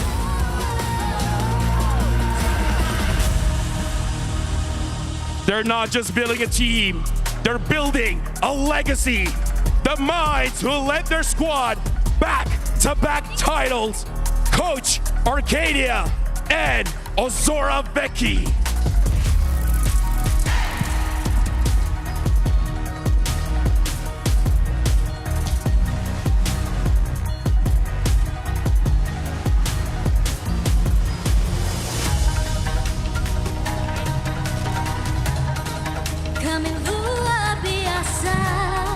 Semangat membara harungi bersama. Jago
moment we have all been waiting for. Inilah dia Grand Finals MPL Malaysia musim ke-15. Hari ni berdirinya saya dengan Rose di atas pentas ni, nampak korang semua dekat bawah bersemangat, sorakan yang bergema. Jom kita gegarkan stadium ni sekali lagi. 3, 2, 1! Yeah, that's right Malaysia! Sepanjang musim ini, kita saksikan segalanya. We have witnessed the rise and falls of teams. We have witnessed drama unfold and storylines built. However, right now, 2 teams have made it to the final battle. Di manakah the winner will be crowned at the end of the night. Pada petang ni kita ada Homeboys dan juga SRGs. Jadi kepada Flame Boys, Homeboys datang dengan satu misi yang sangat besar, iaitu membina semula maruah, menebus segala yang telah hilang. Tapi mampukah Homeboys pada hari ini mengubah sejarah dan mengakhiri rematch ini dengan satu kejayaan? Flame Boys, apa kata korang? Mampukah Homeboys mengubah sejarah? There you have it, Rose. That is Flame Boys. And kalau kita nak cakap pasal sejarah, Selangor Red Giants OG Esports 2 kali berturut-turut back-to-back champions. Pasukan yang hampir semua orang nak kalahkan, tetapi everybody is still aiming for their backs. Sejak musim ke-13, mereka terus mencipta rekod demi rekod. Grand Finals ini, mampukah mereka mencipta sejarah sekali lagi? Selangor Red Giants OG Esports, are you guys ready for your 3rd peak championship? Wow, Rose. Once again, standing right on this stage over here. Can you guys feel the heat? Can you guys feel the energy? Pancaragam di belah sana, semua dah bersedia. Tapi, adakah korang bersedia? 2 pasukan terhebat kini bersedia untuk bertarung dalam satu siri Best of 7. Semua datang dengan satu impian, dengan satu kejuaraan, untuk pulang dengan satu trofi. And with that, yes, ladies and gentlemen, the battleground has been drawn and the players are locked in. The final fight, the ultimate battle. 2 giants, this is where legends are made. The time has come. Let the grand finals begin. Thank you so much to our hosts. And with that being said, the timer is up on your screens and soon the draft begins. Our final series of the season to determine who is the best. SRG OG Esports has decided on first pick selection with a whopping 81% win rate. I mean, again, Arcadia loves that first pick, man. He loves it. Yeah. Absolutely loves it. And I think this time round, he might have a power pick that Homeboys will have to think around. And this is where we pivot to look at Coach Erpang and Jasmine. What trades are they willing to make? We've seen them initiate a lot of those barter in phase number 1. Most of it have come out on Coach Arcadia's side, despite people saying that red side you have 2 power positions to be in, but that blue 4-5 a lot of times can throw a wrench into the red side plans in the second phase. So when we enter the drafting phase, I'm looking at that Loyi is banned up by Arcadia, and I like it already. Right on the dot. He's not going to let the Prince of Mages get away with it any longer. But he's also pairing up with the Badang. Erpang on the opposite side, with the help of Jesvan, has decided on the Fanny as their very first ban on the red side, second pick this time round. Does that mean that Coach Arcadia is noticing, maybe I can get away? Oh, I was about to say Joy. Yeah. Jesvan's like, nah. I feel like in general, like every single tournament that I see, this Badang is starting to be the playmaker. Like he is the new Cho, the new Gato. Like every single format, there's going to be that one annoying roamer where you're not the tankiest, but you still cause problems. And I kind of feel like Badang is that new age Cho. The Louis ban, dude, that's just full on respect. Izanami did too much yesterday. Yeah, the two games, the game 1 and 3 that he won were on Luo Yi, and only then DXS were willing to ban that Luo Yi in game 5. I think we're looking at Baxia, right? It's a hero that Gideon brought out very, very often. Is Baxia going to make it through the pool? That chip ban from SRG OG, I can totally understand it. You want to remove 2 of the heroes that have global presence. If you are willing to remove Luo Yi, you might as well cover your bases with a chip. I feel like right now, Coach Arcadia is telling Erpang as well as Jesfen, hey, we take away the meta picks, let's force you back onto something normal, let's stick to the meta, because it's really going to test the players more than the draft itself. Looking at the draft, it does look like SRG, they're telling homeboys, you have to play honest. Yeah. No global shenanigans, and this Badang can interrupt the team fight. So it's basically the SRG telling homeboys, I want you to play fair. Yeah. Mel QT did say in the earlier clip that SRG is the last boss, the final obstacle. And when you go up against the strongest boss in a video game, you have to look at basics, you have to look at fundamentals. This Kimmy ban means that they are willing to give something like a Baksha and Kalia away to SRG OG, and that is the trade that we're looking for from both teams. And Coach Erpang, he's posing the question, you want the Kalia? Because I know you like it, but Baksha is available. I think this time round, it's between the top 3, right? The Baxia, the Kalia as well. Whichever you take, you will have counterplay towards it. Now the Kalia gets locked in here, which begs the question whether homeboys want to actually get double counter picks in this particular case, where they can go for Gato and throw it into the EXP lane, or even Baxia.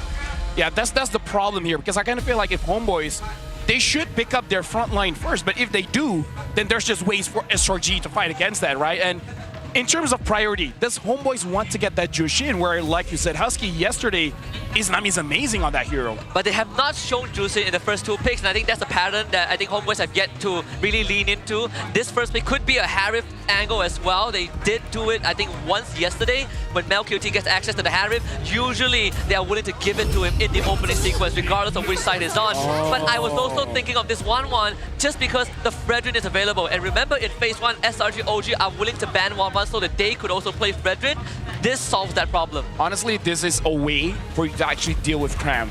Because Cram, if you do want to play a front line, your problem isn't going to be Vel, it's actually going to be Mel Cutie. So maybe this is, in a way, trying to actually deal with Cram just indirectly. Yeah, this is what I was worried about, right? It was either they were going to try and put Cram on something to deal with 1-1 or pose other threats. And I think the Hayabusa definitely came into mind, even in case Jushin did show up. But they're pairing it up, the Hayabusa with some extra bursts in that Farsa as well, a classic combination with Kalia. This is scary, honestly, very scary. It is very scary, but do remember the Link is also in the equation, right? How daring is Erpang and Jesfen willing to go? How far are they willing to push it and tell Aimao, hey, you know what? Do you want to play that Link? We can still flex this box here, right? Yep. It's open for both Roam and XP, so there's nothing that's hindering homeboys yet for this Baxia pick. They could consider a glue for themselves as well, the Lucas, but I feel like this Lucas might not be what they're looking for right now in the first phase. Could be, could be. It's a difficult case here. Let's see where they go for, and it looks like Jesman has decided on that Valentina instead. Wow. It's a good thing we called it early, huh? Yeah, still sticking with the 3rd pick for Izanami. Yep. So now in terms of the bans here, this is the problem. In your mind, you have to ban out Innocent, but there's no way banning that guy, man. Like, he might even use a Clint for this game just to have the additional range and burst poke against the 1-1. So maybe try to tackle Cram. So in that case, ban out the glue, and then what, like a CC? Ban out, I think CC is a good shout as well. You could ban the glue plus, I want to say Hilda, but I'm not really sure if Hilda is a problem for homeboys. They do ban the Granger. I think even if you can't really stop Innocent completely, you stop him from getting comfort picks, right? Yeah. Granger, Harif, Moskov, maybe the Beatrix is also worth considering. That because they do have Kalea. Yeah, they already have Farsa, which is I think good enough on its own as a baseline, but that Beatrix makes it even deadlier. I think they need something that actually forces out Purify. I mean, everybody's going to have a Purify anyway, but you need a secondary person who can actually be a legitimate threat. I feel like Glue is so good for SRG, but there's no way that that at least for Homeboys' side, is going to let that through, right? So they ban out the initial Matilda. I'm totally fine with that. They want this box hit, or they're at least suspecting it, to go into the roam position, but they want to disincentivize that flex, right? Don't throw it into the jungle. You don't have the extra help. And something that Homeboys have been really doing often, unlike SRG OG, who are a lot more honest whether they want Sakai's pick or not, for Homeboys, they always pick a flex and they dangle it in front of their opponents. Hey, is this going to be an AML hero? We'll keep you guessing until we go into the second phase. Bruno gets banned out, and that is a very deep cut.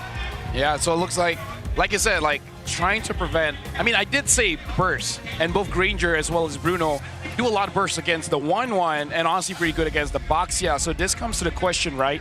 To deal with the Boxia, one of the attack speed heroes is the carry, and is a good pair against the Kalia. But even though I say Clint kind of just a throw there, but it honestly does make sense to deal with this 1-1. Especially since Homeboys kind of have to run at them. They don't, right now, we don't see them having any engage tools to get on top of a Clint if it was available. And we haven't seen Cram Zeros yet, right? He could easily be a brick wall. So that Angela gets banned out. It is something that I think not only SRG OG have ran into it, Coach Theo also did that yesterday, but he banned Angela in one of the games because Ivan has played it before. Yep. In terms of other healers, we still have the Florian as well as the Rafaela, but maybe at this point they will pivot. I feel like if you really want to hide this Boxia, the only real flex is probably Gatot Kacha, which deals well against the Farsa as well as the Kalia. And then, you know, last pick, just pick your poison. Where's the Gatot going? Where's the Boxia going? I think you take a Val hero here. I still stand by the fact that Glue is not too bad of an option. Sure, you eliminate a Boxia XP, but Boxia jungle ain't that bad, right? Like if you can get the early game going, you take some camps away, and you have fast-moving heroes like Valentina that you have someone to help get lane prior with. Cho Ivan is an option. There it is, Glue. Yep, I like this a lot because now it really incentivizes, hey, play a Clint. If you want to be extra mobile, you can play the carry to deal with both of these tanks. Either way, if we get you off that Clint and force you onto a carry, this 1-1 is going to have a slightly easier time to actually lane against someone like Innocent. I think Moskov or Harif here, maybe. You need someone... It's gotta be a Trinity, right? Yeah, you need someone that's a lot more mobile, right? Like Clint, sure, you can kind of do a back roll, a somersault every few seconds, but if the Glue gets on top of you, you are straight up dead. Yeah, honestly, good shot on the heart. I completely forgot because I was like, how did he get this far into the bans here? They do pick up the CC to deal with the front line of Homeboys. Wow. So they... Is that a Beatrix? Yeah, it's Beatrix. So it's an invitation. They saw Homeboys draft and they're like, we're going to triple down. We're going to have good dive, long range, but we also have picks that are going to win lane against you. I think you go Cho here, right? I was thinking the same, yeah. You throw back, now that you see the full lineup, you realize that they don't have a lot of like tanks in the front line. They have ways to kind of annoy you, a really good engagement tool, and a lot of damage on their side. So therefore, having the Cho looking for some form of counter engage and making sure that Boxer just doesn't die is a great way. If you man-to-man defense against a Hayabusa, don't let him get that snowball. You can stagnate this game enough to start sieging your opponents. And they don't have much crowd control on SRG OG side either. In fact, the only reliable one is from Yums on this Kalea. Everyone else has a condition that you need to meet. Suyo. So this Boxia is going roam. So this one is like Amal is actually challenging them. Maybe they just thought that their draft does not have enough damage. So again, this is what Homeboys has been doing. Just overload in damage so that if you aim for one person, someone else is going to be a problem. But it still fits the bill as if the Boxia is in the jungle, right? You still get to move fast, which is something they did against DXS, what Aero did against DXS in game 1 of their lower bracket yesterday, where you just move fast enough, you overwhelm them, and then you get the jungle gap. All right, walk me through this, LaFell. Plenty of damage on SRG. Homeboys, they've got like a front to back. I would say SRG is super balanced because early and mid is very strong with the Farsa as well as the Hayabusa. Come late game, Innocent can do his thing. Everyone else can relax, but if you're looking at Homeboys here, the execution is actually onto Amal as well as Mel Cutie, because I gotta feel like both of them can actually get punished in this game. All right, with that being said, we've got our pointers from our analyst LaFell, and we're going to be heading into the land of Dawn. This is it, our grand finals. Game number 1 of this best of 7. between an old legacy and a new one. SRG OG Esports against the La Familia of Homeboys. SRG OG on blue side, Homeboys on red, both junglers starting on purple. Now, LaFell, I gotta talk through this with you, right? Because I feel like the mid-game, if let's assume that the early game, nothing happens, no first bloods, everybody's laning phase is going fine. Where do we attack if you are on Homeboys' side? Or is it purely we need to find out where Sakai's is? I kind of feel like you gotta figure out how to deal with Stormy, right? Push him away, because in the team fights, especially around those neutral objectives like the Turtle and the Lord, he's gonna be the biggest problem. If you're able to even bait it out, then that's all good, because even going back for yesterday, Stone, when he was using the Farsa, that was the first target. Yeah, and I gotta say that Homeboys really switched up how they play that first few levels, right? Yesterday it was all about controlling mid-prio, but this game one is all about getting Suyo ahead as fast as possible. Early gang to the bot side, a knockout with the Tidal Strike, Shadow kill, disperse. The Revitalize also saves Vel. Shadow out for Sakai's no first blood. Man, that was a really good setup for a potential dive onto Vel. Had Vel died there, I think this game would have been so good for Cram. Yep. And now we can see that Homeboys, they understood where they have to attack. They go for Stormy, and we even talked about it. If Vel could hold on. Oh, they actually spot the silhouette of Homeboys in the bush. First blood comes through, but in favor of Izanami. Hey, you know what? That's amazing, man. Like, getting the kills that you can. And the fact that Amal was a part of it, that's going to scale up. Now, here's the thing. Both teams, we can see the pattern. Homeboys, attack mid. SRGOG, make sure that Cram wins the lane. Because if Vel can't handle Cram, nothing that Homeboys can do. So, SRGOG, they understand their own win condition. And this is also the third time that Sakai is going to make an attempt on the Homeboys' lives. Here he goes, a Tsunami Slam into the grab with Izanami. Sakai looking to find a target. Bell just hit 4, but cannot get his ultimate off. So Sakai finally picks up the kill. The current call actually ties from Izanami and Ivan together. They need to get out of this, but Cram is on top of them. And Yumes finds a second, number 3 for Stormy. What a fake out here. What a fake out. We see the initial engagement with the Tsunami Slam from Yumes. Where is he pulling his targets to? And more importantly, it's Izanami who's like, hey, I'm gonna pull you back into my team. Yumes hasn't even hit 4 at that point of time. But SRGOG make sure that they keep Cram alive. That vengeance is not even utilized in making sure that this lane is that, no, you're not gonna get extra gold.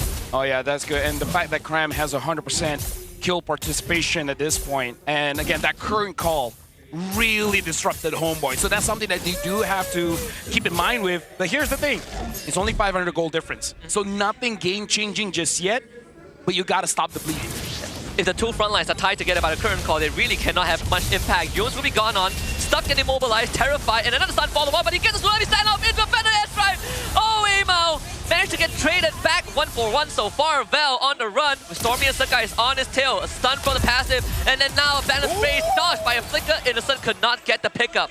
Dude, talk about these players, man. Yeah. Holding on to their spells until the very last second. Heck, even Yumes. He was just like, oh no, I'm dying. Fake out. I got Amal, and then fell.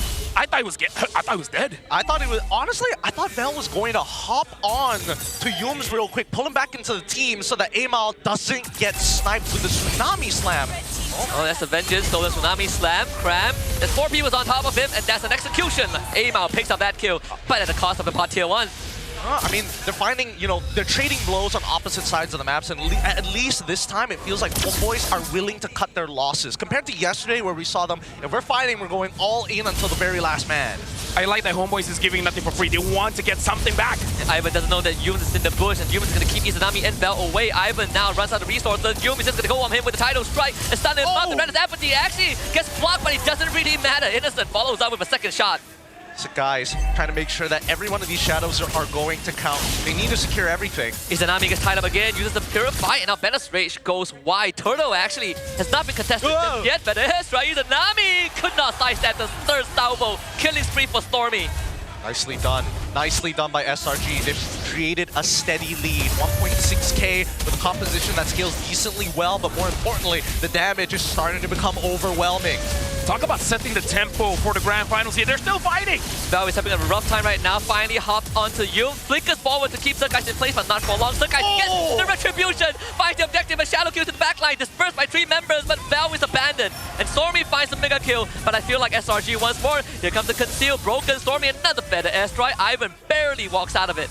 I like that we start the game and be like, okay, assume nothing happens in the early game. Nah, scrap that. This is the grand finals. This is where we draw blood. Homeboys making sure they get as much trade as they can. And then SRG is like, oh, you want to trade? Let's get you so much that there's nothing you can do. All right, MLBB, when do you press the button? Finally, his crossbow tank actually goes up on the Youth. He just eats it up. And Innocent finds the snipe from long range. He was close. He was close to outplaying it, but he didn't have the items for it. Regardless, though, the dive is successful. That top tier 1 should eventually collapse. Homeboys wants the mid tier 1, but can't get it. Now they will back off. It's Sakai's again coming in. The stun from the Blazers, but Sakai's will shadow out. Yeah, right now looking at the gold, now it's much different now. 3,500 gold ahead. And right now, Homeboys, the one that's having the hardest time is actually Vel. Even if he does want to catch someone, if the flicker is there, Vel is basically going in on a suicide mission. Yeah, it's really difficult. They have to be very on top of their battle spells, counting the battle spells upon their opponents. Stormy is about to get his flicker back up. There's still 20 more seconds on Yums. Innocent has not used a single one. In terms of first items, BOD complete. Yep, Yums pulls the trigger into the banners, raised and the flicker to the back, stolen. Tsunami Slam on the Sakai's, but it doesn't really matter. He's still out with the shadows, and Vel sacrifice once more. Just cannot get much done. SRG OG forcing Homeboys back again. Cram once more with the curtain call. Ivan and MLBB locked up. And remember we said that SRG OG with this draft sequence wanted to force Homeboys to play fundamentals. We are seeing that in action right now. We truly are. And I think the scariest part about this, and honestly, what do you think about it, LaFell? Because Homeboys, it feels like they can't get in too deep on SRG OG. Now here's the thing, they tried to capitalize on Sakai's being over-aggressive, right, by taking the Tsunami Slam, but Izanami is actually holding the damage down here early, so if he uses the Tsunami Slam, he can't attack at the same time. And if Amal doesn't deal enough damage, then the Hayabusa is not gonna get, you know, he's not gonna die. An attempt to contest, but ends in failure. Amal pays with his life, and MLBB crossbow tank goes up, but Cram eats it up with a vengeance. The transfer doesn't really go through, but Cram does go down. Innocent flickers and finds MLBB. The Orion marksman is no more, and then Brandon's empathy, and then the Beer's passion, all thrown at Homeboys. Double kill for Innocent, and Sakai chases down Izanami. Stolen shadow kill. Izanami escapes, but Vel not so lucky. Gone on point blank shot to the skull. Triple kill for Innocent. Ah, that's unfortunate. They lost sight of where Innocent was. No, he's not. Oh, he's gonna try! Gonna try it, Innocent! No! The Terrify comes through, but Innocent finds an unofficial Maniac. If the minion wasn't there. If the minion wasn't there, dude. I don't know, there could have been an opportunity that Yums might be able to like get a heal off in time, but we'll never really know. With that being said, 14-4 with a 7.5k lead for SRGOG Esports, and Homeboys are starting to fall apart. Starting to really get dissected. This is only 8 minutes in, but we're looking at an almost average 1,000 goal advantage per minute for SRGOG. Yeah, SRG just figures out like, hey, this 1-1 is going to scale up. It's going to be a problem. Let's not get to that point, right? Try to fight as much as they can. And they started off with the EXP lane, making sure that there's no front line for Homeboys. And that worked. They just ganked twice, and now Vel is out of the game. Yeah, the first person they eliminated from the equation was actually Vel, right? Pick a lane dominant hero, go for early gank, take out that tier 1, and then you spill it over to MLBB. In fact, I want to bring your guys' attention to the 14 kills SRGOG has. 11 of them are Innocent and Stormy. Oh yeah, both of them have been picking the ball. Oh, they're gonna pick up Vel again. Oh my goodness, he is gone. Oh! Hey, when you know that Vel is a win condition for Homeboys, just don't let him play the game, man. Like, this is why I say, before we get in the match, if Vel cannot find a way to deal with Cram, Homeboys has no chance. And now SRGOG is like, you know what? That's good. Let's all 5 of us get onto Vel. Let's not make it fair 1v1. Let's 5v1. Like, this glue pick was meant for Vel to have control. Yeah. But he lost it. I mean, Cram, he played a strong laning phase. I'll give him that. And also, like LaFell mentioned, as much as SRGOG Esports told Homeboys, hey, we want you to play honest, they're doing Vel really, really dirty, blunting the spears they take the Lord. It's like Homeboys has to play honest, SRG doesn't. Yeah. They're holding like double aces in their sleeves. They're like, what are you gonna do about it? I can make sure that one player doesn't have fun. Regardless, this snowball is gigantic from SRGOG Esports. You know what they say, the house always wins. MLBB finally claims the first structure for Homeboys, that's top tier 1. But they're not willing, they're not too scared to stay too long. Even though with Ivan around, they realize that if SRGOG sniffs them out, it is going to be another body on the docket. So SRGOG now just waits for the Lord. It's going to be spawning in less than 10 seconds on that, I believe, the middle lane. Actually, no, bottom lane. We see how Homeboys deals with it. The problem is the 1-1 isn't truly a late game hero, kind of a mid-game hero, because yes, she's strong in the late game, but the late game, you have immortalities, you have Winter Natures, you have that Winter Crown. So in the late game, there's ways to deal with the 1-1. So Homeboys, they want to scale up, they want to make sure Mel has that items, but at that point, SRG will have enough items to swap things out. Exactly. I think the scariest part about this is that even for Mel QT, as much as his laning phase wasn't that bad, he's not getting enough gold. He's got, if I remember correctly, 3 items already as he completed the Haas Claws recently, but worse yet, he still needed to get the steel leggings to survive the laning phase. He does a conceal play, it's just a fake out from Yumes. They want that bonnet inhibitor, they're gonna get it, no problem with the help of the Lord. The first base structure going down, but the airstrike used, Izanami is low, aim out forced back, the second structure now under siege. SRG OG making this look like a walk in the park. Homeboys will just have to concede space. I mean, like, what are you gonna do? Like, even if Bell wants to create some kind of space, he's gonna get punished. At this point, you don't want to give any more kills. SRG OG has 10,000 gold. What are you gonna do? This is insane. You have 2 bulky front lines that theoretically should be able to stand in bush, but against Yumes, who can just really tidal strike into without vision, it really does show how far SRG OG are ahead. Yumes, another fake out. They're just gonna chill, right? They're just gonna harass them and siege them with the help of this feathered airstrike. Oh, what was that? Blink and you miss it, and now a kidnap attempt on the aim out. He is gone. Another shot from Millicent. Bell finally sticks on the Cram, but Cram will bring him away from his base. Bell QT with the help of Byron finally takes out Innocent, but guess what? Yumes and Sukais are actually on the crystal. They won't be able to end the game just yet, but maybe Sukais can. Jumps on Melko T, couldn't find the kill, and finally, Homeboys finds a bit of clapback, but it's a hefty price to pay. 3 bodies for 1. Nothing much they can do about this. Even Vel, he understands that I can't CC anybody, and even if I do, they're not gonna die. I might as well start proxying the wave, allow the rest of my team to deal with the waves, and maybe we can survive for 1 more fight. SRG OG is the best with man-to-man defense. And what you're watching here, folks, is the reason why they clean sweep the Dream Team Awards. Every single lane, every single position, even the coach, they want it all. That's Homeboys, like, they gotta reconsider a lot of things. This is a best of 7, you will have time. In this game, though, I don't know how much time they have. I mean, to be fair, 4th item complete for Mel QT. He decided upon a Berserker's Fury to try and compensate for lack of damage. Now, big combo onto Val again. That is 1 remove. Aim out cannot stay in the fight. Ivan, he just reached the back line, but his buddy is already down. Stormy's got life. Mel QT now needs to get the crossbow tank off. He's finally unleashes this. Cran will run away, but the transfer is completed. Yumstone doesn't go down. Here's another shot in the stun. Too good! Given double, given everything he was in this world. Triple kill for Innocent. And SRG OG with the wipeout are looking to run it down mid. 23-6 total domination in a 13-minute and 35-second game. Not even close this time round. GG, well played. SRG OG takes game number 1. Innocent said they're coming in with no momentum. Looks like they don't need it, man. They never needed it. They can have a cold start. Nasty stuff. That's how you make a statement.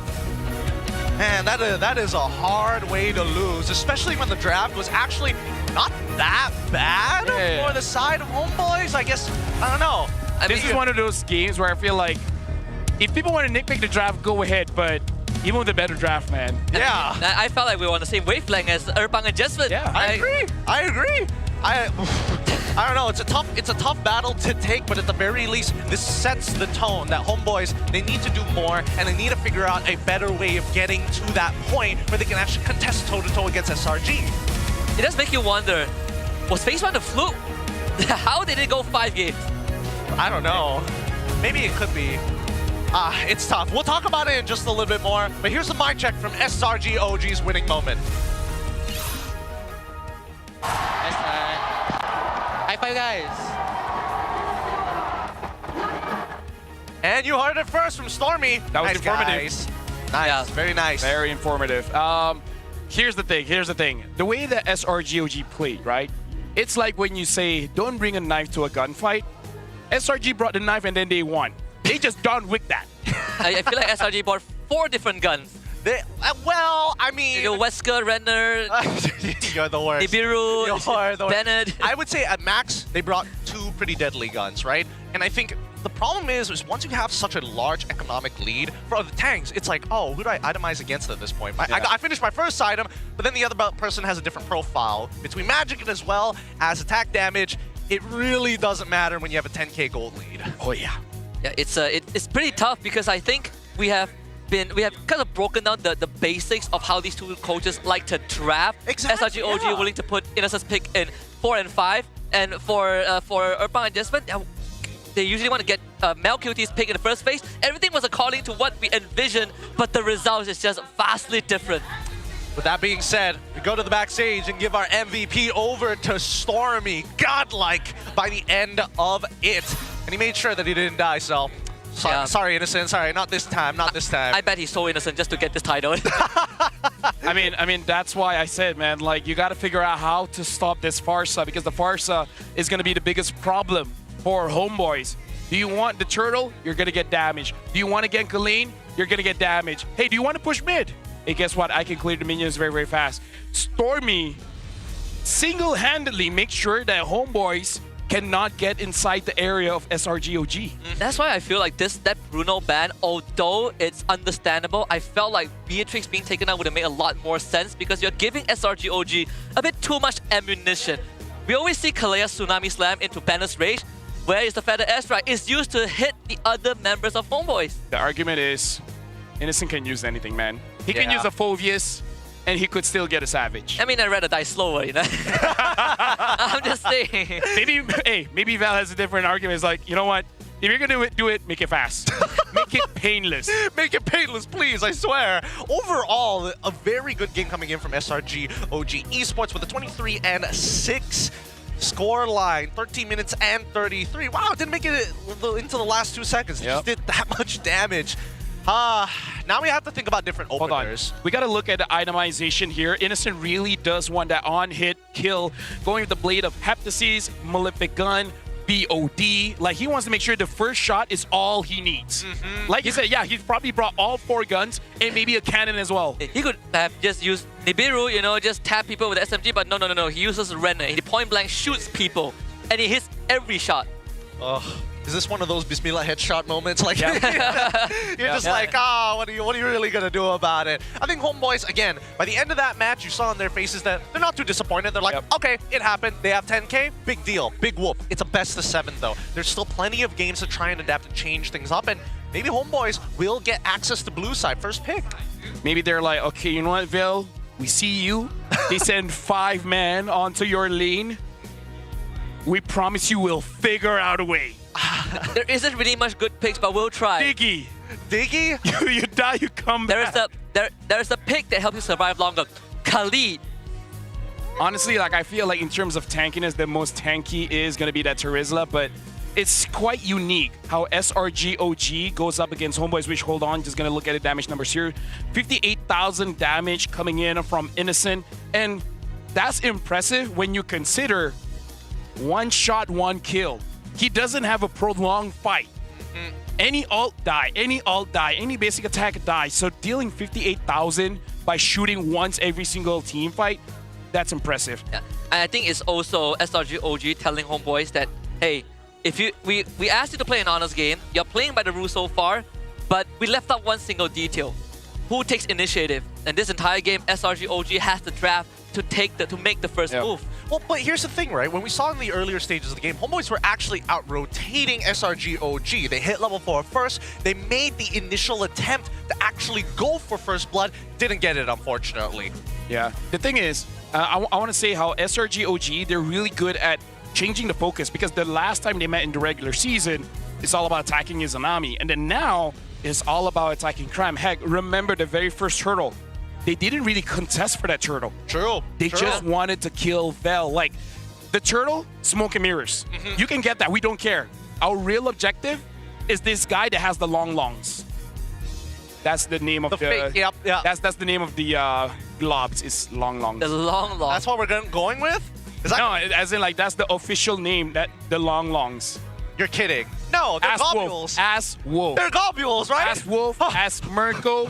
We talked about it. Apparently, the name is Long Long. Long. Hey, you taught me about culinary sciences. Now I'm teaching you about long longs. Dude, I need to rehash my lore. This is brutal. Regardless, Stormy's gonna be walking away with the MVP of this game, and even if Homeboys, I feel like there should have been a cut your losses moment about like, I'm sorry, Vel, you're gonna get Dole 5-man. Does that mean you shift your focus all the way to Innocent, right? Do you unlock this 1-1 from the lane as early as possible? Because her mid game is actually not that bad. I mean, Stormy, man. as much as you want to kill Stormy, he clears the waves a little too efficiently. I would say you can say the same thing about Innocent. Yeah, man. like, I mean, I can see the You wanna kill angle. Yumes. You know, I mean, they tried. They tried. They tried. They tsunami slammed him, still didn't get him. I mean, any option we give them, they can always say, we tried.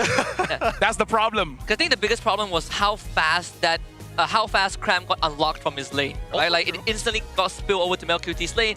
And if you say Homeboy should unlock MelQT, at that point it was a bit too late. Yeah.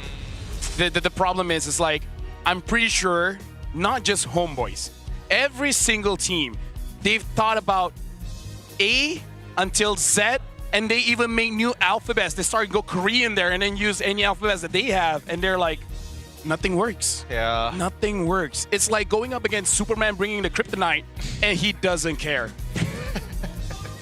By the way, just saying, if it's not Long Longs, then I'm never trusting Wolf again. Maybe Wolf and Mirko are in on it. I feel you're hedging a lot on Mr. Kaisam Yi. I don't know, dude. That's why when you said like Wolf and Mirko, I was like, a little hesitant, but at the same time, they could be right. They could. This could be one big ploy. Because it's like us. When it sounds like a lie, it's usually true. Yes. So that's the problem. When it sounds like a lie, it's usually true. we listen to the two biggest trolls. I mean, like I said, if it sounds like a lie, it could be true. Yep. I mean, if it comes out from Wolf's mouth, all right, sure. But from both of them, that's where you're like, oh, yeah, you got to roll the dice a little bit here. Regardless, game number 2 is going to be happening really shortly. I'm curious to see what that draft is going to look like. I almost guarantee you that we're going to see a switch of sides because so far, it feels like blue side is just the way to go. I feel like Coach Erpang and Jasmine will definitely take blue side. I think, okay, this red side isn't working out. We need to get some really big power picks. It's not to say that they didn't get power picks on red side, but it didn't feel like it was enough, right? Maybe that blue side's going to change, it's going to change up a little bit. But then you look at SRG OG, I feel like their bans would also completely switch just because they're on red side. The crazy thing is, an option for Homeboys is to play range because I feel like Farsa was a problem, right? Yeah. Remember the previous time? It was a Xavier. Oh, yes. This might be something that SRG is really thinking about. It's like, Stormy, as long as you can outrange everyone from Homeboys, they have no way to come into the fight. That's what we saw with the Farsa, right? Okay. So, you know, it's just something to consider. If Izanami is going to get a hero, making sure that he has a workable range. A workable range. All right, look, with the way that I see it, well, no. We'll get back to it in just a little bit. With that being said, we have a short interview with Pojin as well as Sith. Curious to see what guests they got. Let's throw it on over to them. Where are you guys, Pojin and Sith? Terima kasih diucapkan kepada English caster dan juga Malay caster. Dan sekarang ini bersama saya Sid dan juga Poji. Tapi kami tidak berdua di mana? Berdiri di tengah kami adalah hero yang bakal menemui anda. Hero terbaru dalam MLBB, Zetian. Welcome, Zayton. Now, you have joined MPL Malaysia this season, coming all the way from Land of Dawn. So, what's your favorite moment so far? Is it the grand send-off? Is it the award ceremony? Or is it the concert himself? Well, every moment of the MPL is an honor. And especially during the send-off where everyone in the arena roar with pride. This kind of reminds me of the time when I'm ruling my own empire's army. Yeah, the energy and the unity is unforgettable. Wow. And speaking of which, MSC is coming around. So do you think there's a lot of them gonna pick you? And why do you think you're gonna be the top choice? Absolutely. I'm the Celestial Empress. My power and tactical skills like the global stun actually can turn the tide around for any battle. And I think I'm really good for their choice. I think the team who seek victory will know that I bring strength and wisdom to the lineup. Wow. We will see. We will see. Alright, so Zetian. So for the upcoming MWI, it's an only female tournament at EWC. So do you think Zetian will be the most outstanding female hero? And if yes, why are you better than the other heroines? There may be a lot of other heroes, but a few of them actually command the battlefield like I do. I think that my imperial legacy and also my unbreakable will actually stand me out from the other heroes. So join me to support our very own Navi MY and make them feel proud as well. And together we'll inspire victory. Absolutely. All right, for those who are watching, how they can obtain you? Because if I'm not mistaken, you can get for free. Obtain me for free and on June 18th in MLBB. Don't miss out, and I'll meet you guys in the land of dawn. All right, give a round of applause for Zetian. Alright, jadi kita boleh dapatkan hero ini secara percuma bermula daripada 18 Jun. Thank you so much Zetian for coming to the land of dawn, the new hero of this game. Alright, kita baru saja menyaksikan perlawanan yang cukup menarik di antara pasukan SRG OG Esports dan juga Homeboys dengan keputusan semasa 1-0. Saya terkejut dengan keputusan semasa Sid. Bila kita tengok tadi, siapa sangka dominasi sebelah pihak.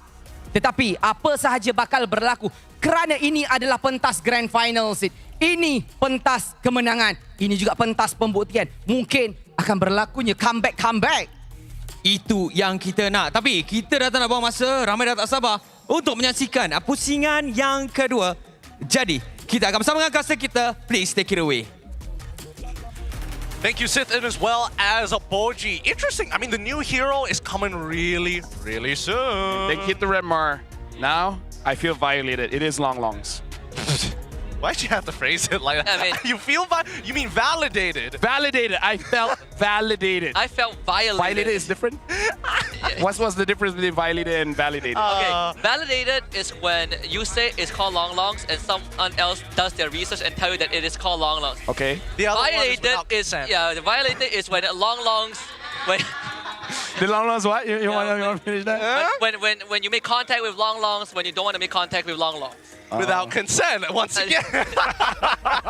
Regardless, we like to have some fun here. I'm actually pretty excited about Zetian, especially since MSC is just around the corner. It looks so good. It could really shake up the meta here. Dude, the ult, global vision, global stun. Excuse me? And your entire team gets a speed up. That's a bit too much for an ult. Your passive has spell vamp, shield, knockback, stun, and can shoo away your neighbors. I don't know. At this point, it can make rain. It can lower taxes. It can. Ooh, It gets the perma back in rank. That's a good passive, you know. I take it any day. Yep. Anytime, any day. If you're thinking about lowering your taxes on your business itself, maybe consider our own phone sponsoring the MPL. You see it right here up on the front. It's Infinix, guys. I'm telling you, this phone has everything that you are looking for because you can carry like the Pro and maybe, well, at least pay for your taxes just a little slightly less with the ultimate gaming smartphone, the GT30 Pro, which is finally here. It comes with the all-a-day full FPS system, no frame drops, just smooth and stable gameplay all day long. Powered by the MediaKit Dimension 8355G chipset, fast, efficient, and built for intense gaming, and GT Triggers gives you the pro-level shortcuts. Now, I don't know how many people have utilized By the way, shortcuts. that's genius. Just be like, hey, you want to lower your taxes? Hey, get Infinix. Infinix GT30 Pro. That's a marketing move right there. 1,299 ringgit only. That's actually pretty affordable. Yeah. I didn't get to that part of the script, but I definitely thought it was going to be a lot higher. Either way, with all of it, honestly, now that I think about it, how do you utilize the shortcut? Because I know the shortcuts are on the bumpers. Would you put your flicker on it, or is it just like fast item pickups? I feel like that's what I would be cool if you can do fast item pickups. I think fast item pickups probably would be how I use it, right? Item swaps, Yeah, because we're not an FPS. We're a MOBA. We're a MOBA. There's only like so many things that we can actually tap on the screen. Just a quick tap. You know what? I have another one. What? Emote.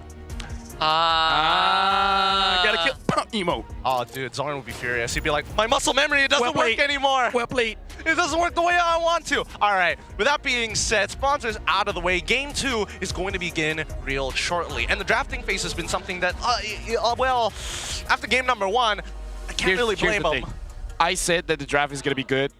SRG, it almost feels like you can have the best draft, man. We don't care. Darn it. It's like, wow, you give us the choice between Kalea and Baxia. Kalea, I guess. We won with that hero. Hey, I don't want it to feel like homeboys are choosing what way they want to die.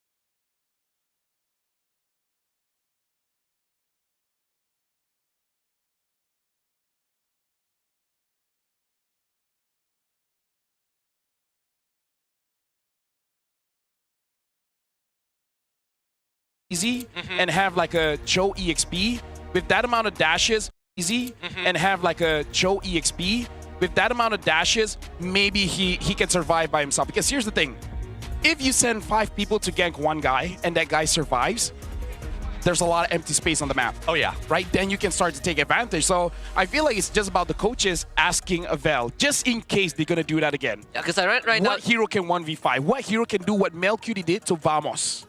Well, Melcury did to Vamos in the XP lane. No, I mean, like the Hive, you know? Yeah, I mean, if I'm looking at the XP lane, I think unless you go down to the Masha, right? Yeah. Masha, CC, Benedetta, it's like the trifecta, you know? I think if we are going to think about ways to protect yourself from dives, 2 come to mind. Well, actually 3, but Export. 1 doesn't really count. Well, exporting, it depends whether you have your armor still. I think that Edith might be a pretty good consideration here. Cho is also a pretty good shout, but I think the Benedetta is just a little riskier of an option. I was like, oh, shucks, I died, but I cleared the lane at the bare minimum. With that being said, though, let's look at the Beyond the Arena, this time focused around Izanami. Ah, boy. His boy, the Prince of Mages. Now, Izanami debuted it with RSG in Season 7, winning the championship in his very first season. Look at him, he was such a young boy.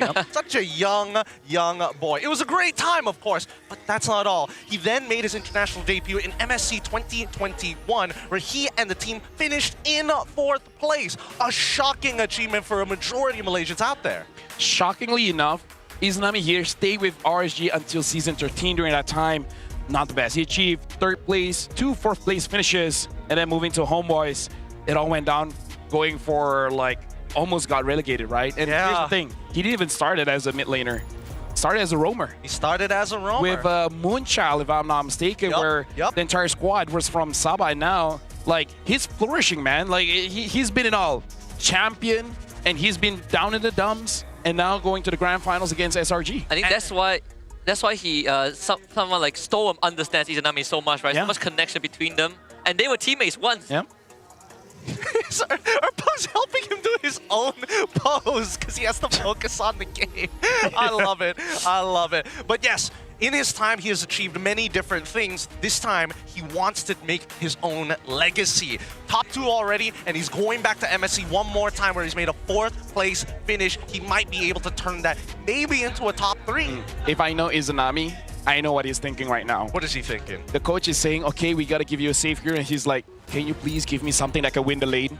Like, I know, mid laners, I talk to Stormy, I talk to Izanami. They're the kind of guys that if they can have this 1v1, they want that 1v1. I kind of feel like Stormy is a little bit, okay, I can be in the back foot, but at the same time, you put them outside of their team, and you ask them, what kind of hero would you prefer? They'd be like, can Selena win this 1v1? I don't need my Roma, I don't need my jungle, I don't need anything. Can I do things by myself? Yes, give me that hero. That's the kind of players they are. I was thinking about Selena as well, on top of the Zushin as well. Both of these heroes really good at the way that they play the laning phase. Different styles, obviously. One more burst-oriented, one a little bit more, haha, don't deny you from wave. Maybe this is where they can consider moving Izanami's pick to 4 and 5. I feel like it's a lot more effective on the red side, but if they go on the blue side this time, we might see the same pattern like what SRG OG did in game 1. You just pick the jungler and the mid laner, and then you plus a roamer or a flex, which is more inclined towards Homeboys, who will go on to the first pick. Yeah. The question is, what is going to be the first pick? Will they try to pick up the Kalia, which honestly, yes, is amazing, but then comes to the question, will Arcadia let it go? I kind of feel like Chip and Luyi is going to be permaban. Not so sure what about the third one. Yeah, that one's going to be a little difficult to tell. And I think that, right, now that we have seen a couple of differences, obviously both EXP laners have done well in the lane bullies, whether it be the Fulvius, but in particular, I think the CC is interesting because it now denies a couple of other picks. Boxia, for an example. Oh, yeah. As much as you want to put it in the EXP, that CC is still a relevant problem, especially in the earlier stages of the game, and you can sidestep the damage. And the funniest thing was that CC pick was a trick that Homeboys themselves did to DXS yesterday. They did. I can't believe we missed that. But it's an interesting thing, we don't see a lot of CC. Like, every time it's picked, it looks amazing, but then it just doesn't get picked a lot. All right, here we go. Game number 2 draft has already begun. We see the Hayabusa ban for the side of the Homeboys, and I think this is a very relevant ban because at least it's not as easy to clean up these fights. You don't get these big chunks, and if you play Link, sure, at least he needs time in comparison to Hayabusa. And SRG OG, they have shown that they really do not care about the 1-1. You can have the 1-1 if we are fast-moving, fast tempo type of heroes, we can shut you down, and it doesn't have to start with you, right? We start with the XP lane. Joy ban now, that's the third jungler removed from the pool. We did discuss about the Loi and Chip being a must. I feel like maybe SRG OG will let one of them through just to see what Homeboys respond, but I still do feel like the Loi has to go. I feel that, the Loi has to go. I feel like Coach Arcadia is going to let both through. It's either you ban both or you let both through. Because you got to get that trade no matter what, right? Because as much as you want to have like the strong Kimmies in your side of the draft to kind of help win you that lane, later in the game, if you get caught out one time, that's all these teams really need to kind of flip the table. The problem with, they're setting up for a Kimmy. They want Kimmy. Yeah. They're setting up for, like, give us Kimmy or Chip. We'll take either or, heck, maybe even the Kalia, right? But the problem is, every single hero that Homeboys picks, it almost feels like Arcadia just said, gotcha. Yeah, it's again like the Loi banned out. You can take Chip, we have Badang. Yeah. You get the Kalea, we have Gatot. You can take Kimmy. Well, sure, you have Kimmy. We could still Maybe take the Farsa. Hayabusa is still good enough. Hayabusa is banned out though. Oh, I did. Yeah. That's So right. it's like if you take Kimmy, we have Farsa. I mean, it's not too bad of an option. Maybe they even have a pick that they just haven't showed us yet. Also true. I feel like if it does go to it, Frederick, they don't mind the Chip to go through. If Chip gets let through, if somebody picks up Chip, I'm guessing that they might even lean into a Novaria to try and open up the map during certain timings just to try and get that extra information. SRG has the advantage here because there's too many things that's open. Way too many. And even if they pick the Kimmy, remember last time, there's a Xavier as an option, right? Like they did have played a Xavier twice. Even though they don't have the dive that the Link provides, but Lucas is also there, right? Matilda is open. I feel like SRG can pivot into a lot of options. Kalea pickup, it could lean into a Gatot if they don't care about the Baxia going over the Homeboys as a flex. Yeah, but that does mean that there is an opportunity for SRG to actually pick up the Chip for themselves.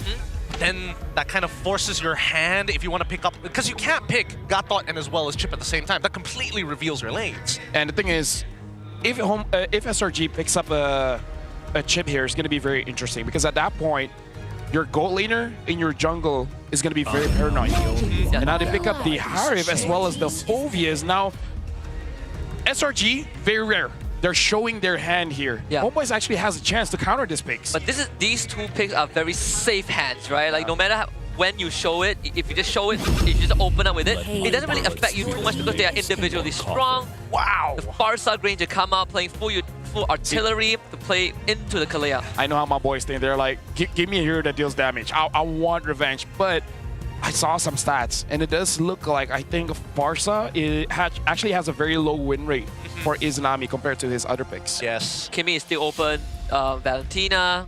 Chip.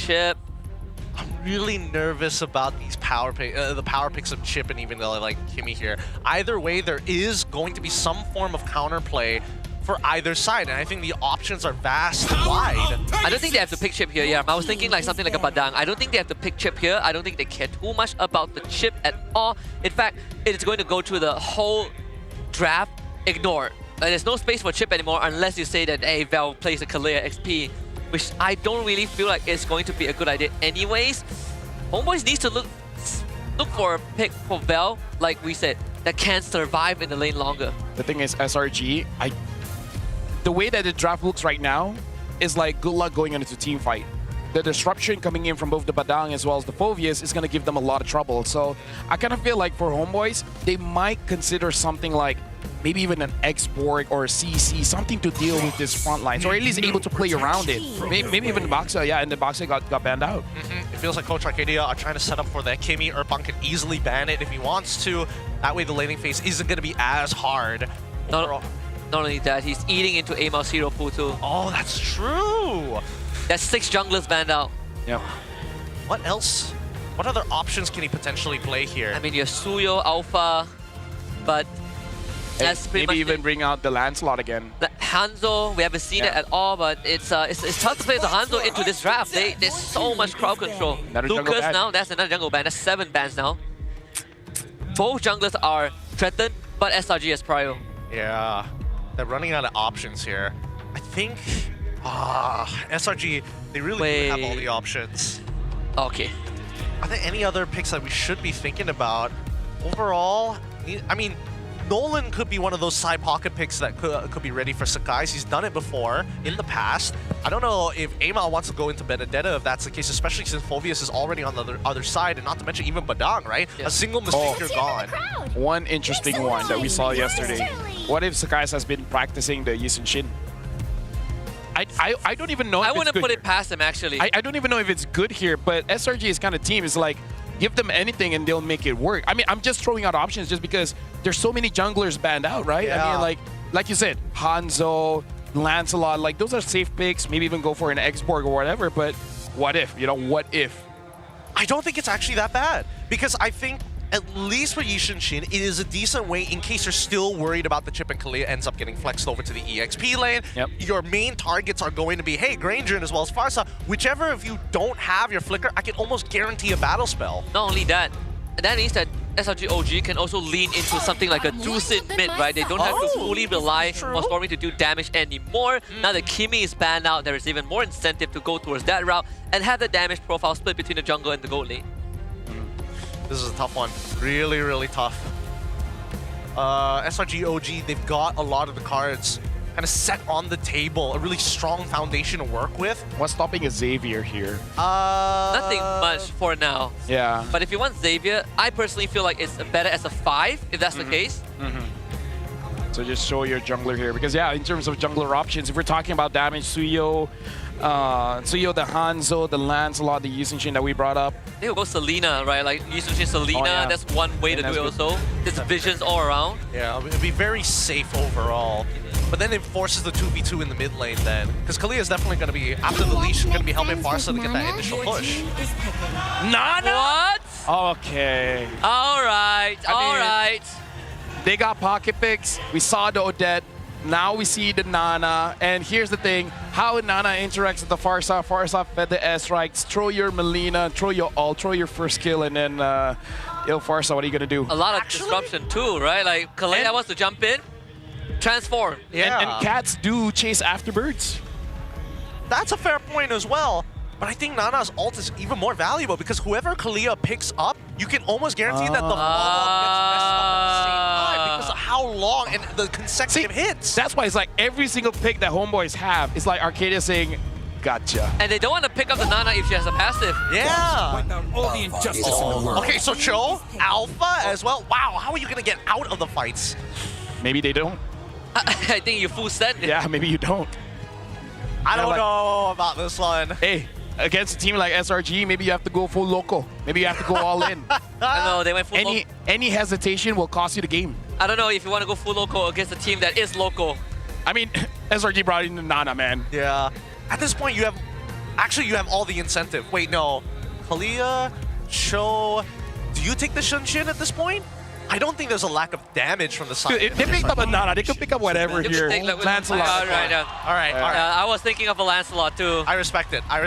High frames out of there, a good amount of damage, high mobility as well, which is what you really want when you're dealing with Farsa, Alpha, Cho, and as well as Kalia. Those iframes, so valuable. Let me just say, solo queuers are looking at this game and they're having a blast. They're like, Stormy could use it.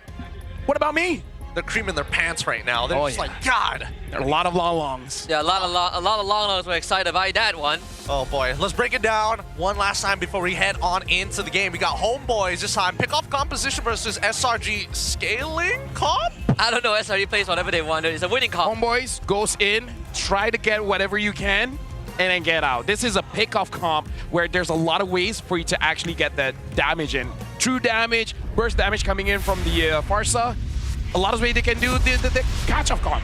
Oh man, too many things some may say that they could do, but as we go into game number 2, we're looking for the Homeboys to push this back. We're looking for the Homeboys to show that they are a competitor against SRG OG. Here we go, as we continue to rock and roll in this grand finals. Game 2, Homeboys on blue, SRG OG scores on red side. It's a good time to also remind everyone that SRG OG are not only looking for a three-peat, but also to restart that golden road that they came so close to completing last season, right? It starts by winning the 3rd MPL title in a row, and then trying to push it into MSC. Mid priority, for sure, given over the SRG, Izanami just could not catch a break. So I'm gonna break it down what happened earlier. We saw SRG OG, both Humes as well as Stormy, trying to delay Amal on his buff, but then early rotation coming in from Mel Cutie forces Stormy to use the flicker, and now Humes is getting dived on, and he's taking a lot of damage from Ivan. Able to back off, and Ivan continues to put the punishment onto Stormy, force that recall, and free Izanami from that burden as well. Now they get to hold the wave. Even in the top, the Innocent is doing pretty well on Amal will sneak into the SRG jungle to take that camp. In terms of emblem check, we are seeing that Bell has opted to go with a tank variation of the Cho. He's not looking for pure damage. But 4 thrills here, look at that. He does. I mean, he needs to be able to trade against Cram at least, right? Trying to bait Cram in. Wait. Cram's not gonna bite. Oh, I called the Cho, by the way. You did. Venom execution, Izanami. It's got Thorn Rose. Lethal ignition for the kill. Stormy first blood. Dang, Stormy able to pick that up. I'm surprised that the lethal ignition had got the initial proc though. I thought Stormy was 1 off away for the proc, but here we go. As the teams continue to contest for the mid, Turtle will eventually spawn, and Sky's getting so much free damage. There's no way to punish Ivan. He finds Cram, but that's not the target to one, and the Molina blitz into follow-up. Stormy and Cram once more gets 2 more. A kick on the use, but he gets out. That's 4 dead. Homeboys mid lane. It's completely open. At this point, it's kind of unfair. We're going in 2 minutes in, 1,800 goal lead. Like Gideon predicted, whenever you want to go for a catch, Stormy just Molina blitz and then stop the entire engage. Like every single time, SRG is just 1 step ahead. They are. Every single game, Homeboys gets blindsided by either a pick or maybe the early game rotation. I mean, to be fair, I gotta give it to Cram, right? He made sure he... Kick on the Cram. Speaking of the devil, they're gonna go on to him as Izanami dies on spin. Cram still alive. Couldn't get the Dark Wave off. Finally, they get a punish. I was about to compliment Cram from landing the Flicker Dark Wave in the previous engagement, but now, after getting attacked... Cast the curse. Cast the curse. You can see that Homeboys do not want him to be able to do that again. Take away his resources, he can basically fight for forever. They find Amal. Holy cow. Good. Fighter. That's a really good predictive call from Yums. That is insane. And some guys, he's not done yet. The passive stacked up with all the punctures. I mean, Val is watching this happen, but really nothing much he can do. He has to flick a kick, sure. Innocent getting gone on 2v1 scenario. Innocent got down in the top lane, but Turtle for SRG. Either way, Homeboys got to take any kind of trade that they can. Because as of right now, it does look like if you're going for mid, SRG OG is so locked in that you're not going to get punished because Yums is making sure that the river is always bright. There's no empty vision for SRG OG. Yums making SRG have very easy time making decisions. Yeah. Look at where he is, dude. Like, what are you going to do now? Because again, with the rotations that we see from SR... fan executions. The guy gets away, so Yuz will eat the brunt of it, unleashes his full combo. Here comes Stormy with the damage. Actually finds a trade. Both Romans go down. But Sakai's, he couldn't find Izanami, so he goes for the purple buff instead. Homeboys just could not catch him. Either ways, that's a good call, and this is what we saw from draft coming in from Homeboys. No hesitation. Whoever that you see, just go for it, because we have a lot of damage profiles here. True damage, big burst coming in from magic, coming in from physical. We have the ways to catch. Yeah. Even if you catch a tank, doesn't matter, bro. Cram, Humes, we gotta take some kind of lead here. Man, Stormy is 6-0 He is so far ahead. But look at Mel Cutie. He's 1,000 ahead of Innocent. I mean, he doesn't lose enough, but hey, at least it's something. It is something, but at the same time, I think that right now Homeboys are also thinking about the way they engage, right? Not only do they have to cut their losses, but the layers upon layers that they need to engage upon SRG are, again, good damage profiles, but they can't throw it at them all at once. We've seen what happens, right? That's why you're seeing Izanami slowing down on utilizing that feather airstrike. Same goes for Amal when he's using the Spear of Alpha. Finally clearing out the mid lane. Turtle up in another 20 seconds, the bottom side of the map. So there is a convoy for Homeboys in the upper part of SRG OG's jungle. Seeing if they can find anyone. They definitely spot on this conceal from Yumes and Innocent. And Yumes is going forward to catch on the aim out. Good Spear of Alpha to get away. SRG OG finds nothing. Yep, Amal doesn't panic. Oh, missing out the dark wave, but they will still follow up. Another catch with the Venom execution, and this time into the wall. They overextend for the kill, but maybe it's worth it. Innocent, he's starting on all of them. He's underneath the turret. Innocent, he's a madman, and he's still getting the job done. How is SRG OG getting away with that? And all the while, Vel is going mid. He got the mid turret. This is Homeboy's mentality, man. Like, we lose, but we don't lose everything. We gotta win somewhere. But SRG OG, how do you win a team fight against them? Yeah, it's kind of tough, but however, it did come at a cost, and I think that's why Homeboys are like, all right, sure, you have a man advantage. We still took 2 out, which is not too bad, but at the same time, taking 1 turret back, that means we're only losing about like 200 to 300 gold in that trade. And Yumes is just soloing 3 people at once. They finally kick him and back him back with Spear of Alpha. Yumes just sacrifices slide, but here comes the guys and Grab to clean out the pieces. But the airstrike gets used. Amal couldn't survive long enough, and it's a 1-for-1 trade. Man, Cram is so good at creating that space just enough so that Sakai's can slip his way through, whether in or out of the fight, every single time. Yeah. I would say the positive thing here is that for SRG OG, they look almost unstoppable at this point. Like every single time you think you got a good catch, Sakai's, Innocent, Stormy, they're targeting, man. I don't know how they do it. They just make sure that they delete whoever is the one that's dealing the damage to make sure that they neutralize the team fight. But for Homeboys, because of that, if they're able to take down Skies, Stormy, that's a big shutdown goal there. Yeah, and a lot of times when both teams are almost at the same level, it comes down to the mechanics. And SRG OG, they are stat checking Homeboys. They are gapping them with just raw skill. Yep. I think the worst part about it is the fact that they're able to kind of unlock their lanes super early. Like the side lanes have left for such a long time. They're even getting MelQT on that bottom side to try and go for another turret, but the T2 falls on top. So SRG OG are going to be really, really fast on the rotate and maybe could even catch this bot side. Right now, looking at the situation, still 4,000 gold ahead. SRG OG. Oh, they want it.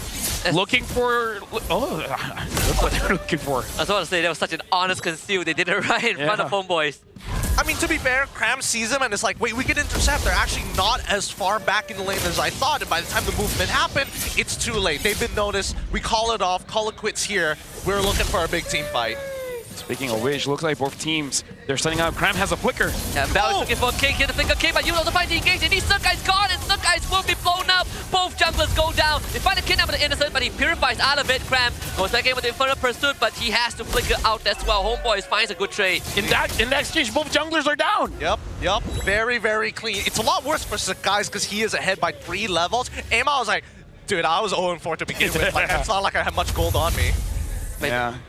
Ivan should get out of this, not a problem. As long as they keep this mid priority, they should have an advantage. Stormy Wait, 2 damage? Getting gone on. Stormy does have the passive. They'll try to break it. Stormy finally runs away. Diamond Force gets laid out. Stormy will survive. Bell now needs to walk away from this. Cram getting gone on. Executed by MelQT. Now Yumes also has to start falling back. Homeboys are clapping SRG OG back. Wait, let's look at the items here, because that was way too much damage here.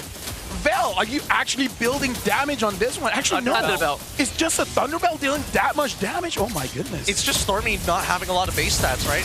No, Ivan with the graph and execution cancels! Those guys couldn't get in! And that's Lord for Homeboys. The Willing the Blitz not enough. Ivan walks out. All right, okay, we got a game on our hands, boys. Homeboys now really getting into the motions of things against SRG OG. They figured out a bit of a pattern. They're blindsiding SRG, making sure that they're attacking from different angles, and Bell has been a large perpetrator of this. Yeah, and I guess it's true. Just make sure that he has a hero that can survive a 1v5. And That stun, by the way, was clutch. So good. If Sakai's actually secured that Lord, that would be... Homeboys would be sweating so much at this point. Now, SRGOG, they can defend, man. Stormy, that Melina Blitz can wipe out a wave. Yep. Definitely can. And Ivan actually gets his title strike cancelled. Sakai, just be careful. They find the kill against Sakai.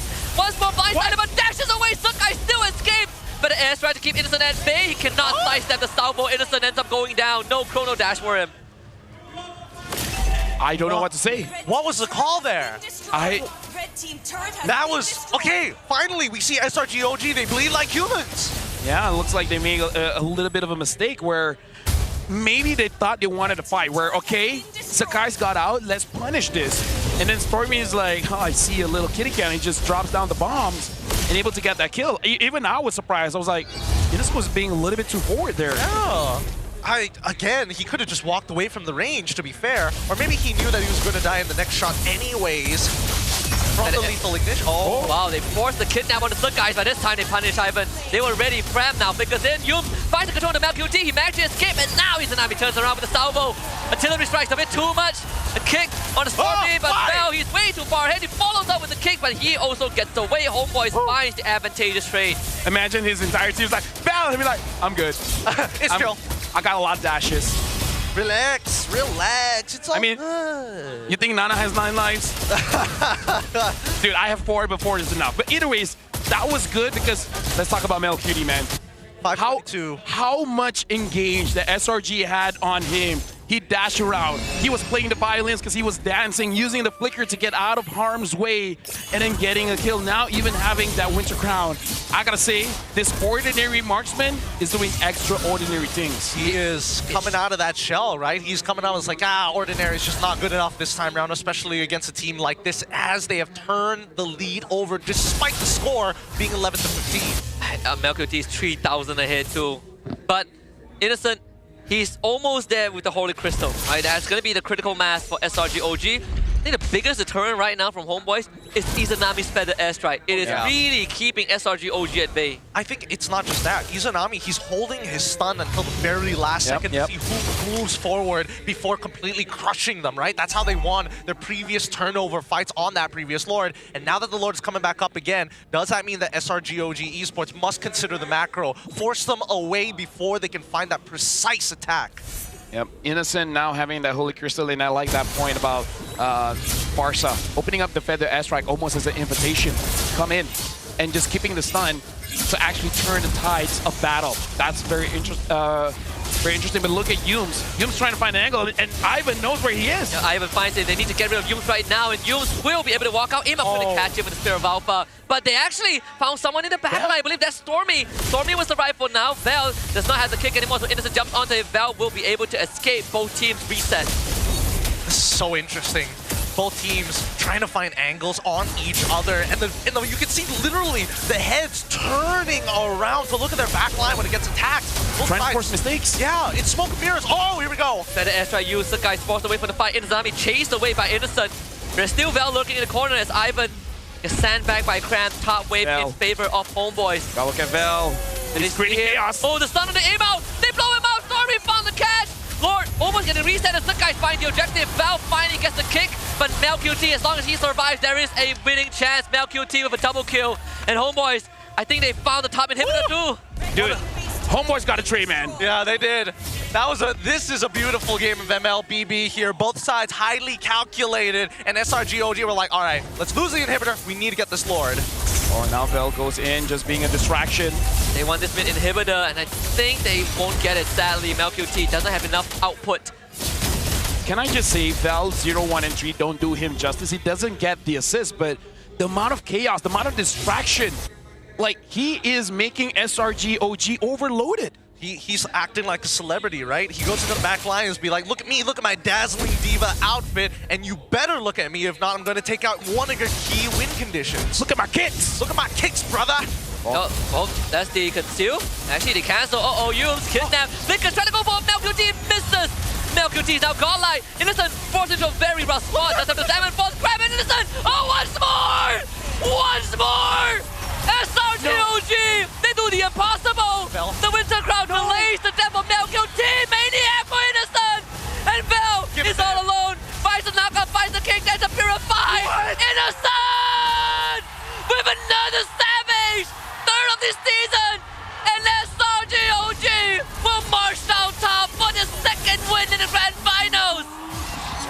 my goodness.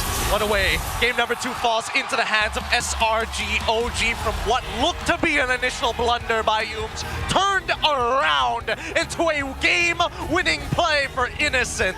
God damn, this team is something else. That was one of the best games that Homeboys can give to SRG. And then all it took is just one Holy Crystal. Yeah. After that Holy Crystal, Innocent is like, guys, well, game's over. We're gonna go in. I have the damage. And personally for me, Homeboys overheated. They did. They gotta take that as a lesson. But bro, like, you built up the entire game to win it, and then just one moment, man, just one moment. I totally agree with you, but it was built off of a couple of blunders here. And honestly, there's such small blunders. Izanami didn't get max value on the feathered airstrike. Sure, not the biggest deal in the world, but then we also see you make an initial mistake, doesn't catch Mel QT. Sure, Mel QT outplays it. Cram. Oh my goodness, a man advantage was all they need. With that being said, let's look at the winning moments on the mic check for SRG OG.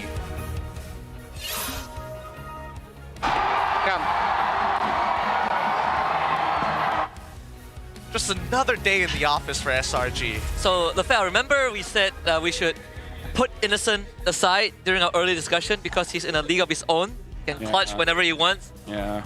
How does he do this? In a grand final setting. He tells his team, I need 3 items, and then you guys can take a break. I think this. I mean, like, to be fair, everyone did everything, right? But oh, yeah. Innocent at this point is just. He probably figured it out pretty quick, where it's just like, can we get that feathered airstrike out of Izanami? I'll do the rest. Don't worry about it. And Cram was like, okay, sure. Okay, Paul. Out. Okay, but how do you? I just hope Homeboys don't tilt. I might. That would tilt me. I think this is not a tiltable moment, mainly because yes, some people may have played a little bad, sure, but it's like minute. Bell probably thought, okay, we're gonna disengage from this, right? Right? But guys, where did everybody go? I mean, like SRG closed all exit angles. Yep. There's no way for them to run. You want to move forward, you're gonna get caught. You're moving backwards, you're gonna get caught. From the side, and like. There's no way for it to run. SRG cornered them. Like, Mel QT escaping the initial gank from Yums was actually worse for him. Yeah. Because the rest of his team were not there. Yeah, they were not there. They were not ready. And just not enough chip damage to put them into that lethal range. Let's have a look at the backstage to see who our MVP of this game is going to be, because all of the players coming up big time. Give it up one more time for Stormy. My boy is doing his best here with the Nana, man. Stormy is giving all the solo queue guys an excuse to use the Odette, to use the Nana, to use the Xavier. Xavier is good, but still. Yeah, I mean, Stormy has been... He didn't die, oh my god. Deathless, in both games so far, deathless. To be fair, I think that at least Homeboys, they adapted around the Nana very well. Bell was threatening his position.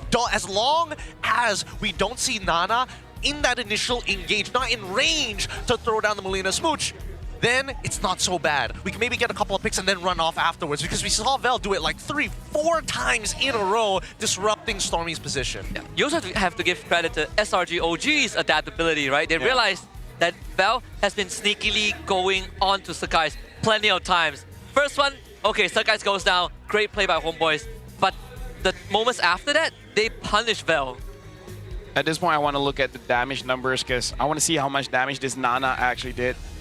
And Sakai's is so slippery. I can't believe that he got away that many times. And that's because of the boots there, right? Having the tough boots, having that resilience, making sure that the ground control isn't as long as it's supposed to be, helps him survive. Like, at one point, you would have sworn that he had some kind of defense item, but no, it's just the boots. It's the tenacity. It helps a lot, but at the same time, I think it's also the conditioning that they've applied upon the Homeboys. Every single opportunity, they bit upon it, even to the point where Amal as well as Izanami are a lot more hesitant on just unleashing their abilities, because they saw in the first couple of interactions, it just doesn't work unless we layer it. So they move to the layering and those small windows where, I mean, you got to react to it, right? You can't have it perfect every single time. That's when Sakai's gets out. Yeah, and they also understood that, okay, MalQT, he's in a spot to really carry us. Izanami, he's doing a really good job of zoning SRG OG away.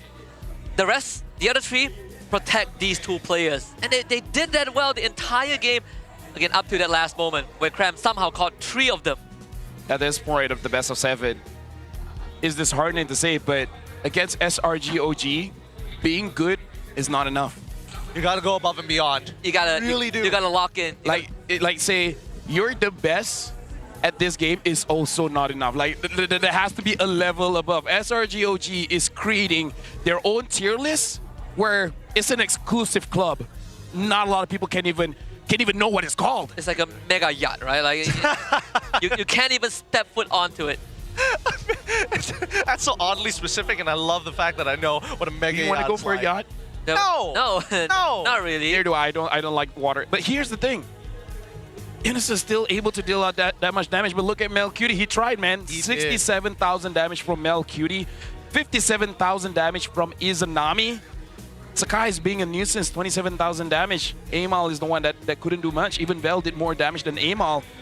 I gotta say, both games, I feel like Amal was having a hard time in the draft because I feel like he got scraps every single time. Yeah, I agree. It's like yesterday too. Like Amal in the games that Amal lost, he wasn't given the tools that he ideally would have wanted, right? Yeah. Even yesterday, you look back at Game 4 against DXS, Alpha was picked up, Alpha got nothing that game. Now it's the same thing. There's already 2 strikes.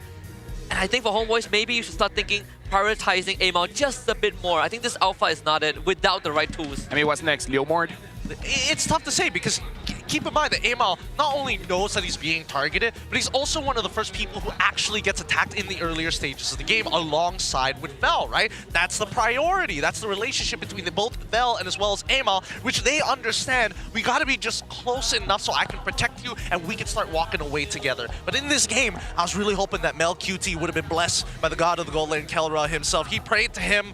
He got the rich guy, he got the carry, but unfortunately, blessings favor the bold and Innocent. Despite getting hit by multiple airstrikes, he did not give up. Yeah, Malkuti was owning Innocent. He was 3k ahead at one point. He was almost 2 full items ahead. I did my best, and he was just still clutched it out. I had superior air power and fire power, and Holy Crystal is what put a stop to it. It's like he loses the game and he's like, I really tried, man. Like, I'm so tired. It really feels like you buy a burger, and then the moment you want to take a bite, it falls from your hand and drops to the floor. Literally the best parts of the burger, the meat just goes right through the bugs.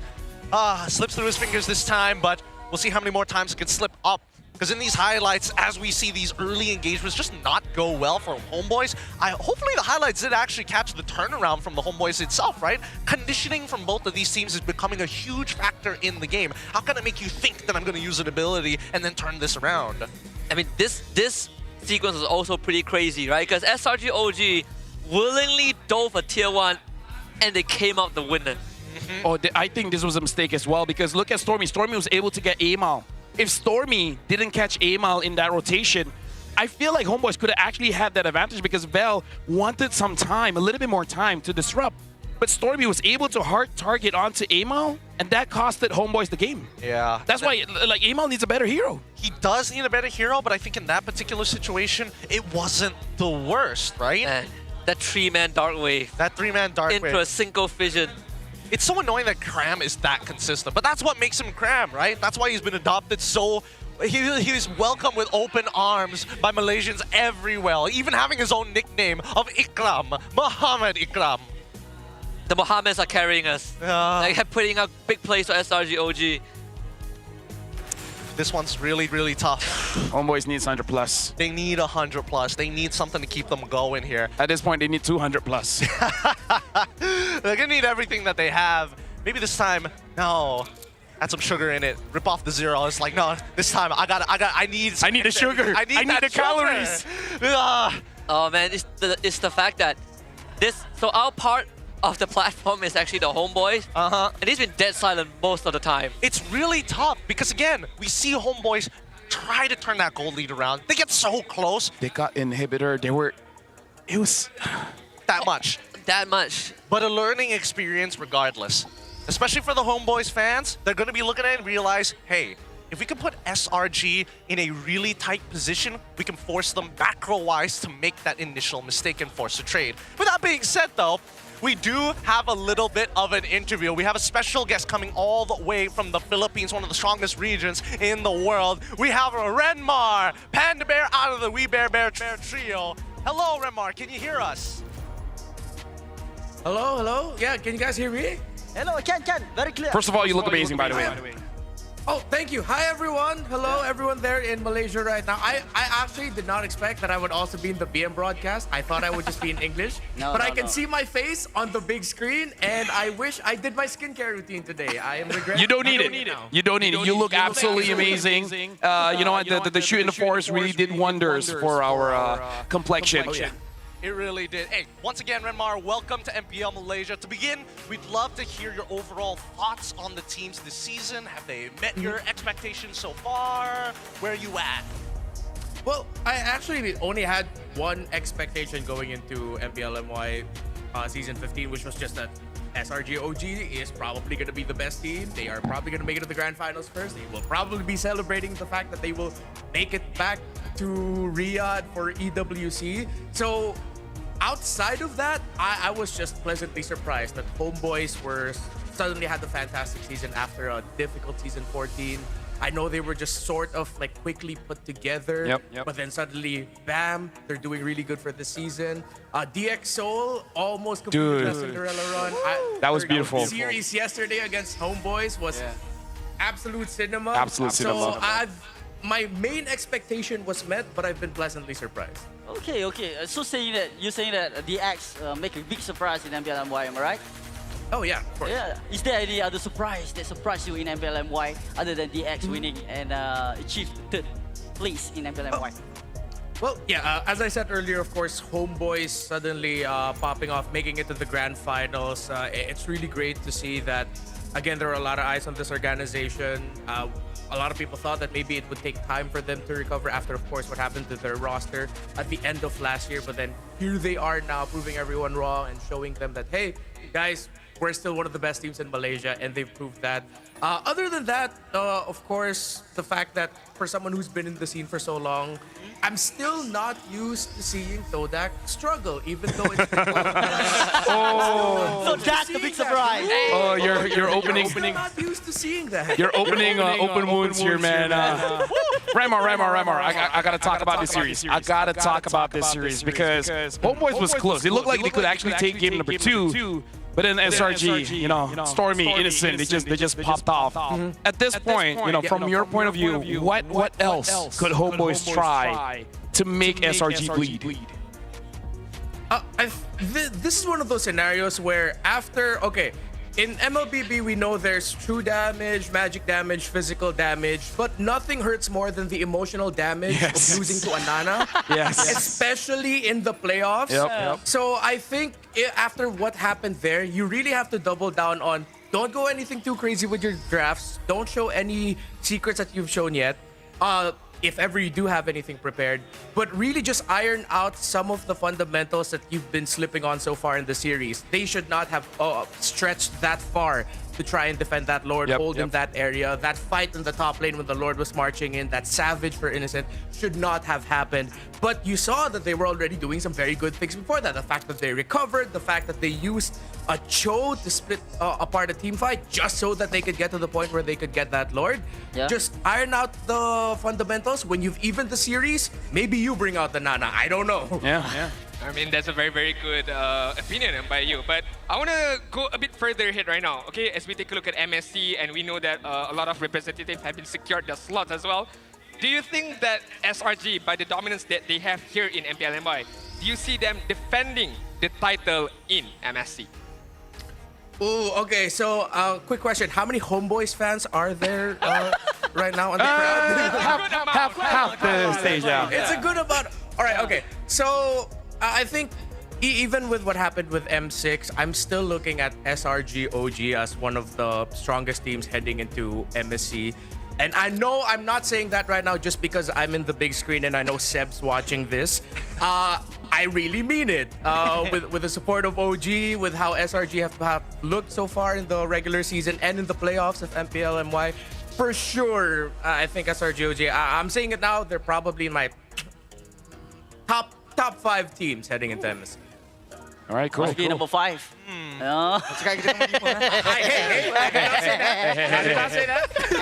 Gideon, close this out. Don't worry, I got you. Wow. Thank you so much, Remar. I appreciate your opinions. It's great to have you on for MPL MY. Please enjoy the rest of the show. BM Broadcast, you can do the translation. We'll catch you back afterwards. Makasih. Bye. Bye, Remar. He's a cool guy, I guess. He's a cool guy. He's alright. Hey, man, he's Panda out of the We Bear trio, man. That's why he's Panda. He's a chill guy. Real. Am I bear enough? No. I mean, I don't want to answer that question. Yeah, I was looking around. I was like, Lafel, Adin, and we just need one more. Milo. Lafel, Adin, Milo. The halal bear. I don't know how to feel about that, so let's talk about the game. Game number 3. Game number 3, we need fundamentals. Fundamentals and as well as adaptations. Again, I feel like with the early conditioning of how both of these teams have been putting a lot on the line during these fights, it's still boiling down to when are you going to cut your losses? And I feel like, unfortunately, homeboys are a little slow on that decision. But I do agree with him. Like, we haven't been able to touch on it, but why was Granger that far ahead? That self is true because, yes, you're winning the fights. But it's not that SRG OG is not fighting back. They have a lot of damage, right? Maybe at that point, a little bit of disrespect. Like, dude, if they come for us, we can win. Like, you can't even see that of how Ivan fought back with Humes. Yeah, that's also true as well. Yeah, something that Rema pointed out, I want to just emphasize on it. Don't go and do anything crazy. Polish on the fundamentals, right? SRG OG did exactly that against Aero in the regular season. They faced their demons and they overcame it. Okay, with that being said, though, it looks like we have another quick interview here with Pojin as well as Sith. I'm not sure which guest that he's going for this time round, but hey, we know it's always been a good time. With that being said, Pojin and Sith, please take it away. Where are you guys at?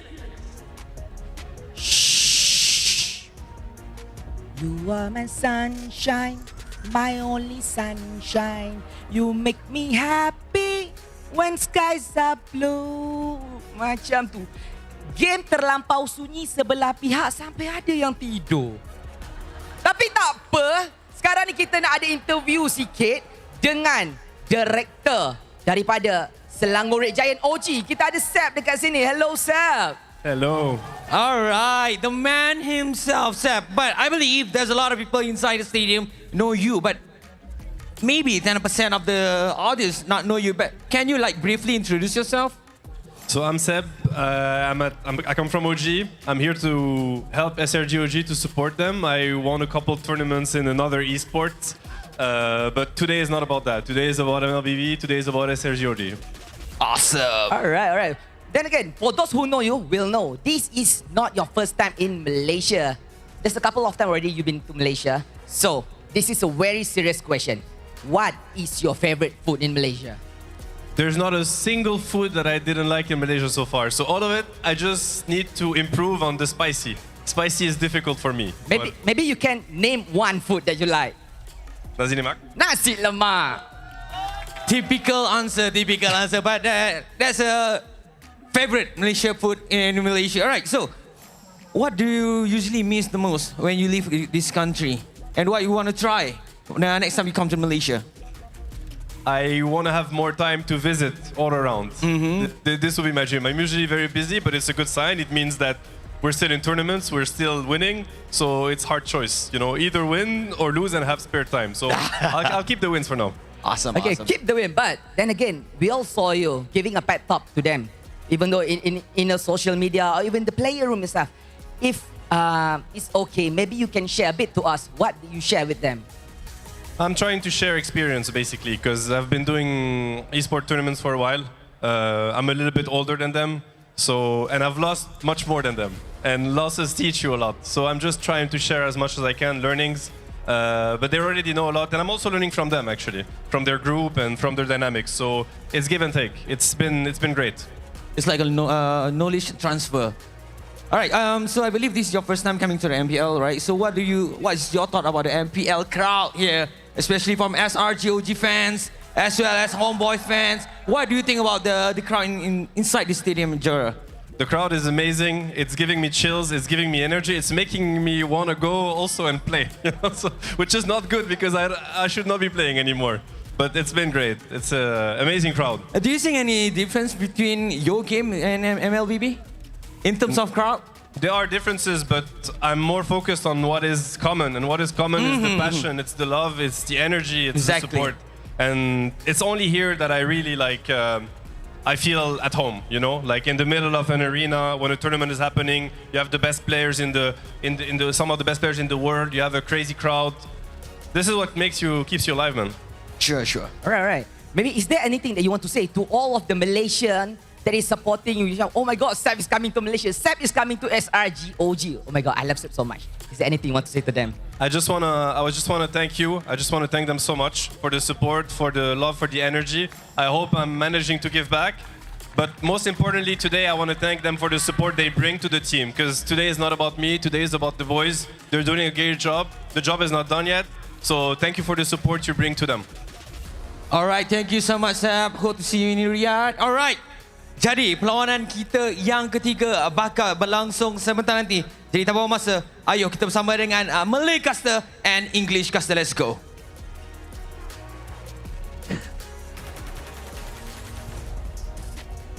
I'm pretty sure this is where we talk. Yep. Yeah.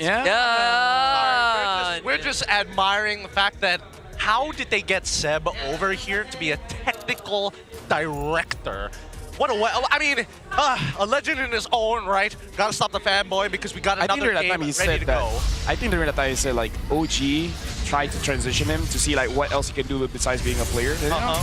And it's because like he did envision to do it, but he's like I'm willing to take the task because he said that talking to these boys is like talking to younger Seb, which is beautiful for me. It is a little beautiful. I mean, it feels like history repeating itself in the best ways possible. Now, we see that Coach Arcadia is taking the blue side this time around. Sorry, Erpang has decided to go on the red side.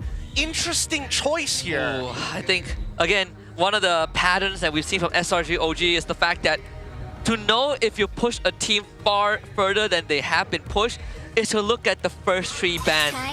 And Arcadia, he's not making any changes. They stick with the Loi Badang. Let's see if the third one is going to be the same. Because I think he banned like what? Fredrin? Baxia? Yeah, something along the line. Game 2 he banned Fredrin, game 1 he banned Chip. By the way, looking at Ivan's face, he looks fine. You know, he's still smiling, so probably looking good. Now banning out the Chip. Yep. Homeboys, do you ban the Kalia? Then the Kimi gets through. But then you have Baxia. Yeah, Baxia. Yeah. I think if you ban a Kalia, Baxia becomes a very natural pick, right? Okay. That's actually a really good one. Yep. I jungle bans. Yes, I agree with this, especially for Erpang, right? He wants to be able to kind of hold a couple of these jungle picks, especially the tank ones, available. Something that Amal can fall back onto. Oh, sure, you target him, eventually he's going to scale in this game and become a relevant problem. There's still a 1-1 as an option if they want to go for, you know, another repeat of that in preparation for maybe like a Baxia or a Fredrin. Kalea goes through, just as expected for SRG OG. And that means that right now for Homeboys, they need to also consider the possibility of not the Beatrix, but the Farsa going through as a blue 2-3. Yeah, to the point where I almost want to say screw it, just pick something strong, Kimi Baxia. But again, it's like against SRG OG, you know that pick is going to get countered. And that feels bad because, I don't know, man. SRG OG looks like they've seen the future. They read the script. They got to go to the classics. It's time for the classic Anja Baxia combo right here, right now. Before it gets banned. Before it gets banned. Or get Angela Baxia opening. Baxia. Or maybe Matilda. And then Masha. And Harry, but this does mean that Innocent can hard shove with that Granger, be like, hey, you gave me a hard time, buddy. Let me give it back to you. Let's see how this is going to play out, because this is a very common matchup that we've seen, well, specifically from Innocent, play many, many times before on either side of the Harith B Granger line. Coach Arcadia now having to decide, now that Farsa is gone, what other burst heroes will you have to play around to make sure Khalil works? Hey, I mean, it's not a bad option, you know. Nana, Vexana. Oh, they could play Sicilian. We haven't seen Sicilian for so long, too. At that point, Stormy's like going through the list, like, what have I not played? What about they pick Fredrin here, so there's no more 1-1. Granger, as we expected. Early Ling. Oh boy. I mean, the Baxia is open, but at this point, Fredrin. Fredrin might just be the way to go. Yep, go Fredrin. Yeah. I'm okay with that. I'm okay with that. Unless... Or pick up a Matilda or an Angela, and then get some kind of tank in the jungle. I'm thinking you lock in Baxia first. We see the second phases of the ban, so to kind of figure out where exactly they want to go with this before you decide. So just use the Baxia as a flex pick, then we'll figure out what the blind pick is going to be after. Yeah, because I don't think there's any space for Matilda for SRG OG anyways, right? Yeah. If you have that into consideration, either it gets banned out, or you get to choose whether you want to take it. Yeah, that's the Fredrin. You should. Yep, Fredrin has been picked up. At this point, is it still safe for you to ban away the Baxia? Because Cram can still use that in his lane. And traditionally, like we talked about, against the Baxia, I want to use a glue. So maybe Val has some PTSD with that pick. even, I think the glue isn't too bad of a pick, right? Like glue, Phobius. We said that before. And then look what happened, you know? Exactly. It's Cram. Look, there's Phobius still. If they want the Phobius, there's plenty of dashes. If you ban the CC, then yeah, Phobius. Yeah. But then Cram will just pick up the high loss. I think just ban it out, right? Just ban out the glue. Hey, he can pick a dot for all I care. Yeah. This doesn't look half bad as like a tot game. Yeah. I say ban out the glue if I am on red side position from the side of Homeboys. At the very least, it kind of opens up that matchup to whatever flex picks you could go. And at the very least, Fredrin still can work in your favor as a flex pick regardless. So I think red side is looking kind of good. I've said that many times for Homeboys, but it could turn... Oh! SRG, they banned out the CC. What? Yeah. What are they planning? Yeah. Kalia EXP? Okay, I see it. This CC is a bait so that they do pick up that Phobius and then Cram picks up the high loss. And either way, this CC ban itself protects whatever pick Cram wants, right? You can pick Glue, you can pick High Loss, you can pick Baxia, but there's no longer a hero that straight up dominates him in the lane. Yep.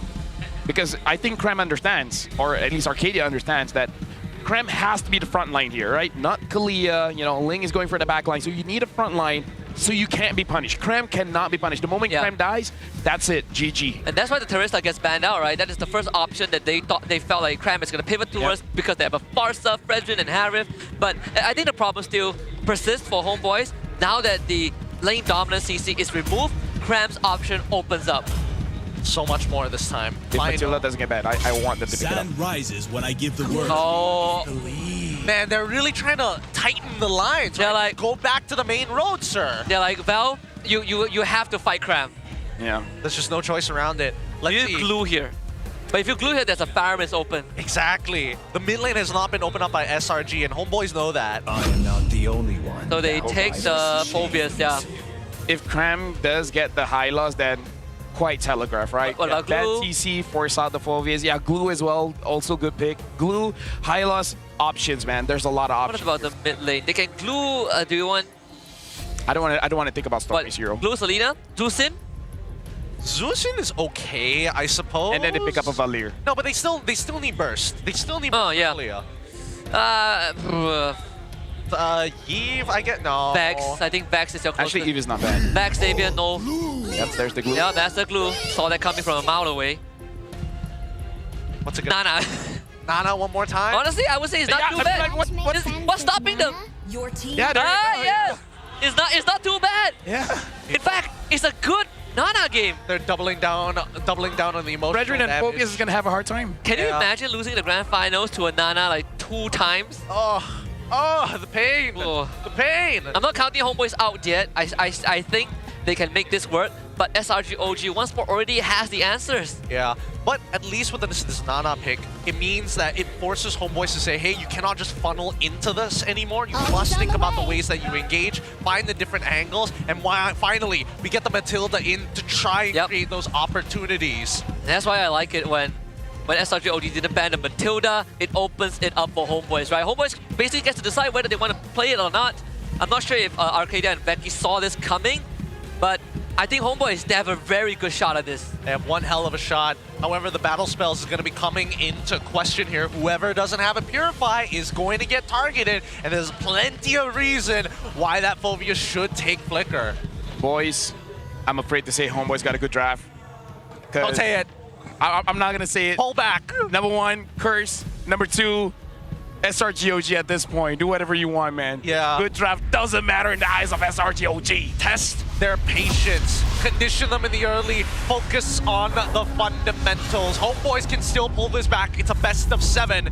It's a marathon, not just a simple race. You gotta be the first team to complete 4 laps. Then SRG OG are halfway done with their marathon. 2 more games and they are off to the 3-peat. Game number 3. Here we go. SRG OG back on blue side. Homeboys back on red. Both junglers once more starting on the purple buff.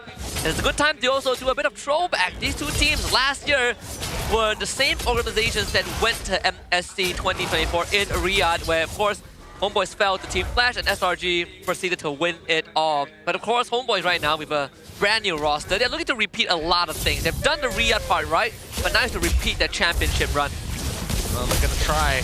Let's do a quick emblem check. It's going to be pretty standard across the board. Although, we do see Wilderness Blessings on both Izanami and Ivan, so they want to rotate towards the gold lane of the map, I would assume here. Wow, such a good Molina.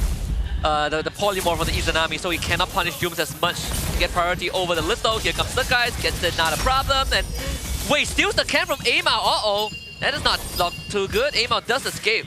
I mean, this is the thing about going up against Assassins, man. They farm up so fast. Sakai's level 4. Amal is struggling to get that level 4. He really wants, he finds the retribution, but still puts down to lower health. If not for Ivan, that would have been a dead Fredrin. Dude, SRGOG just turns up the tempo, man. They're like, hey, you know what, homeboys? When you skill, you got a problem. So we're gonna stop that. Yeah. And they stopped it super early as well. We get a quick mid-rotation coming in from Cram to go back down to bot side, trying to get both members to level 4. Hopefully on time here. Turtle is spawning on the bottom side of the map. By the way, interesting thing, Sakai's to thrill. Usually we see either crit or attack speed, but then going for the thrill. That is interesting. Maybe just a little bit more damage earlier, right? Making sure that they have the advantage early game. You get that extra oomph, right? That extra burst, because when you get Berserker Fury, that crit is going to benefit it from it anyways. Get a Dark Wave on the Stormy, pulls him back. This Nana now not in the same position anymore. Still throws out the Polymorph though. The Molina Blitz also committed. Aim out down low. Appraiser's Grab into a Retribution. Turtle for Homeboys. Cram links to the party and Yums now gets jumped on. Doesn't have the ultimate to work with. Will have to sacrifice his life. First blood for Aim out. Alright. That's to be expected for these early stages of the game, right? All position, and when Vel is able to kind of deal the damage, there's nothing much you can really do about it. Raw sustain in his base kit. Ivan has to be careful because yes, you have an escape, but you're only rocking a Purify here. If there's a mistake, then you're gonna get caught. You don't have a flicker. Oh no. Just Sakai's get it. Sakai's got it. Sakai's got it. Oh. It's fine. Fredrin does okay even without all the resources. Yeah, you're right. You're right. That's why he got this pick in the first place. He knows that Sakai's is out to get him. He roughly understands he's not gonna get buffs anyways. I mean, he's ready to fall behind, that's for sure. Exactly. But he still was able to at least find the extra gold for his economy in that single kill. Regardless, let's see how they're going to contest it, because we're not seeing as many movements towards the gold lane than I would like. Yeah, looking for Izanami. That's the full combo. Izanami flickers to safety. The Homeboy is able to finally weather the early game storm of SRG OG that has been plaguing them for 2 games in a row. In fact, with aim out in the fray, gets the taunt, interfere the airstrike, Cram easily walks out of it. Yeah, the lockdown is just not enough, especially the thing with the glue is if he hits you with the long loss, you just don't do enough damage at that point. Well, MLQT is next on the list. Here comes the hitbox. MLQT still dancing around, trying to repeat that 1v5 play. MLQT doing a pretty good job, but not good enough for Innocent, as Innocent takes him down. Maybe they can find Yums in return. Izanami coming in for the backup. Yums will get jumped on. Flicker to safety. Barely gets out. Ivan wants the tap with the blooms, but cannot get it. Yums escapes. Very slow rotation coming in from Homeboys. I mean, MLQT tried his best to try and outplay it. Unfortunately, reinforcements just not there in time. SRG OG, again, strong fundamentals, right? Understanding how the other members are too low, if not are forced to recall, and they utilize that information well. Yeah, right now, I gotta say, Crime is just playing around with Vel. Turtle dance here, you gotta be careful because I'm pretty sure Sakai is gonna look for a moment to actually get onto MLQT or Izanami because they have no battle spells. Here they come. They're gonna control Amal, get the turtle for themselves, and now try to walk out of it. Yums once more sacrifices his life. Izanami with a pickup. Yeah, but still, that's not enough, man, because you only get the roamer here. And Sakai has been winning out these retributions. Amal, like, I don't know, maybe Homeboy just has to give more space for Amal, because for the first 2 games, hasn't been performing. I don't know, maybe it's nerves? I don't think it's nerves. I think they understand that they can force a reaction from SRG OG if they go for the invade. And for the past couple of games, Game 1 and 2, every time we've seen an initial invade from Amal, he gets punished very hard by SRG OG. So now he's on the back foot, right? I don't want to overextend. I need to kind of man-to-man defense against SRG OG, but how do you keep up with Sakai's? And it's just a slow roll, right? Focus on your full rotations. Make sure that the river line is clear. If I can't get Sakai's, at the very least, I'll catch somebody in the middle of the river. Vel has his hands tied down by Cram. Wherever Vel goes, if he sees Cram, he knows he's not going to get much done. Maybe Homeboys will find a conversion in this top lane. There's 4 members of Homeboys, as Amal also is making his way up top. Stormy gets zoned away, but the airstrike gets used. They get a kidnap into Insta Purified by Melkuti to get away from that. Amal now arrives to the scene. Circling Ego, not going to convert into anything. So all that movement from Homeboys has a negative net gain, and in fact, they lost bottom tier 1. Yeah, talk about negative at this time. Ivan now having the Flash of the Oasis is going to make it much more difficult for Homeboys to actually get taken down. Vel is actually trying to do his very best to deal damage against SRG OG, but it really doesn't matter because it doesn't slow them down one bit. Yeah, Cram is holding the lane for a very, very long time. Molina Bliss even committed. Finally, SRG OG lets go of the structure. But in that short time frame, they got bottom tier 1, they shove a wave in the dice underneath the tier 2. Sakai's clears out mid, gets a double wave, and finds his purple. Honestly, this is not too bad. I think at the end of the day, Homeboys recognize one thing, that their composition scales a lot better in comparison to SRG OG, right? They just need the opportunities and space to get the items first before they even think about the fights in the first place. Maybe this turtle is going to be the turning point for Homeboys. Vel is the brick wall, jumps on the units, is going to eat up as much damage as possible. With the help of Izanami's volley, with a better airstrike, instantly cancelled. Here comes the guys looking for an opportunity. Dashing in Tempest of Blade, doesn't get the turtle, and now will just run away. But can't say the same for Vel though. Ivan will help him to escape. Here comes Yum with the knockout on the Amal. Now Yums is trapped, doesn't really have much room to work with. Tsunami Slam doesn't get used, and he goes down. Beautifully played by Vel. Really nicely done here. Was able to tank the damage, dodge the right abilities, and really utilize that guiding winds to get him out of some tight spots. Yeah, at this point, Homeboys, if they want to win, they gotta kind of fight 5v5, right? Because their comm is really good at that because they have very strong front lines, and Ivan's just gonna back that up. Melkuti, give him space, he can do a lot of damage. Like we saw what Innocent can do once he gets that Holy Crystal. The same thing can be said for Melkuti. I think SRG OG, at one point, they might consider that as like, you know what, Skies, just go split. Because majority of this gold, I'm pretty confident most of it is on Skies anyways. Yeah, he's 2 levels up on Amal. He's not really denying Amal's farm just yet, not as much as I thought he would be, even after like sneaking away a couple of buffs from Amal in the first early minutes of the game. Oh, and now they're going for this buff. Can they actually get it though? No, not gonna be easy though. Izanami fed airstrike cancelled by Cram. Cram once more is gonna stop Homeboys from going further. Here comes the conceal play, SRG OG. They find the pullback into Vel. He's underneath the tier 1 and he cannot get away. The guys finds the first kill, and now there's incentive to go for more, but SRG OG with discipline decides not to. Did Vel like steal their sandwich or something? I don't know. From game number 1, it's him, man. And the thing is, it's good, right? Cram stopped Izanami, grabs Vel, and then Yums just followed that up. So I gotta say the front line of SRG OG is actually crumbling Homeboys' formation. They're making sure that they are not gonna be able to get away with a lot of things. Like, yes, we know you're tanky, but give us enough time, we'll take you down. Yeah, they're especially sticky here, even though Ivan should technically be able to rebound them out and bounce them away from the fight, but it's been hard. It has been hard. 2 items complete already from LQT. Making sure that he has cooldown boots this time around. Innocent already completed his Sky Piercer. However, we're seeing that Stormy always goes for the greedy build of the Genius one. He knows he needs to be relevant now. The guy's pushing the top wave. Homeboy is working on the Lord. They can get this, it will be good, but it's not an easy task. If all these pokes, all the flicker dark wave kind of goes by a little bit. Cram once more is in the backline. Stormy's gonna get gone on. Izanami pops him, but he does have the passive, so Stormy runs away. Vel finds the backline. Melkuti, unfortunately, is already dead. And Sakai's, he's at the style on all of them. Here comes Temps to the plays. Ivan with the bailout. But Vel ends up going down off screen, and it really doesn't matter what Ivan does. Sakai's just does it better. Izanami assassinated.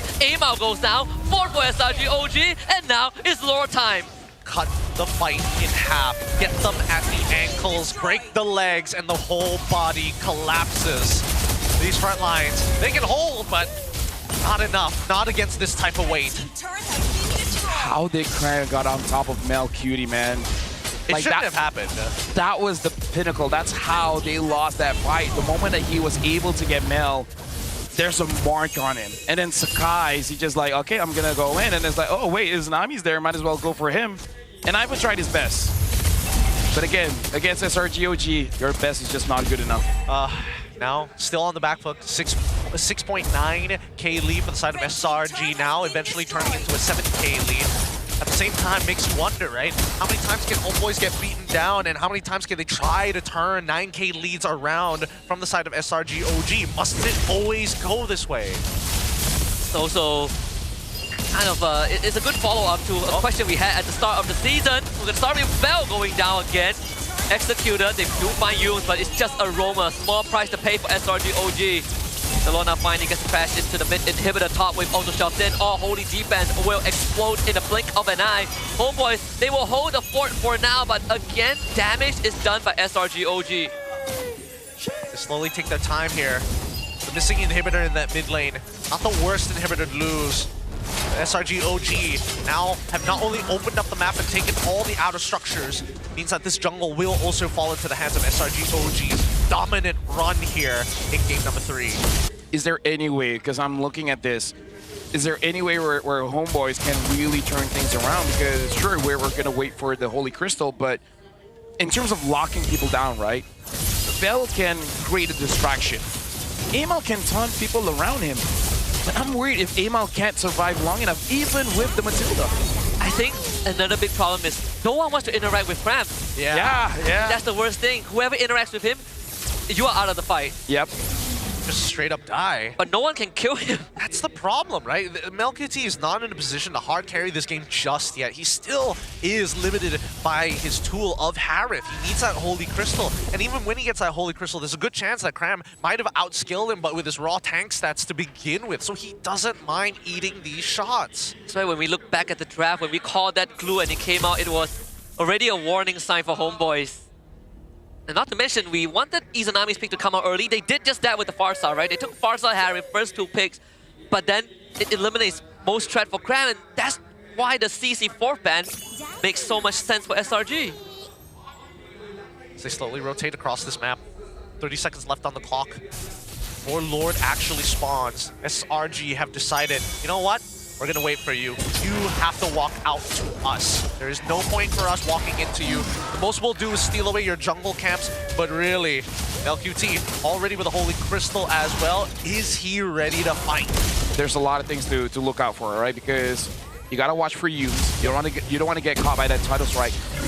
Cram, you guys have mentioned, you gotta be careful of that. But then, as you're looking at all the front line, there's a lot of explosion. There's a lot of flashes. And then Melina Blitz come in. That's the thing about Nana. You kind of don't see it coming, and then when you do, it's too late. Yeah, she's a big tempo breaker. She really just messes up that pacing you have. Talking about pacing. Top side, gonna be set up with a slow push that we're gonna see Skies immediately break. He's got the mobility to do so.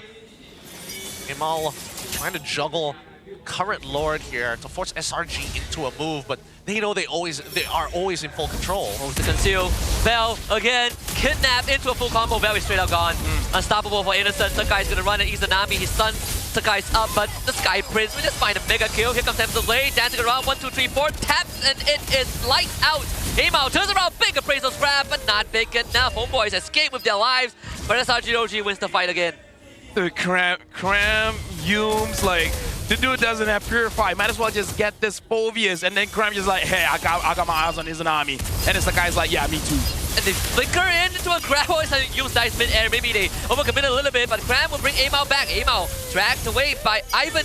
Homeboys this time holds the line, but while that was happening, SRG got Lord. SRG can make a mistake, and it doesn't matter. I mean, like, you're so far ahead, you could overcommit and then just tell your teams, like, my bad, but you guys got this, right? Hey, no worries. Capital to spare. Truly no capital to spare here. This is starting to look like a clean sweep, guys, because we're going to game number 3. Like, the good thing about MPL MY is that we finish fast.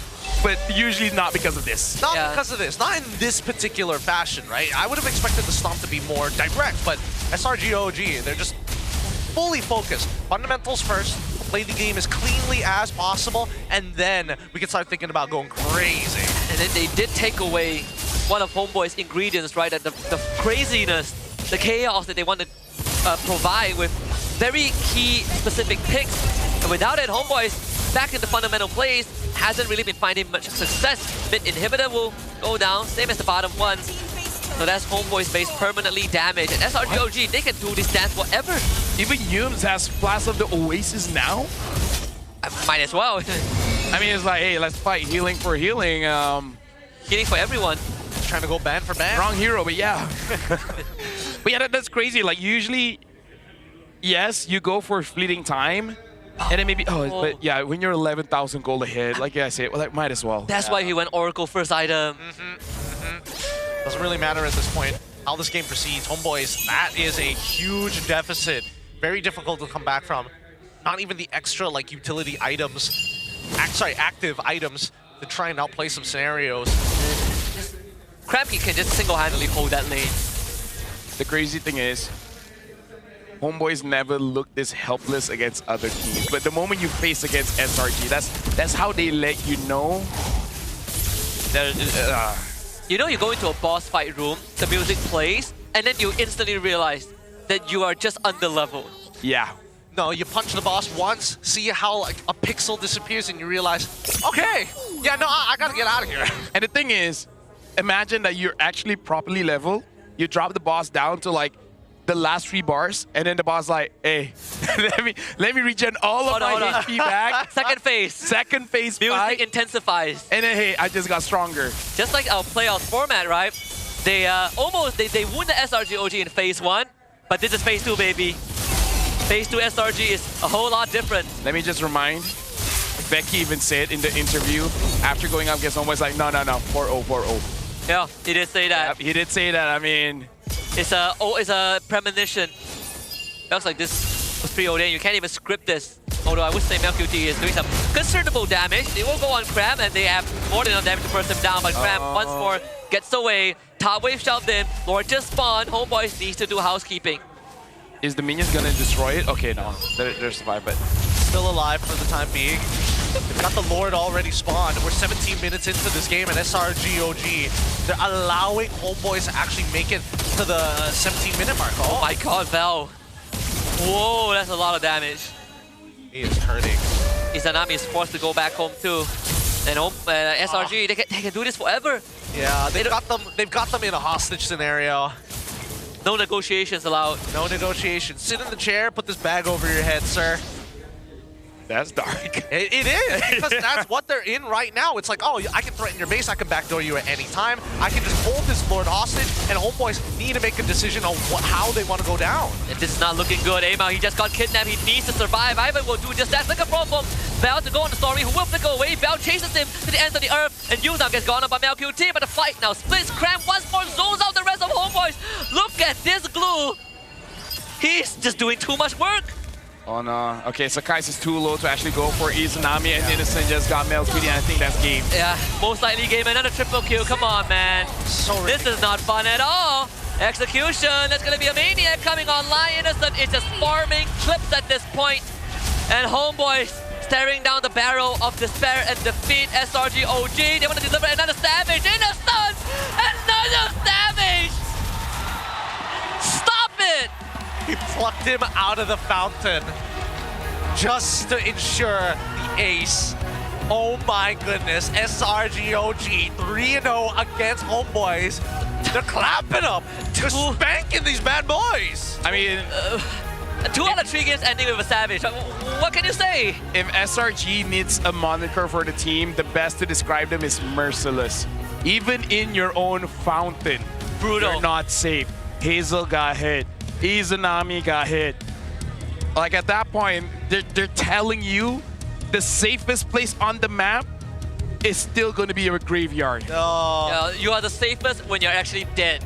The safest place is if you get hit, concede, but you can't even do that. You have to face the music. Innocent is telling them, I'm bringing you to a better place. Put you out of your misery. A herald of doom. Such nasty place. With that being said, let's have a look at the mic check from SRGOG. Another day in the office. Oh, sini Zed. Sarap! Sarapnya! Instagram. More smiles across the board. Cram still with, his Cram antics. You see him take off the headset, starts putting on his shoes all over again. I mean, like, here's the thing. Even Simon's like, I got a game after this. I got to go watch football. I got something to do. So I think he told the boys, like, could you guys, like, make it quick? I got a game to go to. Hey, you know what? If this is going down the direction that it already is, hey, we will make it in time for MPL IG finals. Here's the thing. I blame Moonton. I will explain myself why, but we got to look at the MVP first. We got to look at the backstage. Let's quickly turn this around, see who is the most valuable player in that game, because all of them were making sure that they were putting in one hell of an argument. Give it up for Innocent. Savages, he wants 4 for No, he already got 4. He already got 4. Oh my goodness. 2 in the regular season, 2 in just the grand final. He saw guys that got 2 savages. Yes. He's like, no, I gotta top that. He's topping it. 10-0-1. God. I mean, you saw what he can do in a losing lane, and then he got a winning lane. Now, I blame Moonton because this is clearly bad matchmaking. I've had it in my ranked games. Hey, it's just unfortunate that we have it here in the grand finals. Hey, I don't know. You're starting to sound like Chad with the Dark System stuff. We'll get the ball rolling and things will go out of control. But no doubt in my mind, right? Innocent played a strong game, all the fundamentals. We saw the one time that Homeboys may have had an opportunity to turn things around. They snuffed it. They snuffed it out of MLQT. Saw this Avan Force. He does good damage. Everybody just splits into 2 different directions. So at this point, Homeboys just feels like Asian child, man. No matter what you do, your parents will always say you're wrong. It's not good enough. I mean, like, they pick up good heroes, and then our kid is like, you're wrong. We're going to counter that. Do better. We banned these heroes. You guys want this, right? No, you're wrong. What is that, an A-, not an A+? Disgusting. Dude, you're only 2nd place, not good enough. Dude, SRG OG is being a bit brutal here. They are merciless. At this point, I don't know if kids can watch this. I don't know. It is quite the massacre. I will not lie. The public execution should not be broadcasted, but at the same time, how do you get around them? How do you get around them? Stormy is super safe with this Nana pick, and it's becoming more and more evident, right? He doesn't really have to participate in the laning phase. Team fights as well is very dependent on whether or not Yums unlocks him from that lane to make the rotation in the first place, and the EXP is just non-existent for the most part of it, despite Vel actually doing pretty good in the earlier stages. It's just mid to late. Cram just outscales him entirely. I mean, this is just SRG OG looking at the game from a different angle, because this Nana pick, as much as everyone feels like it's trolly, is really not a troll. Like, it's doing its job very well. Yeah. Where it's basically doing the same thing as Xavier did, just a little bit different, right? Xavier using the Mystic Field to stop the front line. Nana's just doing the same thing, except this time with the Melina Blitz. Yep. Just a complete disengage. I feel at least with the Xavier there was more precision to it, and they knew exactly what they wanted to do. It's harder to do, but with this Nana, they know that Homeboys, hey, you can come at us all you want, but you're going to need Ivan to get back out. And if you happen to be in the wrong place, wrong time, I might get 2 for 1. It's just easy to execute comp, right? Like, you take away all the factors, all the variables, but you still keep the essence of the draft. Even in the later sequence of the game, we start to see that Stormy's Melina, the polymorph, the moment it hits someone, that person loses half his health bar. Yeah, just gone, disappeared, melted away. In terms of the damage numbers as well, it's not like these teams fought that hard. As you can see, the marksmen are the ones really pumping out the damage, but even so, I would have expected Sakai to have more of an active, proactive trade against Izanami. Even that he didn't necessarily need to do. I feel like a broken record for saying this, but every time I watch SRG OG play, I feel like they're better than the last time I watched them play. I know. Right? That's crazy, right? I really feel like this is the peak. If MSC, I mean, we see this now, but then they might get better still. I can only imagine. Like, I'm all for it, but I can't physically imagine how that would look like. It's like trying to imagine a new color. Yeah. Yes, exactly. Like, what was the blackest one? We have like Vanta Black, right? The darkest Black, color. Yes. Yeah. That's the, oh boy. I mean, I don't know. I feel like Homeboy's hopes and dreams right now are pretty dark as well. I mean, they already got their ticket to Yeah, I think it's like, you know, this is live scrims. Yeah, I think that's the good thing, right? That they already have a slot into Riyadh. This is just for bigger chunk of the prize pool locally and maybe to restore the glory to Homeboys and take down SRG.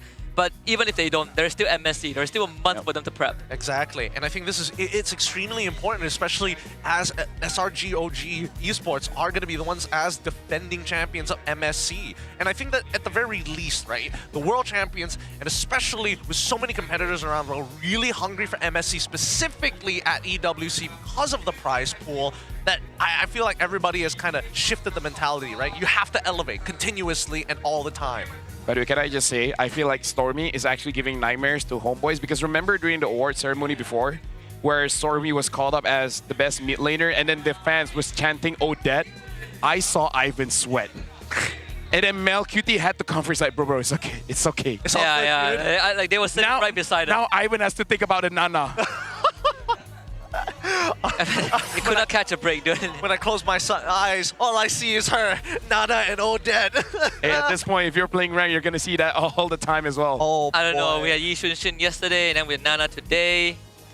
I would like to see some Yi Shin today, but honestly, there's no need, you know? There's really no need. If there's one team to pull it out, it's more likely Homeboys than SRG. I feel like even if the Homeboys do get access to Yi Shin, what are you really going to do about it, right? Because every single fight doesn't seem executable at all, right? There's just a lot of disengage mechanics and nobody is generating enough of an advantage to start pressing it into the opposite side. Even when we're looking at it from a draft side, right? We see Vel, okay, I can try and outpush Cram, especially with a little bit of help from my support. He does that, eventually starts falling off. The Mel QT innocent take here, nothing is really happening in that lane until both start walking away. And then when team fights come through, Innocent is up by 2.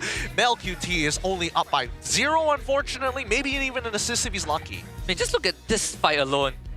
Cram walks up, and Homeboys was like, we can't do this anymore. Okay, thanks, bye. You know, let's talk about the fundamentals here. And I'm talking about how Homeboys approach the game, which is draft winning lanes and let only Mel QT be the late game hero, because we've seen game number 1 and game number 3, SRG OG from minute 1 start exploiting the fact that Homeboys cannot do anything in the early game, right? Like just imagine this. Every single time SRG gets one small advantage early and then starts snowballing that out of control. The game that Homeboys looks a little bit better was that Granger going up against the Harif. Innocent didn't have the best of times. And then looking at the EXP as well, the Joe doesn't have to interact with Cram, right? At that point, it felt a little bit like at least there's a fighting chance. Yeah. The readiness to fight early. If your draft where you have to scale up into the mid game, SRG won't give you that chance. I think at this point, roll the dice, right? If you are Homeboys, go for something that interacts minimal with the lane, clear fast, rotate, look for big team fights. Because so far, that's what SRG has been doing the entire time. Oh no, we're slightly late on the fight. Drag it out and then snuff them afterwards. I mean, we've already gotten to the point where Homeboys are on their last life, right? And every time they get to this point, they pull out something funky. Maybe this is it. Maybe this is the chance for them to do that. We're looking at you, Jesfen. Surprises, surprises. We need something new, something fresh for the Homeboys to keep the lights on. Oh, with that being said, we're going to be throwing it over to Sith and as well as Poji one more time, or maybe even the last time in this series. Sith and Poji, how you guys doing?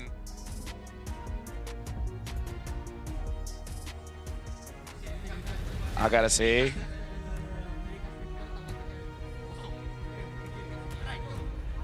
I cannot hear. Rama.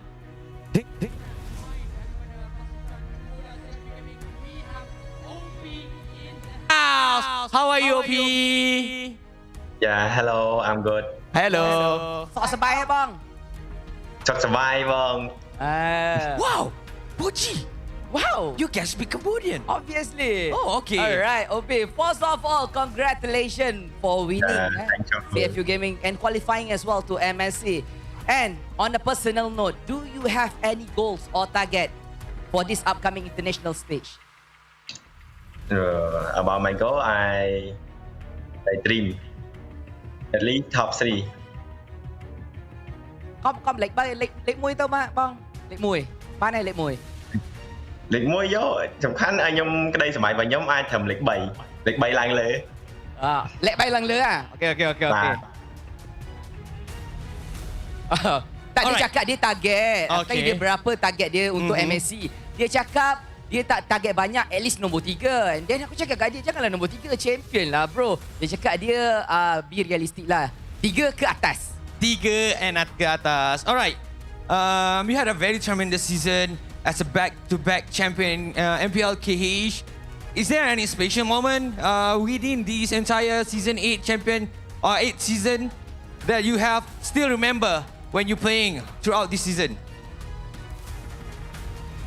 Memory dah yang macam bila MPL sampai season 1. Memory ខ្ញុំឆ្លើយជាខ្មែរបង អត់អីបាន memory ចាំជាងគេហ្មងគឺ season 3 ដែរសារខ្ញុំលើកទី1ដែលខ្ញុំអាចលើកពាន back to back champion.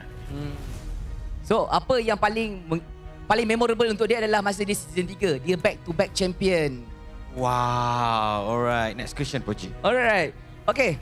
So you have had the chance to watch the team up close.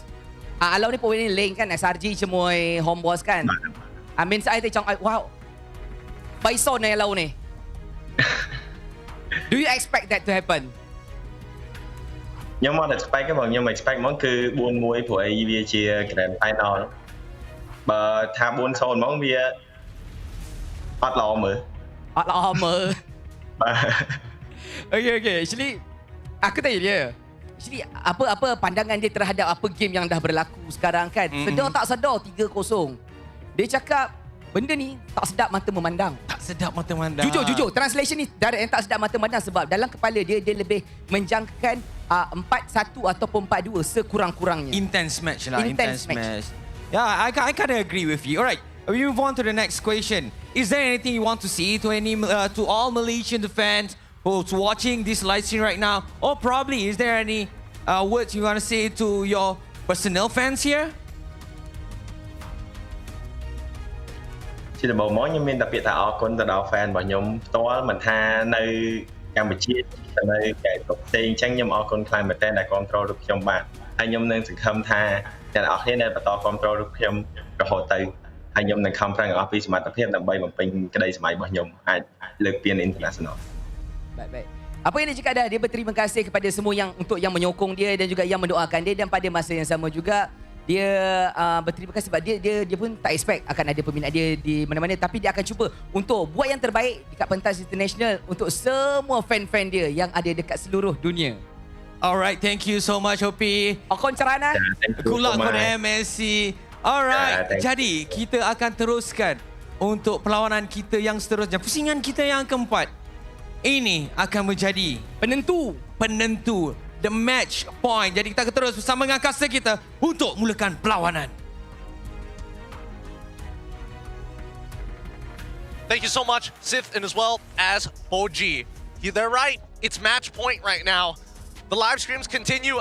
In scrims, there are 4 games that are to be played. And if SRG wins, they're just replaying another day in the office. How many hours have we been playing? It doesn't feel that long, huh? We started at like 3:30. It's been about 3 hours. So two and a half hours. Yeah.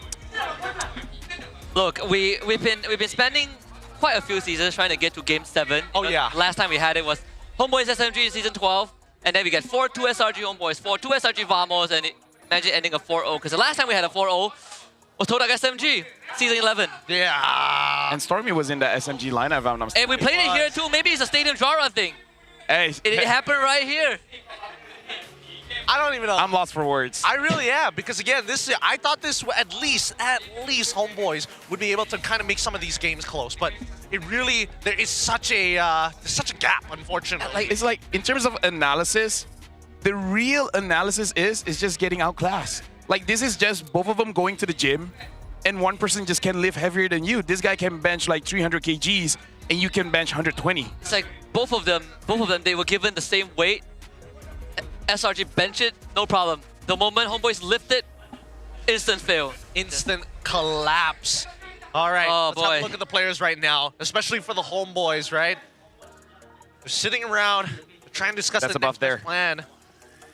I mean, look at them. They're so active. They're actively trying to figure out how do they move across the map? How are they catching us off like this? Why are they making decisions like they do ahead of time before the fight even begins? At this point, I think Sep should go to Homeboys for a bit. Like, hey, try this. Let's see if we could, do something. Look at this. Look at this. Oh my. Oh no. Hey, pour more salt into the wound. I mean, give it 3 more Savages, you have 1 every season, on average. On average. Like 5 Savages, 3 is... Wait, no. 4 of it in this season. What was the 5th one? Last season? Last season. Or the season before, I don't remember. I honestly don't remember, but... I just know he got 4 this season. It's good enough. Half man, half beast, man. Talk about a savage. It's nasty. It's nasty. And they're making the... I mean, Slinger Red Giants are making this look really, really comforting. But man. I don't see the homeboys breaking apart just yet. I mean, obviously, Ivan looking a little more nervous, but Mel, he's chill. Maybe they're like, lol, we give them 2 savages. It's like... Imagine if we gave them a 3rd. XD. I think that's probably a better mentality to approach it than feeling despair. It's like, if we don't give them a savage, does that mean that we win? That's actually how I think of my game sometimes. Like, the enemies are too strong. I'm like, you know what? I'll probably lose this game. But if I can kill that goal later, just once, I'll go to sleep happy. Gotta ego fight him. Like ruin his KDA or something. Yeah, somebody's gotta do it, right? Yeah, but I mean, last season, when I was, like, when we were asked our predictions for SRG, I was like, SRG was really strong. Actually, no, last season, season 13, when they won their first trophy, I was like, SRG is so strong, they got clean to the finals. But no, Homeboys brought them to 4-2. This season, I said, I think Homeboys look pretty good. 4-2, and now we are 3-0. I don't know. It's such a big gap. And these are the top 2 teams of our league. Yeah, I think... And the thing is, Homeboys isn't even that bad. That's the thing. Yeah. Where can you pinpoint where Homeboys is lacking, right? Like, where's that one difference? I mean, like, here's the thing.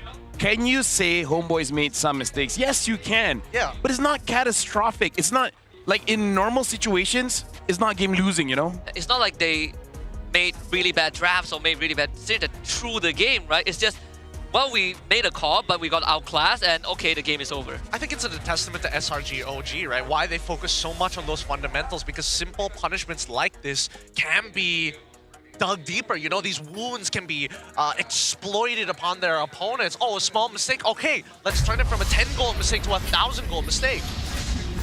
Yeah, I think it's just a snowball. I think it's just the punishment, right? You take it's just incremental beast that you get, then when they start snowballing, it's already too late. I think Homeboys need to get some funky picks. Maybe the X Factor is good enough to bring them back into Game 5 at least. Well, Homeboys, they ban out the Hayabusa. They ban out the Ling. At this point, I'll be requesting Moonton, can I get a little bit more bans? I've been saying that for so long. Yeah. Like, we should at least... need more bans. We need 6 bans per team. 6 bans, and I'll do you better. 6 bans, we split it in the 2 phases, right? Yep. 4-2. Yeah. 4-2, huh? I'm okay with that. Looking at how SRGOG has been playing, 10 bans feels like it's not enough. I think you mean fearless bans. That would be 20 bans per game. 20 bans per game. Hayabusa and Ling for the side of Erpang. We're seeing Coach Arcadia getting rid of Loyin as well as Fanny. Still sticking to his guns, but a Kalia ban this time for the side of Homeboys. Wow, okay. So they have... First one, Chip. I don't even think Chip is enough against SRGOG. I think they're willing to open Chip, right? Yeah. I mean, they gotta try something, right? I think SRGOG, they ban Fred. They could ban Fred, but if Homeboys first pick Fred, you know what's coming. 1-1 plus 1. They could go 1-1 Farsa. Yeah, 1-1 Farsa is not too bad as well. I think at this point, I feel like for Coach Arcadia, you might as well just get rid, initiate by getting rid of either Baxia or most likely going to be Chip, right? There's no point kind of letting it through at this point. They could go and get rid of Kimmy. They could get rid of Kimmy as well, but there we go. That's the Chip, and now we go back to traditional. The most difficult question was your first pick. Yeah. Because SRG will just get 2 and then you're like, well, they take the joy. Yeah, joy finally let through. All right, Coach Arc has such a... Coach Arc, Arcadia, and Ozoroveki have such a keen eye for detail, right? They managed to compress, the majority of the game plan of Homeboys into such a bite-sized information. Yep. Right? They solve it with the first 3 bans. And the more you look into it, the more you realize, okay, this actually is the bulk of Homeboys' playstyle and how they win games. I am not the only one. That's why having conversations with them sometimes can be a little awkward. because they're like, oh, how'd you beat them? Ah, we were just better than the EXP. End of story. No more details, but there's just so much depth to it that isn't expressed. Granger Jushin. Granger Jushin? Go for it. Granger Jushin. I agree. All right. I'm down for it. Or Granger, even Granger Glue might be a bit difficult, but I feel like Granger Jushin is the safest that Homeboys can get for their last hurrah. Also, we haven't seen a Moskov at all. Yeah. Where has that Moskov been? Is it not a good pick anymore? Relax, dude, relax. I feel like Innocent will just use anything and it will look. Yeah, well, not Innocent, but Melville T. We'll see if Is it no longer a good pick anymore? Like, I think it is, but still relevant. I think maybe against Innocent, you don't want to take that risk because even like yesterday and like phase 1, I don't see a Moskov at all. I agree, even though sometimes it is relevant to actually bring the Moskov into some of these assassin matchups. But I think this is a completely different story here between SRG and as well as Homeboys, because this time it's about winning out my lane and having enough of an incremental lead to kind of spill it over into team fights, which we're not seeing from the side of Homeboys, and a lot of it coming up from SRG OG. So game 2 is the same red side sequence, right? Harith, Obvious. What's the third pick? Was it like a mid lane? I don't remember. Oh, there we go. The Lucas finally out. Finally, we get to see Lucas here. The grand finals. Ban out Glue, ban out Glue, Valentina, Matilda. They could pick Valentina if they want, although there's no good Valentina heroes to deal with. I think the Badang is good enough, honestly. The Badang? This crack? Yeah. Keep Joy away or maybe cancel out one of her dashes? Yeah. No, I mean, like, we've seen multiple Valentinas just use that just to interrupt the fight, right? And we saw how Homeboys, they want to play honest. The moment they get interrupted, they're like, yo, what's going on? And I'm just thinking, like, if they really want to put Iznami in a bad spot, ban out mid lanes to Jushin and everything like that. Yep, ban out the Jushin. Because we saw, I feel like SRG wants to force Homeboys on something like a Farsa. Yeah. Because we saw before, Farsa opens the ult, Zaman Force comes in, he has to get away. Always on the way. They don't want stable picks. Oh, Matilda, Okay. good ban. Yeah, good ban. What else? I mean, Lucas right now, it also de-incentivizes stationary picks for Homeboys. Exactly. I'm thinking whether or not like Hylos is going to come into play for EXP. Or Vel? Or maybe even... What about Edith? I think Edith is okay, right? I think at the end of the day, the Edith isn't really going to win the lane, but at the very least can sandbag that Phobius and at least keep up in terms of the raw clear. Yeah. Actually, yeah, Edith is okay. I think you got to ban out the Valentina here. Yeah. Or pick it yourself, either or. I think... I feel like knowing Stormy, he probably would pick it up if he could. Yeah. I'm more surprised they banned the Drusin. They banned the Blue. Okay, so Valentina is open. Let's see if Homeboys pick it up. This is pretty smart, because I think Coach Arcadia has now recognized that, okay, now that we get rid of the glue, it doesn't compromise our mid pick, and the mid pick can still be Valentina because we're expecting big ults coming in from the side of the Homeboys. You want Benedetta? Good. I can steal that and Phobius beats you in the lane with it, even if you don't want to interact with it. CC is open. CC, oh! There's another pick I'm looking at, the Cho. They pick up the Valentina here. There's a Cho for SRG OG also, right? I was thinking it's either Cho or the Tigreal, but since Homeboys banned the Tigreal, now Cho becomes the second next in line. There's no winning matchup here. I think you just put Badang into the EXP, but then you need... I'm legit thinking Jushin CC. But there's no Jushin anymore. There's only CC. Oh, sorry, my bad. But yeah, get the CC in terms of mid. Even Selena doesn't feel that great here. It really doesn't. Yeah, no, it really doesn't. There's no good choice. No, because even the Valentina can take your swan song. Yeah, like yeah. Any mid pick here feels like already got countered. You want to play the safest one? I think Vex or Eve. Take Kimmy. Take Kimmy. Oh, Take Kimmy here. Just hard push, deny some jungle farm if you can. Space out and pray. Alright, so Kimmy Boxia. Is this still a Cho? I feel like it can still be Cho. Yeah. If not, it could be what else? I mean, well, Hylos, Jawhead, Cho Jawhead, that's two I have in mind. I think all of it is good, right? Even having the high loss is pretty good for Lucas as well, and Valentina to kind of get them into the right optimal distance to engage upon their opponents. As long as they have some form of CC to try and interrupt that Joy so that it deters them from walking in, which is why we see Homeboys ban out the Tigreal in the first place, I think it might be able to work. I'm trying to think here because... Yeah, Cho is probably the safest.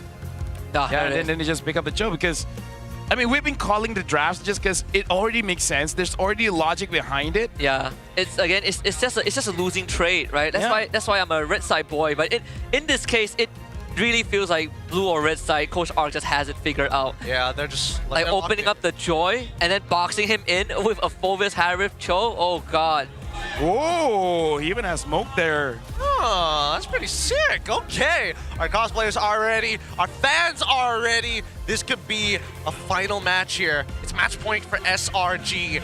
3 games up on the homeboys. If they want to start the reverse sweep, it has to start now. Oh. Bell, he's got to win out this lane so hard against Cram. I don't know how he's going to do it, but he's got to land every single one of those spinning wheels. I think the best way, you shove the wave with Concussive Blast, you start rotating. Rotate with Ivan, see what happens. Let's hop into Grand Finals, game number 4, SRG OG back on the red side. Homeboys on blue side, this could be Terminus, the final game. And we see SRG OG walk away with that 3-peat in MPL MY. Never been done before, but they're continuously breaking history and making records. And I gotta say, it's one hell of a way to restart the Golden Road. Oh yeah. I mean, it all began with a single championship win that kicked off SRG into their golden. Oh, okay. Oh. Pretty dangerous stuff here, but Izanami, as expected, wants to win out in the earlier phases of the game. I mean, this is what we talked about before. Don't draft losing lanes. At least don't lose early. Because at that point, maybe you can actually equalize the game here. And look at all the lanes. Bell is actually pushing Cram behind. Granger against that Harif. Kimmy against this Valentina. Hit him again. I'm afraid to say Homeboy's got a good draft because we know how that ends. Yeah, again, winning lanes. And at the same time, Bell is keeping Cram in place. He's not making him lose EXP, but he's taxing him with his life every single time. Look at that, beautifully done. Every time. Put him at 10%. Now walk back. Yeah, now Cram can walk out because he missed it. Okay, build out. Oh, there's a shield from the passive. Cram will use it and use body blocks. All right, and now you freeze the wave. Oh, aimball! Oh, here he comes. A flicker. There it is, first blood. Well done. You gotta take the W's anywhere that you can. Again, go early, get winning lanes. Don't wait. SRG OG will punish you if you try to wait. Exactly, but we might see a trade back. Yeah, looking for Ivan. Oh, he disappears. Oh my goodness. I gotta say that was bad on Ivan. He could have dropped the wall. Because Yums is not the Badang, he's the Badang. He could have dropped him and then walked off. I think he was like, guys, I'm caught. And I was like, isn't that yours? It's like, guys, wall. Yeah, Ivan's shaking. He's shaking. Is he gonna commit the ult onto me, sir? Nah, doesn't even need it. Because so, it's 1-1 with current scoreline. I think at this point, first turtle, not as important to either side, right? They do want to get into these fights more often than the neutral objective itself, especially in the earlier stages of the game. Right now, looking at the turtle, I wonder if Amal actually can go in because Cram Yums is there. Yums at least is not level 4, so maybe he can actually force things here. Now we'll see. Val jumps onto Cram again. Amal in a good position to get some kills in. Cram once more will expire. Good stuff from Homeboys, and they can get control of the turtle. Finally, in one of the games where Homeboys will get a lead for themselves this early. Yep. 1,000 lead is a lot, but where do you transfer it, right? Now that you want the turtle, you want the EXP, do you double down and go for the EXP again, or this time actually go for Innocent? Oh, they're looking for at least some extra economy by stealing away jungle camps here. Yums is not level 4. There's no point for him to actually try to go for a flicker kick, or at the very least third hit G could no flicker. And at this point, Izanami doing a very good job at making sure that this wave is pushed out and that Stormy is not going to be in the right place at the right time. Yeah, SRG OG, at least unlike the first 3 games, they're not playing as fast. They don't have the capabilities of doing that. But still, there's the hidden threat of Zekais. And speaking of threat, MLBB is gone. Zekais is here, picks up his second kill. Shouldn't have flickered there. No matter what, he was going to get hit. Even if he tries to sidestep it, there's still the Beast Bomb after that. Oh, Stormy took the Turquoise Poissons. Interesting choice. I just don't want to die. Hey, maybe that's it, because you were saying like, oh, there's no many good ults, and there's like, there's at least one. Just take the traction pulse, right? I can be the box. Wait, when you change into Boxia, do you get the passive of reducing the? Yes. You shouldn't, right? You should. Yes, you should get the passives. Oh, that's cool. That's actually cool. Maybe that's the way of how to deal with the Kimmy. I mean, I guess you might as well just steal the Kimmy ult in the first place, right? Then you get her basic attacks. That should be good enough.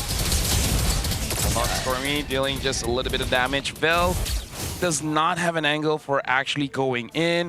Melcutie, now Yums is there. Yums gets a kick. Oh my god, another diamond force laid down. Yums willingly dies for this. Innocent gets his time with Melcutie. Okay, it's getting pretty close. Innocent still gets out of range. And that's the second kill. Oh, Ivan missing the combo, and Innocent gets out. He's being betrayed by his own wall. He's being betrayed by his own wall for sure. I don't know how he's getting away with it, but even so, the fact that Yums, not the cleanest kick in the world, he doesn't mind trading his life at the very least, but it's a lot of plating, so much plating. Yep, it is. Tsunami getting some gold in the bottom lane. Second turtle now up on the table. SRG OG working on it. So far, Vel's been doing a pretty good job. Going onto the right target, soaking up damage. Here comes aim out, and Vel gladly takes on this 1v1, giving control of the objective over to aim out. Traction pulse, cramp. He's stuck, has to flicker away. Vel sticks on top of him, and somehow Stormy steals the turtle of all people. Surguys and Yums both low, need to run away. Surguys tries to avoid Ivan. Yums trying to duck out of him. No, Yums gets out. Surguys also escapes somehow. SRG OG cuts all their losses. So we can confirm it. Yeah. Right. Changing into Baxia makes you take no damage from Kimmy.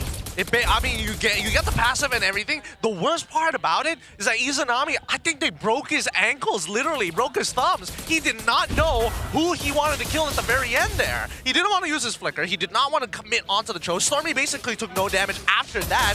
They initially got cramped to flicker up, but he didn't want to chase for that either. Aimao now in danger again, able to run away. Electrifying beast even used to try and tell the way. But that is a dangerous game you're playing, my friend.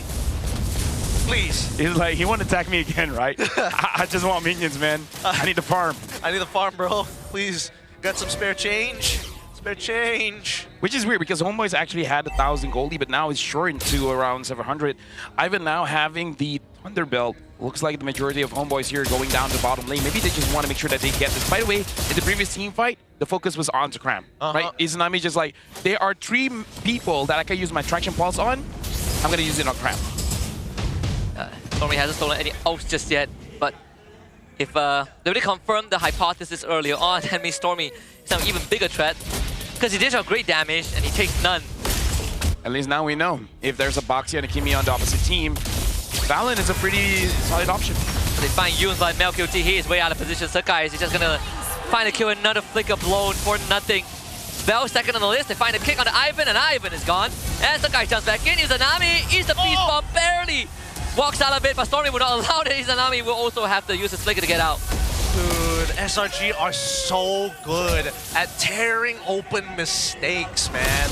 Holy cow. Melcutie, guess you walked up too far. Guess you're dead. And now I'm going to start tearing away member by member until we get down to the bone. It's like, oh, you're a pixel too far ahead. And that pixel is what I'm going to latch on. Melcutie is just trying to do his job, man. It's like, hey, you're supposed to deal damage, so deal damage. Hold on, Stormy got caught. Will he get taken out? No, of course not. He takes 0 damage. Unlike Vel, who is taking too much damage. Even with his ultimate, he is going to get blown up by Innocent. And Cram plus Yun finds Ivan. Meanwhile, Innocent just solo kills Melcutie. This game is starting to snowball out of control. SRG OG with another 3-piece. It's going to get bad, but Amal has been farming this entire time. Opposite side of the map, starting to clear enemy jungle as well. He is not missing a beat, but Surguys, this is his strongest point in that game. He's already got the War Axe, and at this point, he's going to be looking for that backline. Izanami has felt the pain. Melcutie has felt the pain. Ivan has to keep him in check. Someone's going to feel the pain. Where you going? Oh, Beast Bomb! No! Oh, it's not, doesn't have an angle to use it. Oh, you didn't commit to it fast enough. Unlucky. And finally, we get to see a punish back from the Homeboys. Talk about Naruto being hidden in the leaf. Oh, God. Oh, boy. Dangerous Shinobis from both sides. Vel did sacrifice his life to make this happen in the first place. He has picked up that Revitalize. How much punishment do you think he can take here? Because both Vel and as well as Cram have just been eating blows. Yep. But I mean, at least SRG OG, in terms of gold, is not like ballooning this out of control. Like you can feel like Homeboys, yes, they're losing, but there's chance. There's hope. There's, you know, maybe. I mean, Innocent is 5-0, but at least, you know, there's no goal advantage for SRG OG. See how it plays out even further, right? Who's gonna make that next mistake? Who's gonna walk up just a little bit too far? Okay, so I think Amal just stole the purple buff. The guys has to deal with the bottom wave. Maybe this is an opening. They are gonna try Val opening up the map. Well, the Lord is gonna come up, and I guess Homeboys, they actually have a draft where they can go to the long lane. The bottom side of the map, SRGOG lost 2 turrets here, and I feel like the one that you gotta be worried about is Sakai's, man, because the moment Izanami and Melcutie is tunnel visioning on someone.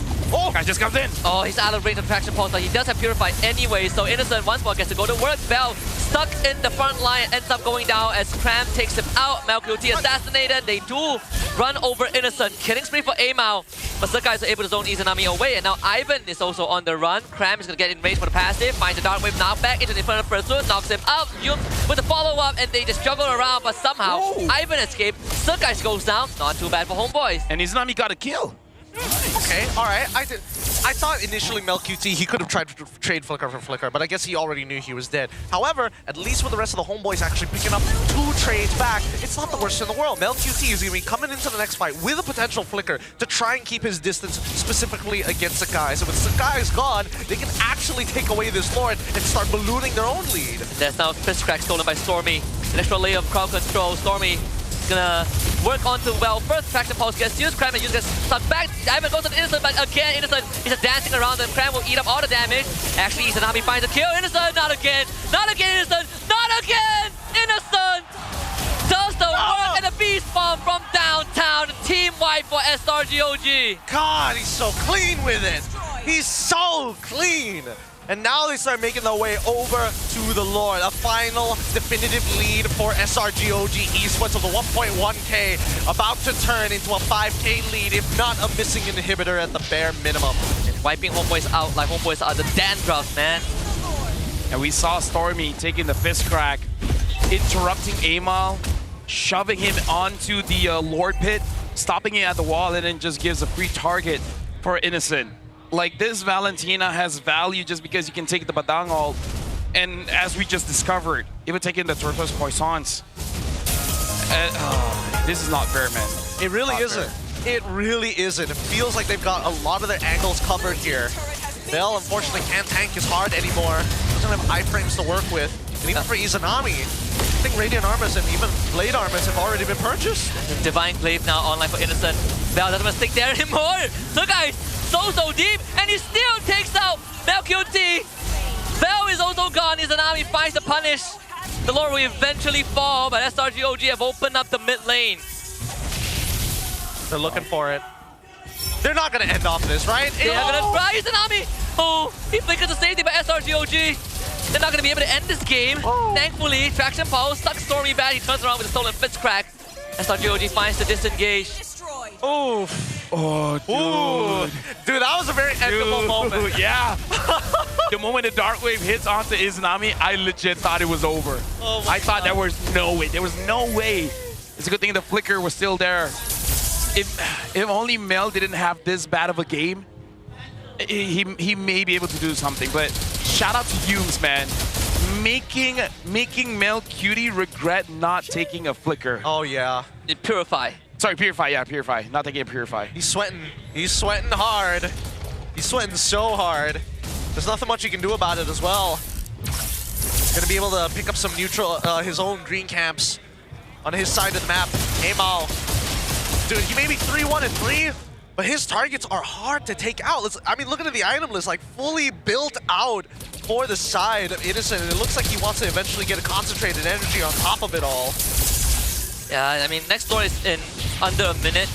And for Homeboys, you can say the silver lining, that they lost a mid-inhib. It's not the worst to manage. And it's just a 2k goalie for SRGOG, so it's not, you know, an insurmountable lead. Homeboys can come back from this. They just, I can find the right fight. Look at this. Izanami is forced to build a Wind of Nature to deal with Sakai's. Yeah. Like, that's how bad this is. And now Sakai's having that Winter Crown. He can go in with a flash combo. Winter's in. There's nothing that Izanami can do to interrupt him. Yep. Like, Lucas isn't balanced enough.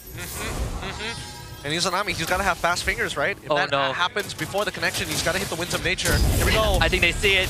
Melcutie instantly flicker. They are going to fall back. Sakai's move that turned on. He didn't just run away with the flash stab. Another two-man knock up into a kick. Izanami goes down. SRG OG finding another crucial pick. The rest of Homeboys disengaged just in time for Lord to spawn. At that point, they're like, Melkiri has had enough. 7 deaths is enough. So now we got to go on to Izanami. Amal is just trying to buy as much time as he can, man. Trying to be a distraction, but now only Yums is the only guy actually making Amal stay in his lane, making sure that he doesn't get any kind of recalls. And now they're going for the Lord. I don't think Homeboys have any way of stealing this. Not with Yum keeping Amal back. In fact, I think Homeboys, they're going to make the call to fall back. There's a wave pushing mid. Second Lord for SRG OG. And it seems like the end is 9. They had to cut their losses here. I feel like Arcadia told this to the team, keep your friends close but enemy closer. And I feel like SRG OG took that as like, okay, so man-to-man defense, right? We just stick very close to them. That's what you're saying. And Arcadia is like, sure. Sure, why not? Yeah. Maybe Arcadia is in the room is like, God dang it. And That's not what I meant, but okay. I didn't know my players are so merciless. I didn't slaughter them. You just beat them. Just beat them up. I didn't tell you to play with the body. What's going on here?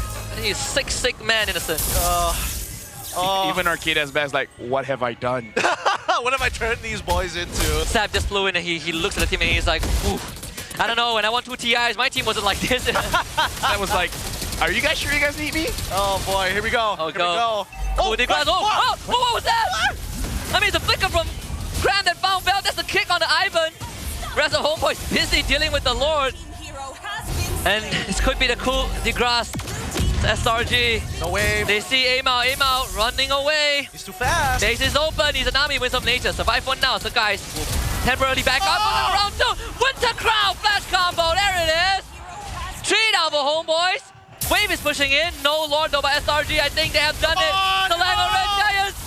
They have withstood the test of time. And now they have claimed immortality. You're back to back to back. MPL Malaysia 3-peat champions. Congratulations. GG, well played to SRG OG, the undisputed best team in Malaysia and your MPL MY champions. Dude, they made the 3-peat happen. And you know the most ironic thing? The first 2 were harder. The first 2 were harder. They've elevated themselves to another level here today. The fans rejoice, silencing half the entire arena as they scream for joy. I mean, the Flame Boys have only bits and pieces to cheer for, and even that wasn't long-lived. I think the Homeboys know it's a well-fought fight, but they just could not come close to the levels of the Giants. Hey. I just hope this gives Homeboys that level of motivation to get revenge on MSE. Oh yeah. Like, I don't know, man. Like, you should see. Here's the problem. Where's the real weakness here? Like, what do you build upon? No, it's not about weakness. It's about the connections that you made along the way. At least Homeboys has a guaranteed scrim partner in Riyadh. We went through the whole regular season thinking that if no teams can push SRG OG, will they be complacent? Will they show some weaknesses? I think the answer is very definitive. There are no weaknesses from the beginning. There were no weaknesses. This is the first time we're seeing it here. A 3-peat champion. What a year this is for SRG OG. With that being said, our hosts, please take it away. Pastinya kita juga ingin memberikan penghargaan kepada naib juara kita, tuan-tuan dan puan-puan. Ini adalah Homeboys. Mereka telah memberikan saingan yang sengit dan akan terus membawa harapan Malaysia ke MSC 2025. Kita kena doakan yang terbaik buat mereka sebagai wira negara kita di pentas dunia. Terima kasih dan juga kepada Homeboys. Sememangnya mereka telah bermain dengan sangat baik dalam perlawanan ini. Namun, pasukan yang lebih kuat berjaya mengungguli Grand Finals. Siapakah? Umumkan. Selangor Red Giant OG Esports. But before that, Daniel, Rose akan bagi peluang kepada Daddy Hood untuk kata-kata terakhir hari ini. Okay, hai. Assalamualaikum semua. Apa khabar? First of all, terima kasih kepada semua fans yang hadir, SRG dan juga Flame Boys. Terima kasih. Friend and family, terima kasih. Perjalanan kita belum terhenti lagi. Cuma kita mungkin belum bersedia secukupnya untuk Grand Final ni. Ternyata SRG masih lagi mendominasi. Dan kita perlu kerja keras lagi untuk bawa nama Malaysia di MSC di Riyadh. So, saya masih lagi berbangga dengan pencapaian hari ini. Preparation 3 bulan, 4 bulan kita sampai ke tahap ni. Still happy, nothing to lose untuk kita. Kita tak ada pressure pun datang hari ni. Cuma kita minta maaf kalau keputusan tu tidak memihak kepada kita dan kurang expectation daripada korang semua. So hopefully kita akan prepare lebih baik lah. Maybe coach ada last word daripada coach. Paling gua mau mewakili Homeboys lah. Player, coaching staff, saya sorry juga ke Flame Boys. Kita tepuk sikit Flame Boys. Kita no excuse lah kalah, emang kita kena outclass lah sama SRG. Cuman yang bisa gue janjiin adalah kita bakal try buat fix semua problem kita. Dan we will come back stronger lah di MSC. Terima kasih Homeboys. You guys may now give your final bow. Dan to all Malaysians, once again, let's give Homeboys a big round of applause. Untuk capai ke tahap ni, it's a really big achievement. Sekali lagi, terima kasih Homeboys, and we will see you in Riyadh. Now, SRG OG Esports, sila ke tengah pentas.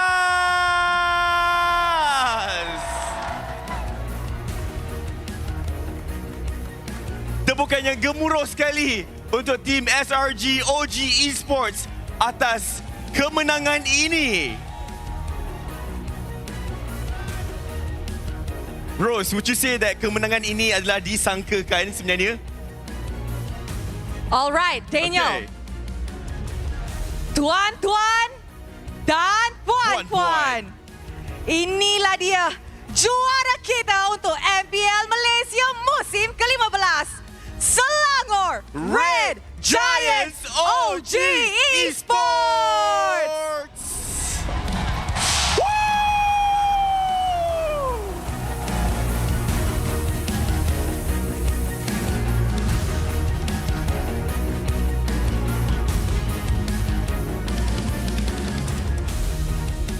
Buat julung kali ini, kita memperkenalkan trofi baru di MPL Immortal Cup dan SRG OG Esports akan menjadi pasukan pertama dalam sejarah MPL Malaysia yang akan mengangkat trofi ini sebagai simbol keunggulan abadi.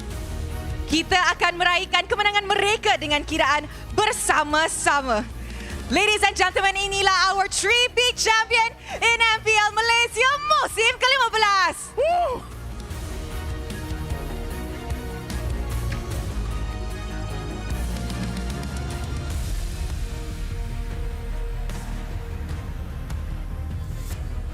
Alright, sekarang kita akan teruskan dengan sesi penyampaian pingat kepada juara kita bagi memperingati detik kemenangan yang penuh bermakna ini. Izinkan kita untuk menjemput YB Adam Adli, the Deputy Minister of Youth and Sports of Malaysia, dan Encik Fikri Rizal Maharudin, Malaysia Esports Lead dari Munton Games, ke atas pentas untuk menyampaikan pingat kepada juara MPL Malaysia musim ke-15.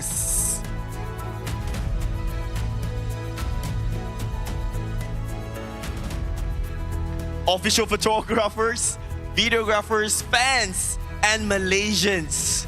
This is the moment for you to capture as well. First up, we have the SRG OG Masterminds, Coach Arcadia, Ozorovecki, and Winter.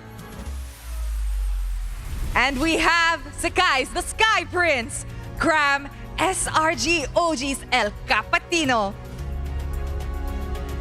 Innocent, Savage King of the Season. Stormy, Mage Prodigy.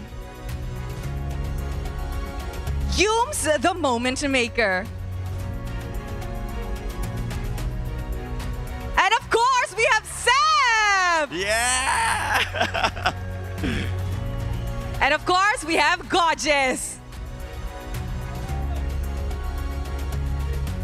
Let us all gather for a group photo. Yes. let's have a group photo. Show off your new medal, your new trophy. And guys, sekali lagi, ini adalah the MPL Immortal Cup. And SRG OG adalah pasukan pertama di Malaysia and dalam sejarah MPL Malaysia untuk mendapatkan trofi ini. Tapi kan Rose berdiri ni dekat sini, kita tengok trofi tu memang cantik sekali, betul? Yes, betul tu. Alright guys, show off your pearly whites. Woo!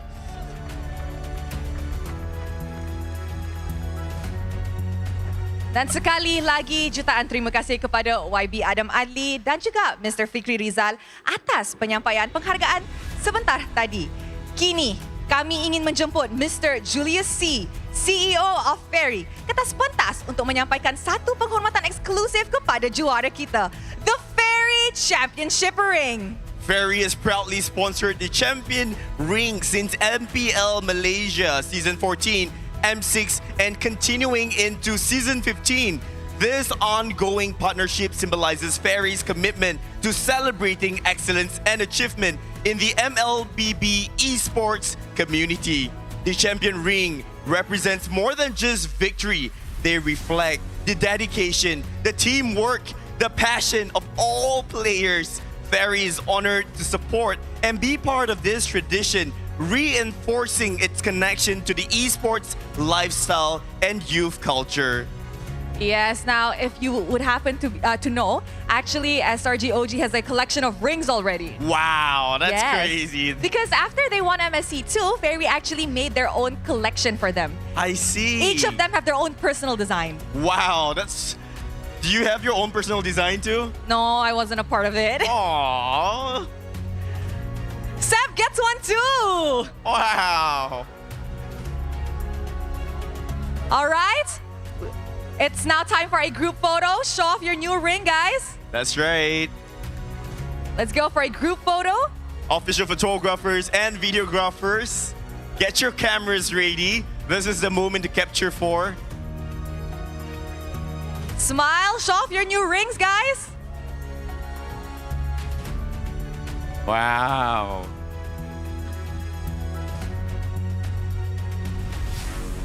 Alright, thank you so much, Mr. C. Now, untuk melengkapkan set penuh kejuaraan musim ini, kami ingin menjemput Mr. Y. Kiet Hong, the Marketing Director of Infinix Malaysia, untuk menyampaikan Infinix Kits khas buat juara kita. Now, ladies and gentlemen, you might be wondering, what's inside these Infinix kits? Well, it's actually more than just a gift. It's a statement of pride. Players akan menerima GT Champion Jacket dan juga GT AI Ring eksklusif daripada Infinix. Satu simbol kecemerlangan dan inovasi. Mungkin players boleh pakai jaket tu terus untuk sesi penggambaran kita. Yes, boys, wear the jacket. Wear it with pride. Yeah, put it on. It is a championship jacket after all. It is. Not just any ordinary jacket, yeah, Rose. Betul tu, it is a championship jacket, meaning only the champions get theirs.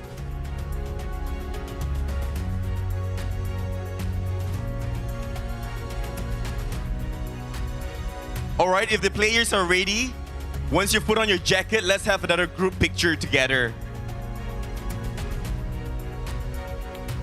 Alright, let's take one group picture. Innocent, would you like to put a jacket on? Yeah. All right, boys, wear on your jackets. Yes, and wear let's on take your a group jackets. photo. Your brand new jacket. Once again, it is the GT Champion Jacket. Made only for champions, right? Amazing. Yes, indeed. It would be nice to have a jacket just for champions. It is.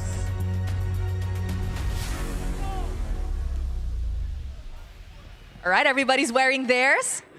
Look, you know what, Rose? Standing right here, right now, also looking at all the faces of the fans. Fans of SRG, can you guys wave? Wow, look at all of them. Dirang macam, especially her, she was like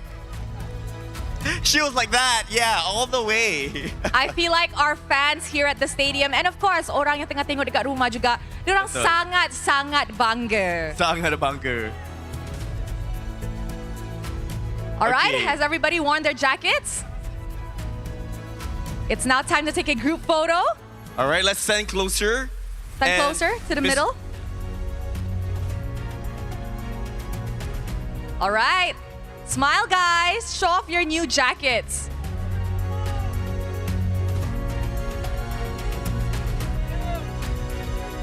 Mr. Y, would you like to stand closer? Yeah. Look into the camera. Look to the front. All right. Can we look to the right? To the right side? Everybody, look to the right side of camera. Okay, to the right side. Okay. All right, Mr. Hong, we would like to request that you remain on stage for the next award.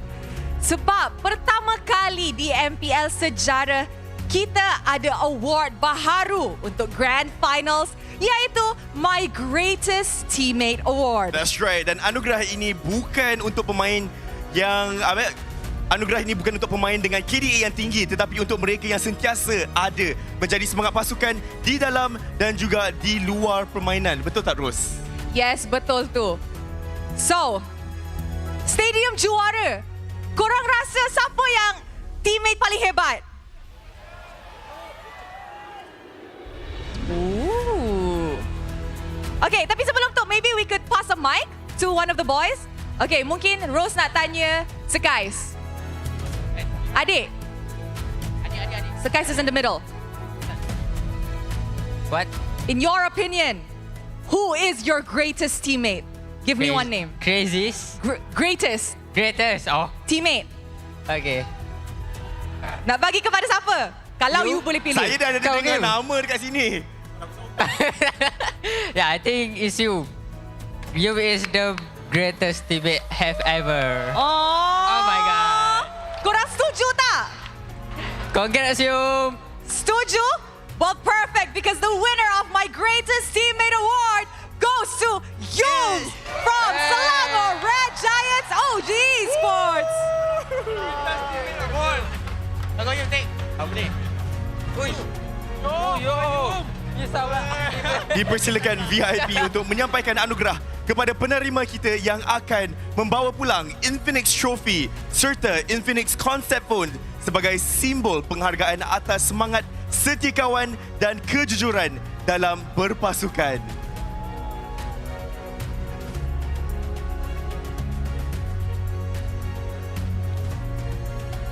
Thank you very much. Dan juga akhir sekali, ini adalah satu award yang I rasa semua player yang main nak dapat dalam career mereka. And that is the Finals MVP Award. That's right.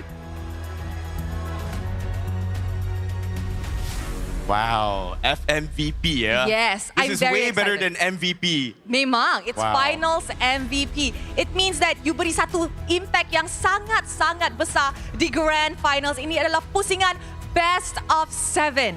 So Rose, does that mean that every gamers out there, they aspire to be an FMVP as well? I guess you could say so. Semua orang nak jadi Finals MVP because that comes with pride. That's right. Jadi stadium juara, korang rasa siapakah yang akan jadi pilihan FMVP Grand Final ini? Siapakah? Tak dengar, siapa? What do you think, Rose? Oh, I don't have the answer. Oh. So, mari kita tengok Finals MVP MPL Malaysia musim ke-15 Sebentar. jatuh. Sebentar. Semua keluarkan phone dulu. Keluarkan phone. Hala dekat LED screen. And if you're ready, go and announce it. All right. All right? Semua ready? Yes. You're ready? You guys are ready? Finals MVP MPL Malaysia musim ke-15 jatuh kepada Reveal! Innocent! Woo! Innocent!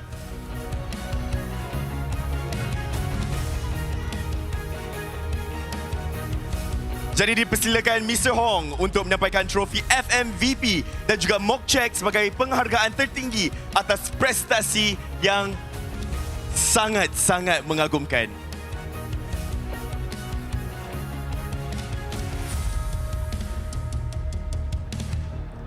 You know what? Can we take another group picture together with all the teammates? Alright, let's take one group picture. Kita dapatkan sedikit. Yes. One last group photo, guys.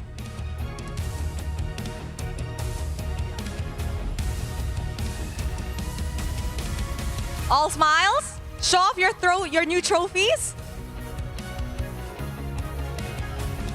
Rose, Trophy. Your trophy. Rose, I think their hands are a little bit too full. A bit too full, man. All right, smile for the camera.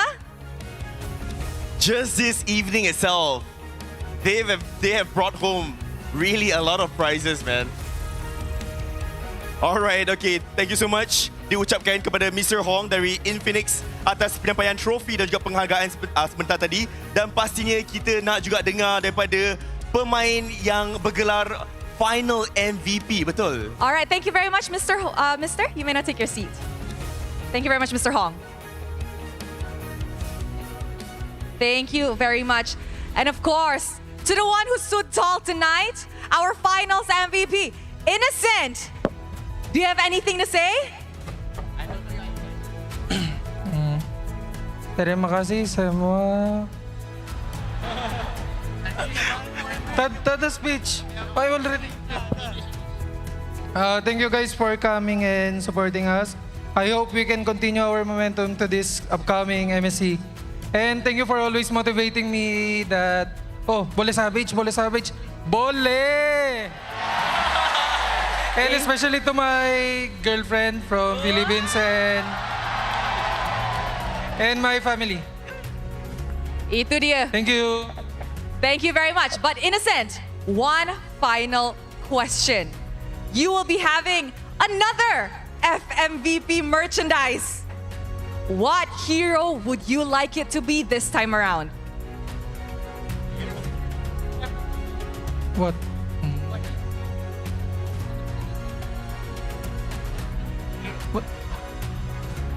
Team discussion, tak apa. Okay, Moscow. Moscow! And there we have it. Itu adalah FMVP merchandise untuk musim ini. And of course, guys, exclusive FMVP merchandise daripada season lepas, which is musim ke-14 dan juga season ini, musim ke-15, will be available next season. So stay tuned and start saving up because I rasa korang mesti nak beli merchandise tu. Alright, okay. And of course, I think it is also important to hear from the skeleton of the entire team. Maybe we can have the coach to give a few words as well. Coach Ark, is there anything you'd like to say tonight? First of all, we just really want to say thank you to everyone who supported us all throughout this journey.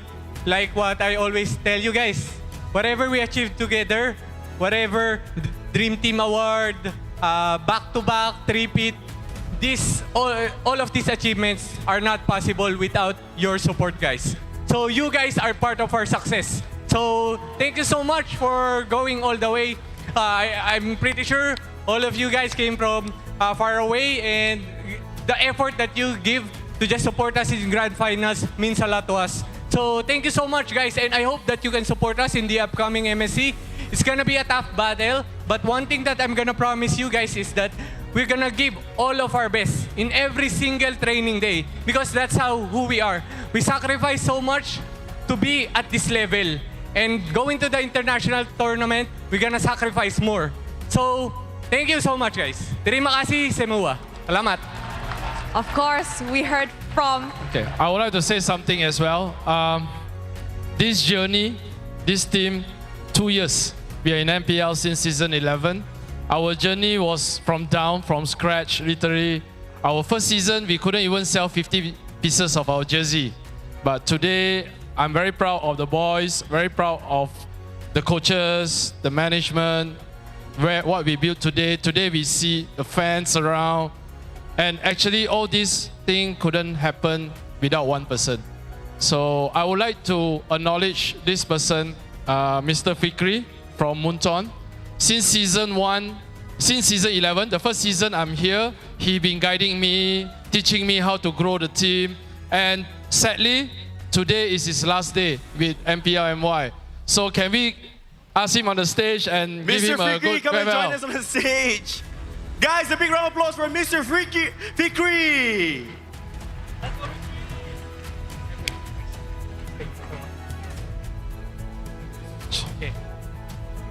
Okay, guys, can we say goodbye to Mr. Fikri and wish him all the best in his future endeavor? You know, he's the one that built the MPL. Mr. Fikri, maybe you can sepatah dua kata. Mr. Fikri, your last day ni. I mean, like, I don't know want this spotlight, but thank you so much, Simon. Thank you, everyone. It has been a wonderful journey together with you guys. Really, really appreciate it, and thank you for trusting the vision. And, you know, keep on supporting MLBB Esports sebab orang-orang yang ada dekat sini ni semua buat segala-galanya untuk perkembangan industri kita dekat dalam Malaysia. Teruskan sokong, okay? Thank you so much. Thank you very much. There you have it, Stadium Juara, pentas kebanggaan Malaysia. All right, SRG, are you guys ready for your second trophy lift?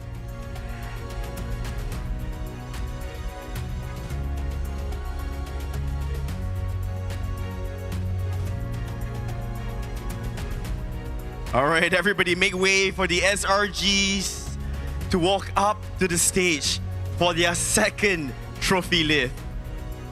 And as they walk there, maybe let's cheer together, shall we? SRG, SRG, SRG. Everybody, come on! SRG, SRG, SRG, SRG, SRG, SRG!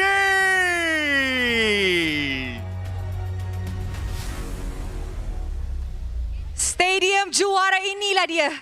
3-peat champion kita. Heading to Riyadh to defend the MSC Championship title.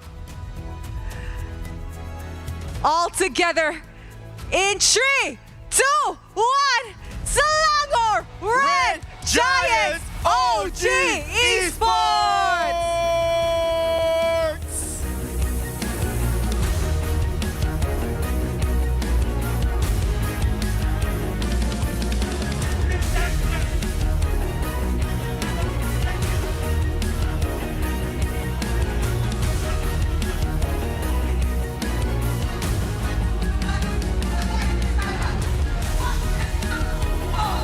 Inilah dia juara kita semua.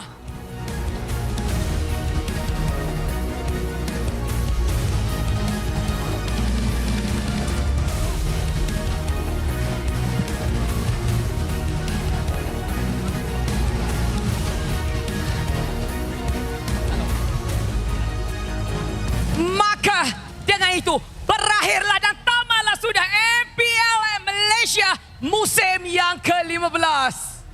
Terima kasih banyak sangat kepada semua orang yang support MPL musim ini daripada awal season sampai sekarang. Kita doakan untuk semua yang mewakili Malaysia melakukan tugas yang terbaik, Daniel. Thank you. Dan I think yang paling penting, I just want to say that menang atau kalah at the end of the day, we are all representing Malaysia's name at the very end of the day. So I'm actually really, really proud of every single team that has been competing and dah sampai ke tahap ini actually, guys. Alright, dengan semangat pantang mengalah, kita doakan pasukan Selangor Red Giants OG Esports dan juga Homeboys untuk lakukan yang terbaik untuk MSC 2025. Saya Sid. Saya Boji. Saya Daniel Chiang. Saya Rose. Dan jumpa anda di MSC 2023. Jumpa